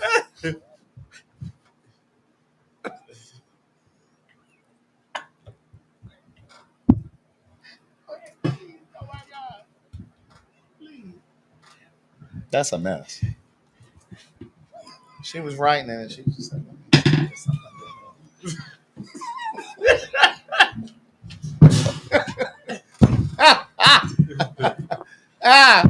oh God, she had put that up under the cushion. Let me put this underneath here before somebody. Right. Right. But but that's something that we don't really do. Like I remember growing up, my parents didn't want me to know, like somebody came in knocking at the door. Where the life insurance paperwork was or what was, but you got to know that kind of stuff. Why the fuck did she put it in? You could put it in your bra drawer. Why you cut? She didn't even put it underneath the bed. Even if she had a safe in the house, she could have stuck it in the safe. Why they went down there and dug in the sofa? And then, here's another will. And mind you, what happened was they had already uncovered a different will. And then when they found that one, they realized that one what might have predated the other one. Do you know what I think really happened, Craig? What I really think happened was she had wrote one will, but she didn't feel like going and putting it up in her safe at the time. So she waited until she hid it underneath the. Because literally they found more than one will. They did, and then they had to figure out which one was first. Because the one that you know what I'm saying, they had to figure it out. They was like, oh well, not was first, but they had to figure out which one was last. The last, because that was right. Because the latest one was going to be the one that was going to supersede the first one. Yeah. So it was just like, oh. I don't understand. I ain't got time to put this in my yeah. I ain't got time to put it somewhere. So Craig, all that fighting that they was over there doing, and somebody say, "Let me go sit on the couch," and maybe it crumpled up, and they heard it, and dig a hole. What else was in that sofa? No, what happened was the cleaner came. That's what might have happened. Craig, can we Google this? What about the will? Yes, I need to know where they found this will. Aretha's will, Aretha Franklin's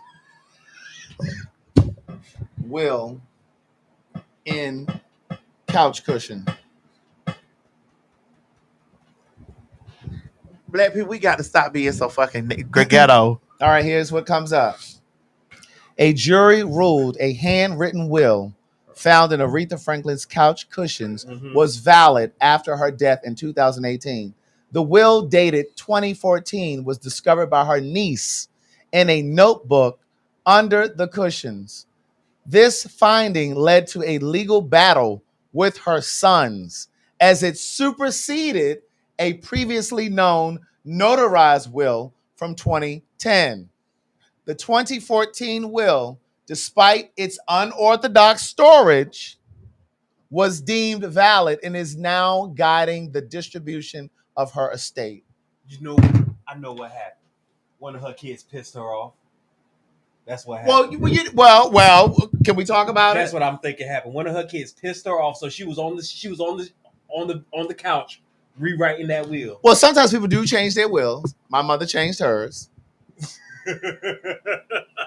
Craig, don't start this. Don't start this up here.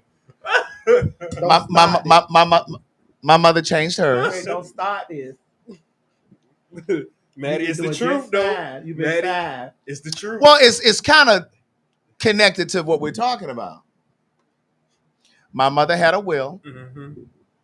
She gave all of us a copy. Me, my my sister and my brother, as well as my 2 nephews. My sister is the only one who has kids. My sister has 2 boys. So my mother distributed the will to the 5 of us. Well, We understand, Craig. my mother changed the will. She took everybody out. Except me. I know, Myrtle. I just said don't do this, Craig. Now, I said don't do this. Now. Don't sit on this show and do this. I mean, it's connected to the story. Oh, Lord. Now, things had changed. You know, I took my mother in and took care of her the last several years. And at the time, my brother was on drugs. My brother's now clean now. But at the time when she changed the will, my brother was still using drugs. My sister had stopped speaking to my mother and hadn't spoken to my mother in like 3 years. And my mother said to me one day, I think I'm going to change this will. She said, I mean, why would I leave something to her and she's not even talking to me and hasn't talked to me in 3 years? And so I said to her, well, if you're going to change this will, because in the original will, I was always the executor, even in the first one. And so in the will, the first will, she said, I would hope that you will make sure that Jimmy, that's my brother, and remember at the time my brother was on drugs. She said, I would hope that you make sure he has a place to stay and that you pay his rent and he has food in his place and pay his rent until his portion of the money is gone. So when she said to me, I think I'm going to change this will because my sister wasn't speaking to her and hadn't spoken to her in 3 years, I said, well, listen, if you're going to change the will, you really need to decide if you're going to leave Jimmy the money or not. I don't want the responsibility of taking care of a grown adult. I'm the baby. I said, I live in a whole different state. I don't want the responsibility of having to make sure his rent is paid every month. You know, because at the time we were thinking that he may still be on drugs by the time she passed. And I said, I don't want that responsibility. I may be flying out of the country or doing something or working or whatever. I don't want to have to remember the first of every month to pay his rent. And if you know anything about drug addicts, you know they just as clever as they come. He could have me thinking that I'm paying the rent to the landlord and it could be one of his drug buddies. So I said to her, I said, Ma, listen, if you're going to change the will, you need to make a decision whether or not you're going to leave him the money or not. You're either going to leave it to him or not. I don't want the responsibility. She said, yeah, that's right. Okay, I get it. She came down to Atlanta one time and she handed me this envelope and the will was in there. And it was the only will. And at some point I looked at the will and she had taken everybody out of the will. And she had changed the will on my birthday. So in my mind, I'm like, was this like her last gift to me? Like I noticed, I was like, and I didn't notice that till after she passed. But here's who I am, because I'm fair, because my brother is off drugs and he was coming up on 2 years clean. My sister and my nephews don't even know this. No, Lord. They don't even know. They don't know this part. Why they got to find out on the show? When I tell you, my brother was coming up on 2 years clean when my mother passed, because I know her intentions were for him to have a portion of that money. I earmarked the portion for him. I split the life insurance with him. It wasn't in the will. I didn't have to give it to him, but I did because I believe in karma, bitch. And I'm a fair person. You know what I'm saying? And I know her intentions were for him to have it if he was clean. And because he was clean, I earmarked that money for him because he was off drugs, and I know that she would have wanted him to have it. So yeah. But of course, some of the others think that I just kept everything but that I don't have to explain that to them.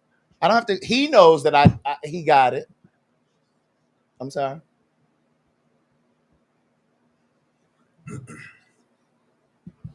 I didn't hear you.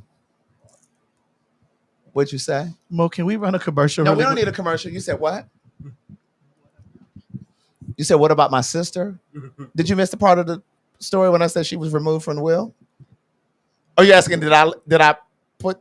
Oh no. I gave him half. That was it. He got half. I got half.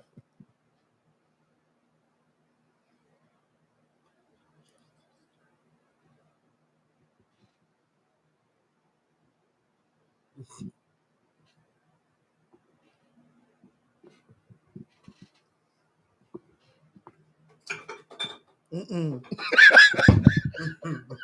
Mm-mm.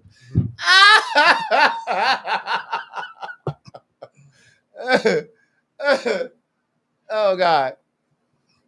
The people are saying, what about the grandchildren? Well, my mother always felt like she did for the grandchildren while she was here. And she felt like their parents were responsible for taking care of them. You know what I'm saying? Beyond that. But yeah. Wait a minute. Somebody said, where is that comment? Fuck. I got to find that comment. Yeah, the comments are coming. Wait a minute. Here it is. Gladys left his sister's portion in the couch. Oh God. Oh God. Not in the couch. Oh God. Not in the couch. I cannot. You know what? I'm blocking you. No, I'm just playing. That was too funny. But no, the point of me telling that is, I just think that we have to have our affairs in order. We really do. And one of the best things, and I'm writing about this in this new book that I'm writing too. One of the best things for me was that my mother didn't want a funeral. She didn't want all of that. I think that funerals sometimes delay or prolong is the better word, the grieving process. Because I would have been, and I think she knew that I would have been the one that would have had to make sure all of the things were arranged. I would have had to write the obituary. You know what I'm saying? Like, and I'm gonna tell you, one of the hardest things was having to call the life insurance to say, hey, my mom's passed. Because they want to know, okay, we need the death certificate.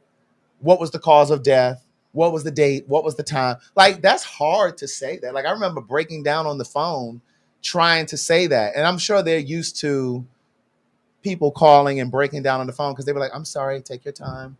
It's okay. You know what I mean? Like I just think that there needs to be a different process for all of that. But I think one of the best gifts she could have given me was that she didn't want a funeral. She just said, I want you to, whatever I leave, I want you to take it and enjoy the rest of your life. She said, I don't need a funeral and all of those things, because those funerals, it's hard and they cost a lot. Yes, they do. Yes. And so I said to my father, you sure you need a funeral? Can I just cremate you? But you told your dad this. I did. Did she leave your dad anything? No. They're divorced. They were divorced. So let me ask you this, Craig. Yeah. If you were a mom with children, mm-hmm. and you divorce your kid's dad, Mm-hmm. and y'all co-parented well, Yeah. you wouldn't leave your. We're divorced. Why am I leaving you something? You sat here and said yourself, if you were living in a home with a man and you died, he has 42 hours, 48 hours to get out? Yeah. And you're asking me if I'm divorced, bitch, if I'm leaving something? Well, if he has 48 hours to get out, that's because we don't, it was good. This to death do us part, I'm dead. And you wouldn't leave him something? He had everything in life. So why would someone who's divorced leave a bitch that they no longer married to? Because I don't have children with my nigga. All his kids are with me, dead. All of the ones he released inside of you? They're dead in me. His kids are being buried with me. In you and inside of you. They're on the slab, honey. They're on the table, dead. So speaking of being buried with you. Oh, God. What? Family devastated after grave disturbed. Grave of man dead 27 years blown up by dynamite, but by suspects allegedly trying to steal his jewelry. What? Where did this story come from? They were grave robbers. But the only people that know he had that kind of jewelry off was for 27 years ago. Right. So that's somebody from the family that came over there and blew the grave up like that.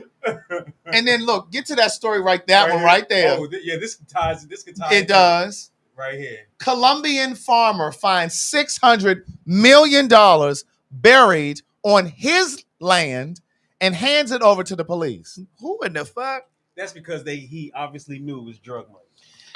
Bitch, that's his land. That's his land. Well, that's drug money. But see, listen. Now you got a moral compass. Somebody died in his house that's kin to me. We may bury them in the backyard so that I can keep this house and the land tax-free. You do know that once you bury somebody on your land, Donald Trump buried his wife on the golf cart. Because now it's considered a cemetery. He ain't got to never pay no taxes on it. They can't never take that from him. Ever. That's like I just saw a story the other day that Kris Kardashian started some church in LA years ago, but it's a way that they can write off about millions of dollars every year because churches don't have to declare taxes. Right. But here's the thing. $600 million on your first of all, bitch. How old is the money? What presidents is on them? The kind that still spin. Because, bitch, let me tell you something. I would have kindly put that shit in my house for a moment, and then I would have gotten me I would have packaged it up in some sort of suitcases or whatever. I would have taken that shit to a bank, not deposited, bitch, because those serial numbers will trace back to something. Right. But what I'm telling you is I would have gone to the bank and I would have gotten me a safety deposit box, bitch. And I would have put the money in there. But then when will you ever get a chance? When will you be? I'm only spending cash, bitch. I get it. So you're going to be going there every time you need to spend money? No, because I'm going to have some money at the house in a fireproof safe. And every time I need to buy something, I'm going to spend cash. I won't have no credit cards. I'm spending cash. So you spend it slowly, bitch. Yeah, so you're never depositing the money. No, you never depositing the money. Because this is like when these Brinks trucks get robbed or they get turned over or whatever, and they go steal the money and they go or they rob a bank and you go try to deposit it. They got those serial numbers to know where that money is in the world. They know where that money is. So you can't. That's why I was like, that's why he most likely gave the money was because of that. Okay, well then I wouldn't put it in the safety deposit box. It would be in a safe in my house, bitch. And I'd be spending cash. Everything would be cash. So with 100,000 naira, I could get up. You're gonna have to go up some more, especially if you want a house like this one. You got to go up a lot more. With naira, they have houses like this over there that I could buy when I get over there, Mo. Do they do a credit check? Oh, I'm sleeping. Okay, you might not have to worry about a credit check. Okay, good. But you're gonna have to spend some money though. Yeah. Like for something like this, maybe more than like a bill. What's a bill? In naira. a billion, like over a billion in Naira, which But will be about like over I would say 100,000. Oh, I well, can. more than 100,000, but like maybe Yeah, like 500,000. Oh, I could do that. All that type of shit. So I could take $500,000 over there. Yeah, I have to check the And get this I house have to check the decided. Oh, exchange rate because I know the exchange rate. What come on cable TV over there? They have satellite. They have So I can watch digital. all this progress over here. Could I be a big YouTuber like that one that I sent you in your inbox? Right. No, see, here's the thing. I wouldn't keep the money in the house because what happens if there's a fire? What happens if somebody breaks into the house? You know what I'm talking about? I know what you're talking about. You seen that No. that Nigerian girl daughter Sheena's over there? What happened? Girl, she done changed. She was dark skinned. She turned. Yeah, she was What was her bleached name? herself. Really? Yeah. I sent it to you, Mo. Hold on, I gotta go check because bitch, it's a common thing. But the other thing too is, Hold on, let me go check. I may not like. I would probably rent, or either unless I had some way of getting somebody to co-sign something for me. But no, if you had that kind of money, you couldn't go and buy like no $1 million house, child. If you ain't really got proof of that kind of an income. But I would rent me a beautiful condo, and I would pay my rent with a money order, bitch. I was gonna get my money order. Girl, I'm not depositing no money. I was gonna get a money order or something. You go to the post office. Can I get a $2,000 money order, please? But can't they track it like that too? No. How? Mo, where is she at? I sent it to you. I don't know. Is this one of the ones? I saw something that said the message is unavailable. Was that it? I don't know. The Nigerian. Was she Nigerian? She was African. Well, I have to go see. She was a trainee. Really? Yeah, girl. She was Baboski, I think. Baboski. That's Money orders can be tracked, but what I'm saying is, like, once you spend the money on the money order, Baboski. I believe it's Baboski. Baboski, Yeah, baby. She was. When I tell you, she was a dog. Hold on. You see, Bob Risky. Sorry, Bob Risky. Yeah, that's their name. Where? So okay, Bob Risky. That's his name. You think they got it on Instagram? Yeah, they should have the Bob great Risky. Bob. Oh, They should have Now, Bob who is Risky. this? oh, the account is private. Oh, 4.9 million followers. Very much so popular. Well, who is she? You said she's trans. Yeah, a Nigerian trans woman based in Nigeria. Oh, she bad. She like Jessica Rabbit. Girl, you got to see what she was yesterday. She was a brick. Girl, this is. She's an actress. What is she? What? Well, I thought influencer. I believe an influencer. Nigerian. Yeah. Yeah, based in Nigeria. Yeah. Oh. I don't know if she acts now. I'm not sure, but. Girl, but here's the thing. This woman here was they accidentally deposited $400,000 in her account by her job. That's a fool. That's her. That's her. You got to see what she used to give Murder. you gotta log into her account first though. I got it's a fan page of hers. Oh really? Baby, I got to find what she used. Baby, when I tell you, mamas went from this. Okay. It probably ain't on there on this page. Girl, I can't believe mamas is this now, Murder. Mama's peeled all that brown off of her. That is. Screenshot that and send it to Mo. There go. Bitch. Mama's is not the one or the two. She got 4.9 million followers over there. I'm telling you, them African men loves them a trainee. I want you to understand this. I am huge in Africa. I'm still huge in I'm huge in Africa, Mo. I want you to understand. I would set foot in Africa, bitch, and they would roll that carpet out. Now, I might get one or two spirits coming from somewhere. Well, Bitch, mamas is That was her before she started bleaching. Yeah.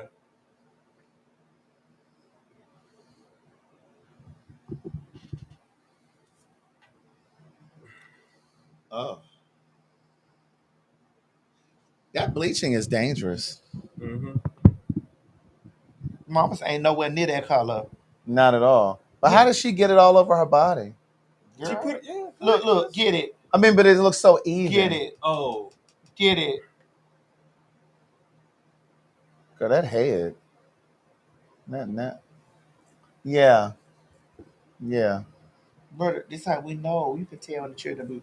Right. When the what? You can tell and you can know what? You know when they before. When they what? They be from out of town.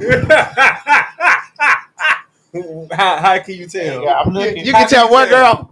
When they be from out of town. How can you tell? You can tell when they're from out of town. How can you tell? Listen, I have said before, and I think people be. Listen, let me tell you something. I can usually tell someone from the West Indies, like if you're Jamaican or Trinidadian, you can tell in the dental work. Am I the only one that can notice that? That's her before? Send that one over there. Send that picture. It's just a lot. Am I the only one that...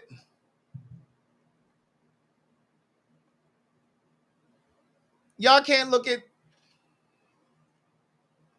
Have you ever looked at, like, African...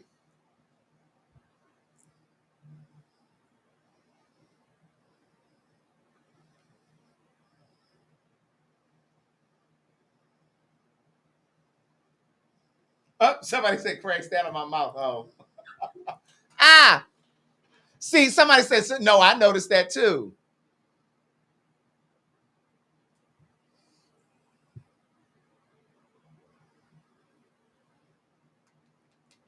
Send them over. Bitch. Thank you, Barry. Barry said, no, I've definitely noticed it. You can tell. What? When you look at somebody like from Africa or from Jamaica, Baby, or this Trinidad. This girl done been through a process. She has. Mo, you getting this stuff? Yeah. Mo, y'all know about her over there? Thank you, Roderick. Roderick said you can absolutely tell. Thank you. Excuse me, Mo. Do y'all know about her What over do you there? mean she's Nigerian? How do they not know about her? What do you mean? Y'all know about her over there. She's that girl over there. I don't know. You think she the one walking around with those bag of dicks? No, this is before her time. This is before her time. Oh, man, she's definitely walking around with a bag of dicks over there now. They digging in that. I guarantee you they digging in that, baby. And she a red bone now too.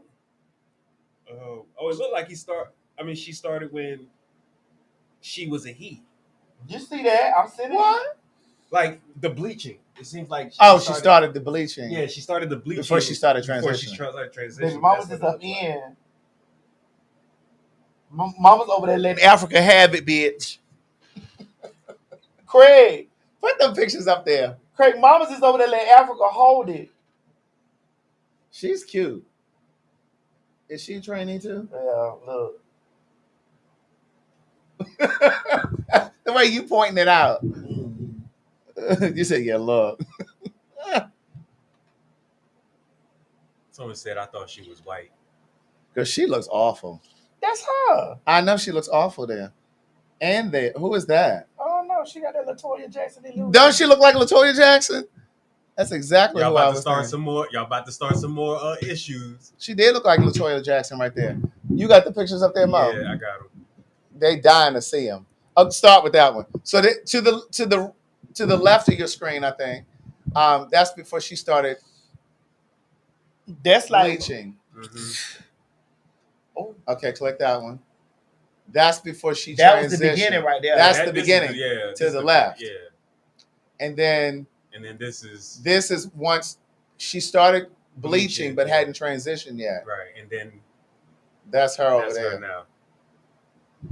Mamas is over there letting motherfucking Nigeria have it, bitch. Look, you see her doing it? Ooh, Come on, girl, that Latoya. face. That's a filter, though. Yeah.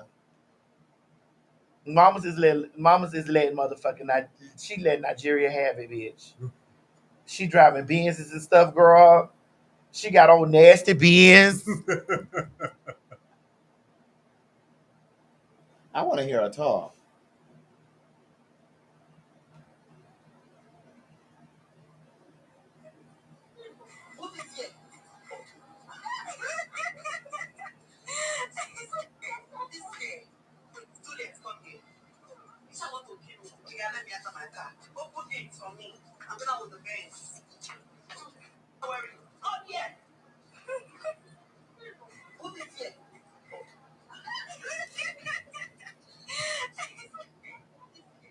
Oh, bitch, I know, bitch. Come on, scamming tees. Oh. Girl, that makeup is serious. Oh. They been I never tell me they don't like no painted girl over there. Right. Right. No, they paint over there. It's overdone. Oh, I know. The makeup is overdone. They do makeup. They do a lot of makeup. Yeah. But again, you know, someone from Nigeria said to me, colorism is a big deal over there. Yeah. Like they worship lighter skin. That's why a lot of times you'll see people Mo's complexion, but they got the wrong ass foundation on. Some light ass foundation. Yeah, it does be like that. Girl, she don't look like Michael Jackson right there.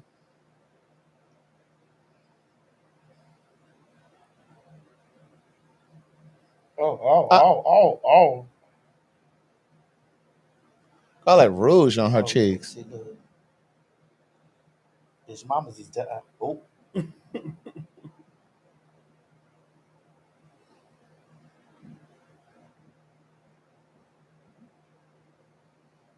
Girl, she cooks. Girl, dick is good.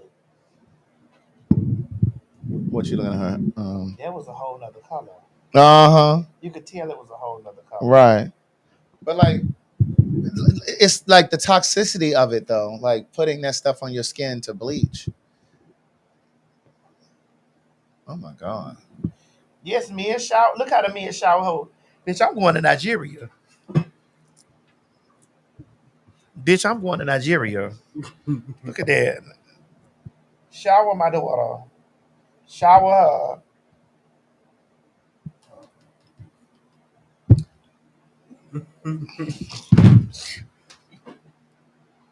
Girl, you is a mess. Definitely. Girl, you showed me that.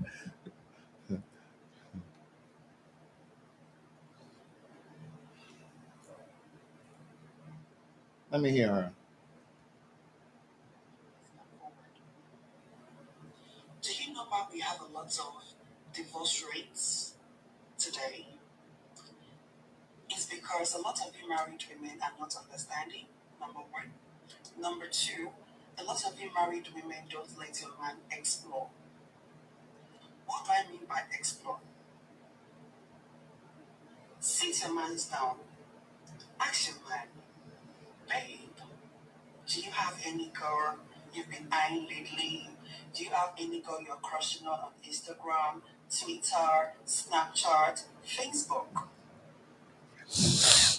If he open up to you that, oh, there's one girl I like, oh, and there's one girl that she's so pretty, she's coffee. Pick up your phone, send the girl a DM. Yes, babe, are you up for threesome?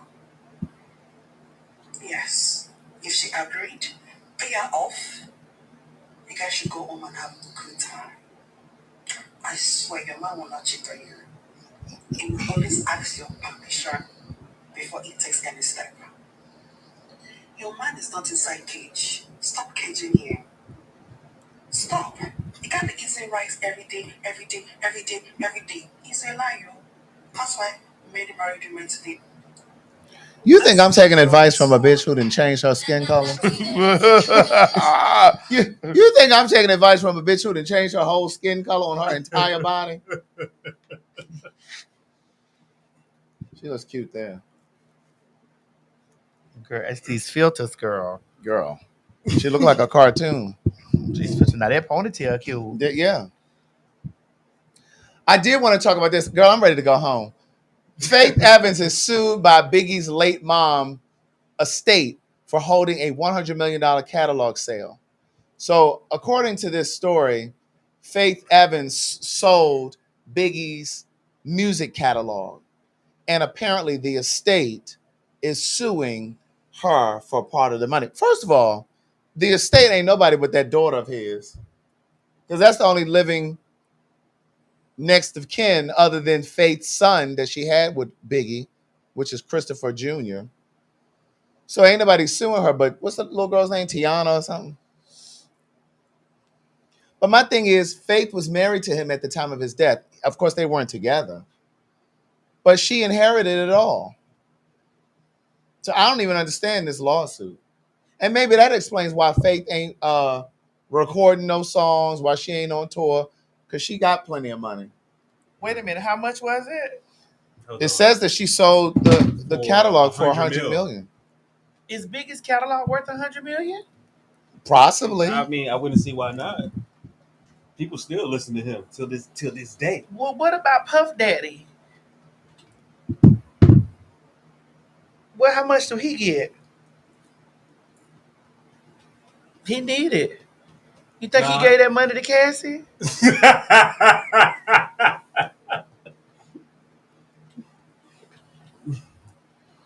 Good night, y'all.